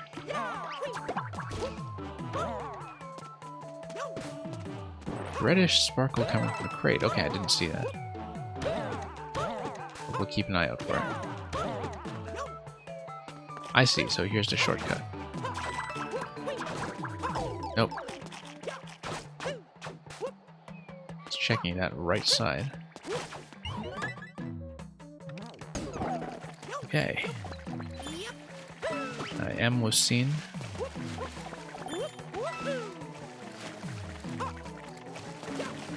And we didn't look at this whole area down here, and I should.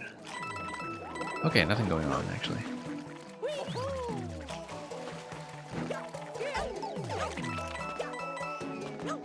Ah, yeah, the red sparkle, I see. Very well hidden. I've actually rarely seen that crate interaction. There's a lot of stuff in 3D World that I think is just generally not well known. In terms of concealing a coin with a crate, that isn't something I've really thought about.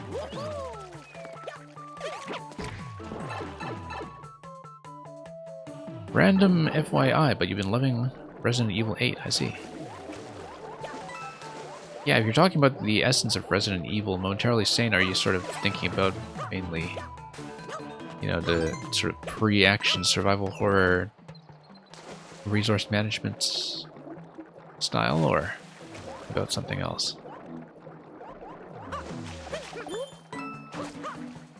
Yeah, I know that people do have strong opinions about where Resident Evil has gone as a series. I don't have strong opinions about it because I haven't played since 4 and I just don't know it very well. Okay, 5 coins at this point. That's actually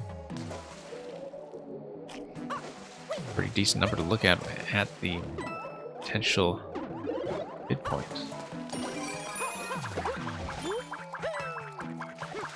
Okay. Wonder if there's anything we can do up here. No, probably not. Worth a try. Oh.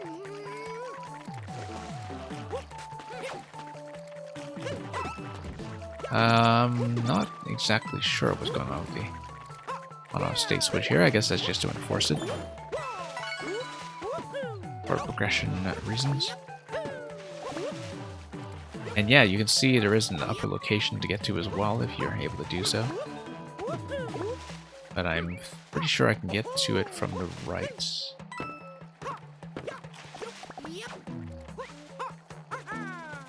Maybe. I would have hoped so.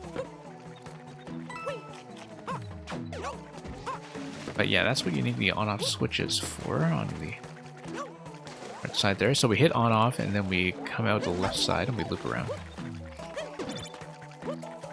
Because I know where the destination is now.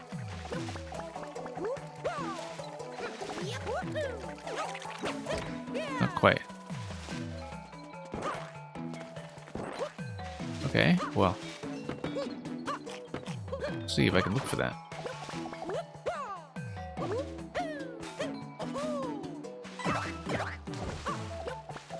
And I can't loop around, okay. Important information.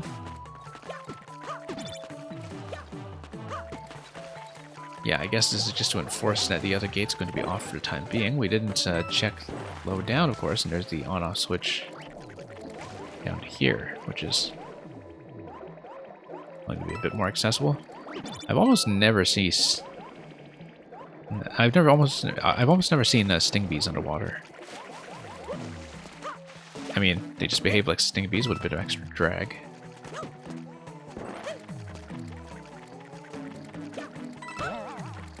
Okay, that's gonna feel smooth. Just gonna check some of these locations. Here's one. That's 6 coins. And hey, Gooby, welcome.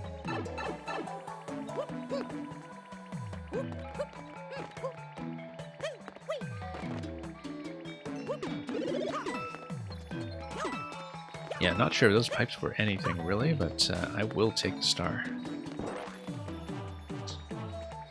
I could use it.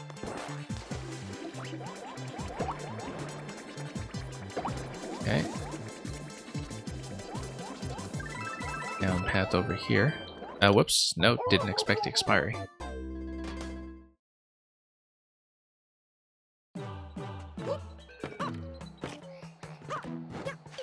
Oh no!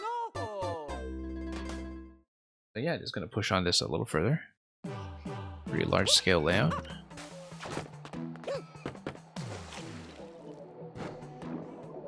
check both. Yeah, I'll grab Boomerang for sure.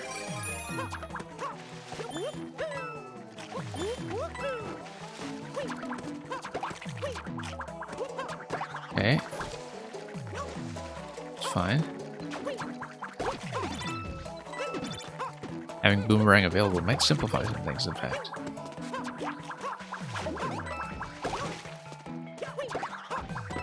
Yeah, this I need to reset to the other on-off position. Aegis Cook, you re-uploaded your Super World. Okay, great. Wow, that's a pretty substantial edit, by the sound of it.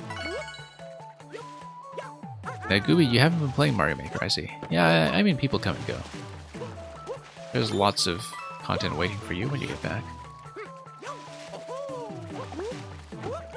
Right, we need to go down for the on-off activation. Let's do it carefully.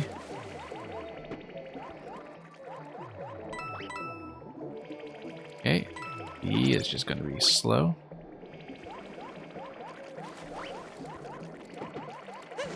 And there we are.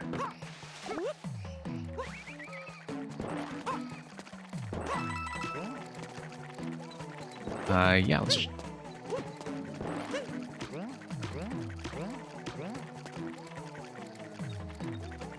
Up we go. We wanted a coin 6 here. Now let's see how the rest is doing.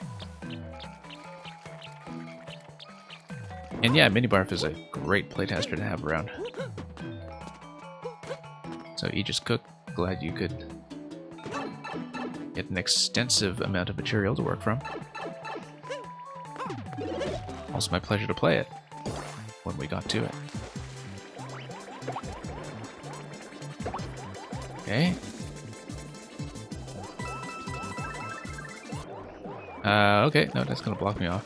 I'm going to check the other side just to diligent about that first in case this was anything other than just coins. It's just coins.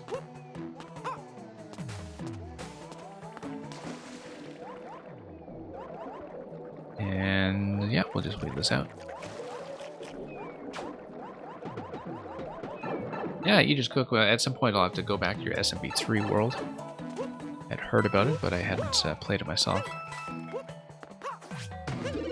I feel like I'm down by 1 pink coin compared to what I had earlier. That's actually missed one.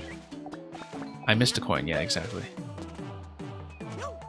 I'm momentarily saying you've not seen one of my levels before. Yeah, I mean, I guess I don't really play my own stuff on stream, unless I'm clear checking, which I haven't done in a long time. It's been a while since I published something new. I haven't really uploaded a new level in 2021. But that's just because I'm slow. Nothing special to it beyond that. Yeah, Merlin, I thought I had gotten that coin previously, but I guess I'm wrong.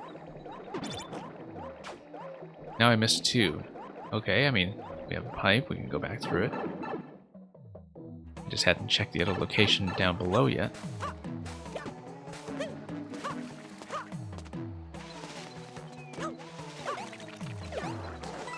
Whoops. Yeah, there's another one.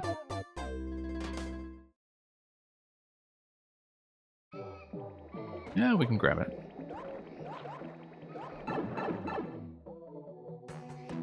Is there a command for mine to pop up? Yes, just maker ID.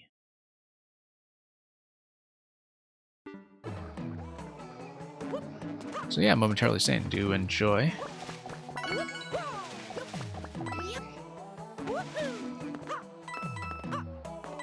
And okay, mushroom over here. Helpful.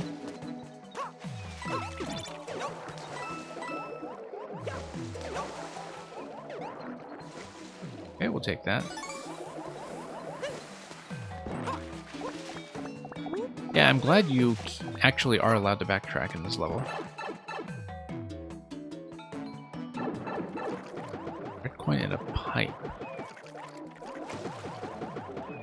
Oh, you mean this guy here. Unless you don't mean that guy here. Ah, actually, no. Let's see.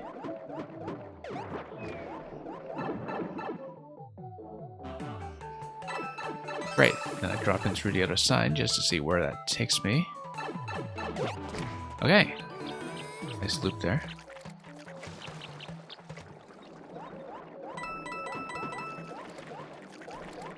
And then I go back through the blue pipe to proceed. I have to remember my sense of direction here.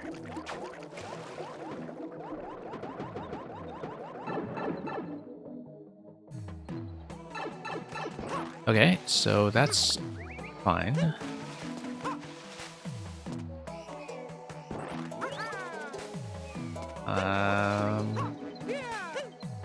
Oh, I do need the on-off switch to activate the mushroom platform. Yeah, there we go. Take advantage of this overlap. A single block where you can make contact. But we will, and go back down. I've taken this checkpoint already, of course, which means it would be a bad idea to take a death.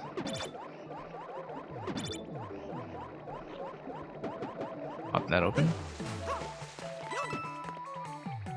And then I need another activation, which will probably be up here. Whoops. Didn't see the B. Okay. Got the boomerang.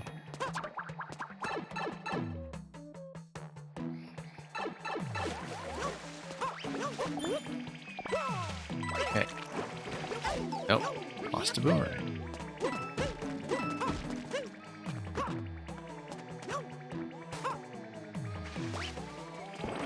And then, yeah, test. Bees. Pretty substantial adventure so far.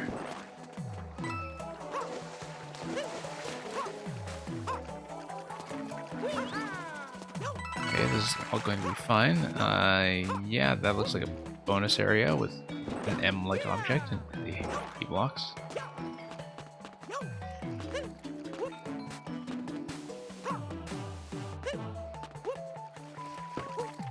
We'll worry about that later. You didn't miss any so far, okay.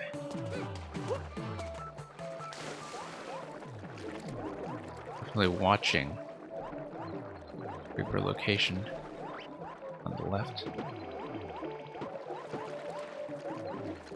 Anyway, we've got about 300 seconds to work with, as long as I'm reasonably cautious. Make sure to keep the mush, okay. Right, because of this segment that's about to come up here.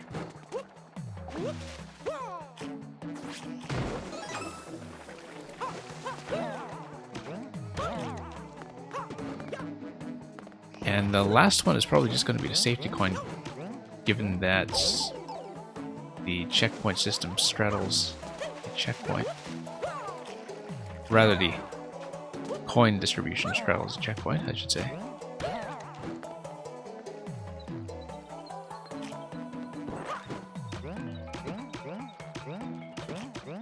Nope. Oh no!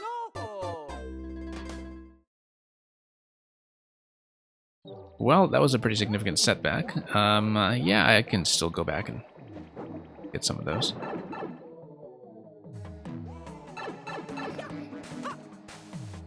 Yeah, just a little bit of a visibility issue for me on the fall down to the creeper, so. Oh no! Fairly big reset, but we'll do it.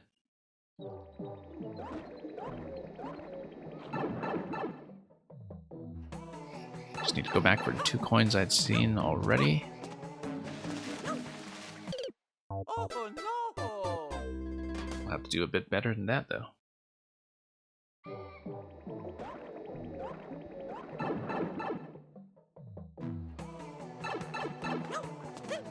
Okay.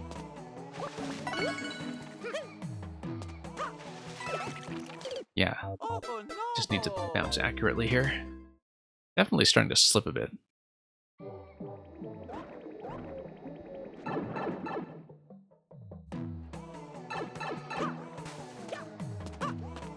Let's actually do the top location first. Grab this while I'm at it. Yeah, mushroom is actually an important thing to have.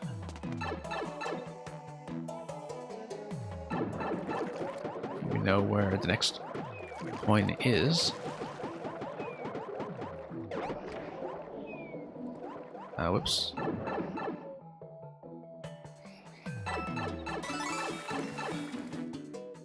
Having the mushroom in tow, I should be fine from here. There was the segments to the bottom over here, and then there will be the ground pound for that. Okay.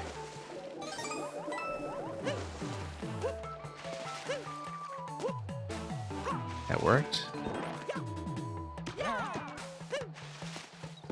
Surprisingly difficult to hit that single tile. You say it's one of the longest you've made in a while, but it depends on what you mean by length, because of course the boss rush took me much longer. I mean, I guess in terms of the scale of the level layout itself, yeah.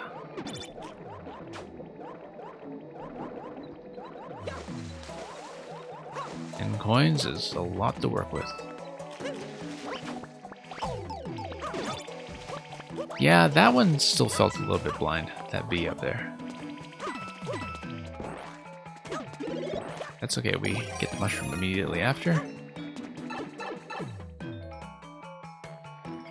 You made us say you had to go back. Oh, on top of the screen. Yeah. I see what you mean. Having done that already.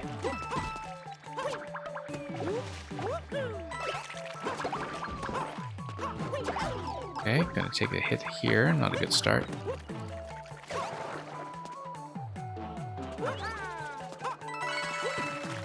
Yeah, this is probably going to be okay.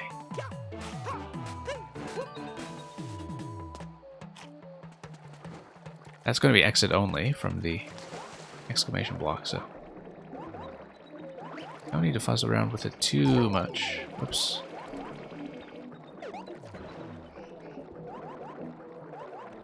We'll wait for the creeper to go, and then this time we'll try to do this cleanly without taking last minute damage.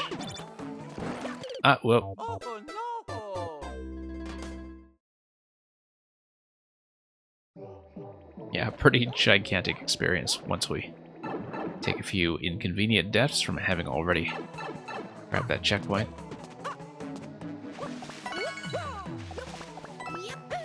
Almost tempted to just retrace my steps back to checkpoint 1 just to save some of that properly. And moreover, make checkpoint 2 available again. Well, I don't know if we'll do it, because I just don't remember the layout well enough at this point to have a huge diversion like that. Let's just try to clear.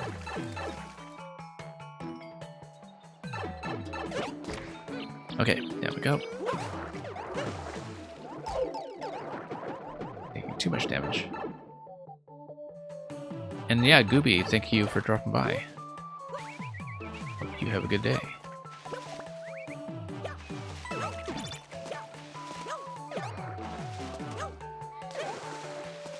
Okay. There we go. And then we do need to activate this.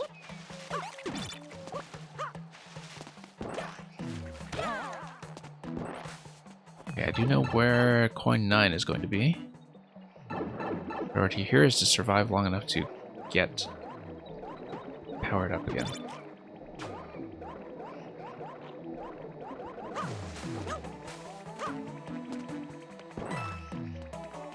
Sure. Okay, let's watch my head here, because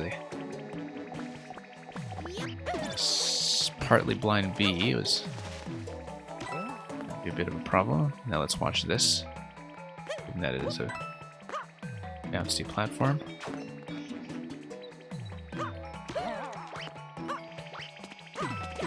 Okay, if we keep the boomerang going into coin 9 and the rest of it,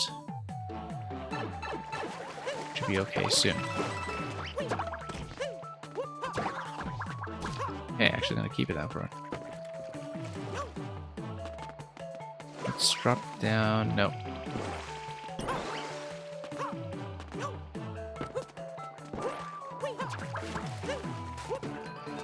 not seeing. Or was it earlier? Ah, yeah. Exit only.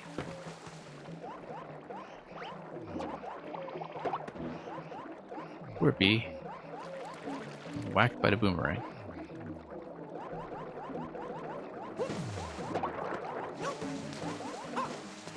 Okay. I don't know what that's all about, but we'll take it.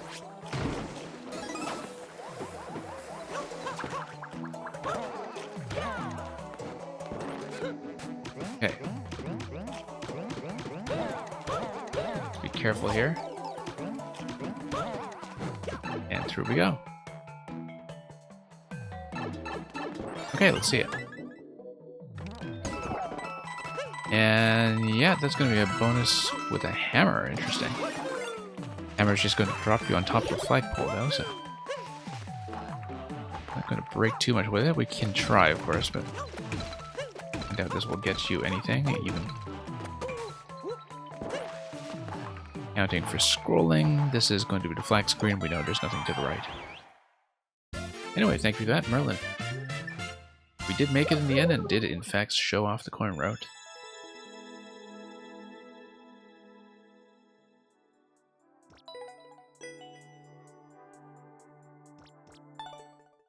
Okay, doing a quick check for green heroes. And yeah, we'll let green heroes check in. I do see them in a chat. If they don't check in, I will probably just end, but we'll at least punch in just to see what we're dealing with. If it's something short, I may just play it anyway.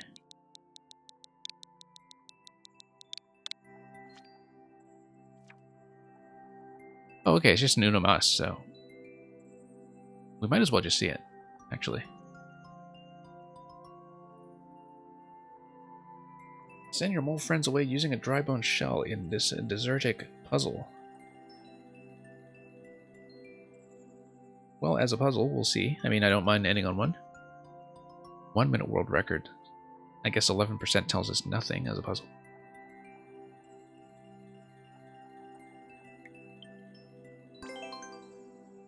But yeah, last one in queue anyway. We might as well just plug it in.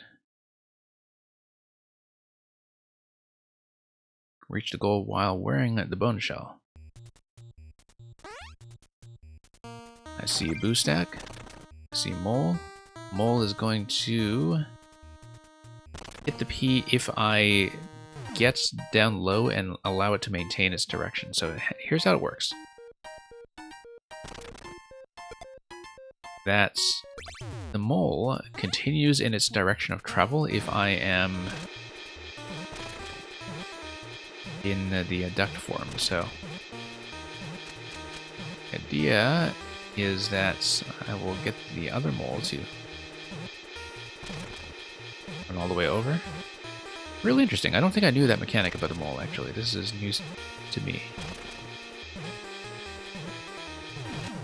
Although I think I've maybe seen some levels use it in a subtle way. I didn't really know about it as a rule set, that the mole just continues along its trajectory.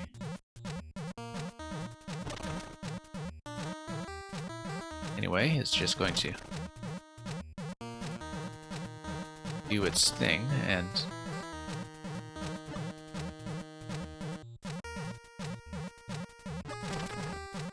yeah, I don't know if you know what, we're allowed to go here, and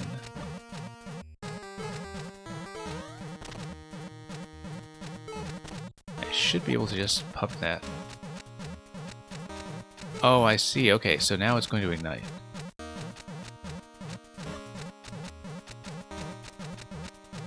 That's going to drop the boo stack. And I have a key, so let's go to the top. Flag is accessible, of course. That's it. Only 11% on that, really.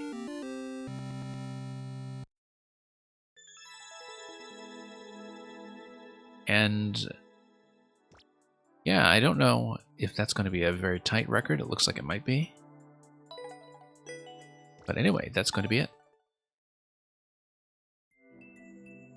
So yeah, that, considering how much I've been talking lately about how good the mole is, That's an interesting concept.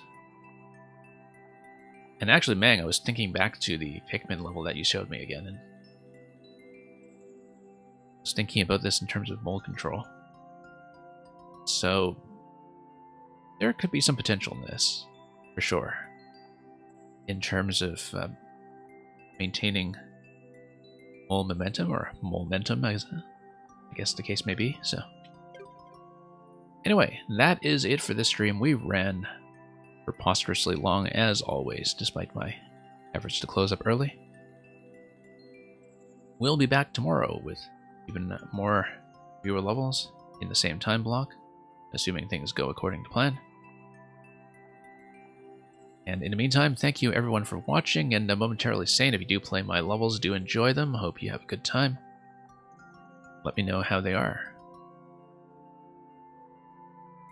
I will be scanning around for a raid fairly shortly, probably somebody doing Mario Maker as usual, but we'll look around and make a choice accordingly. In the meantime, thanks for watching.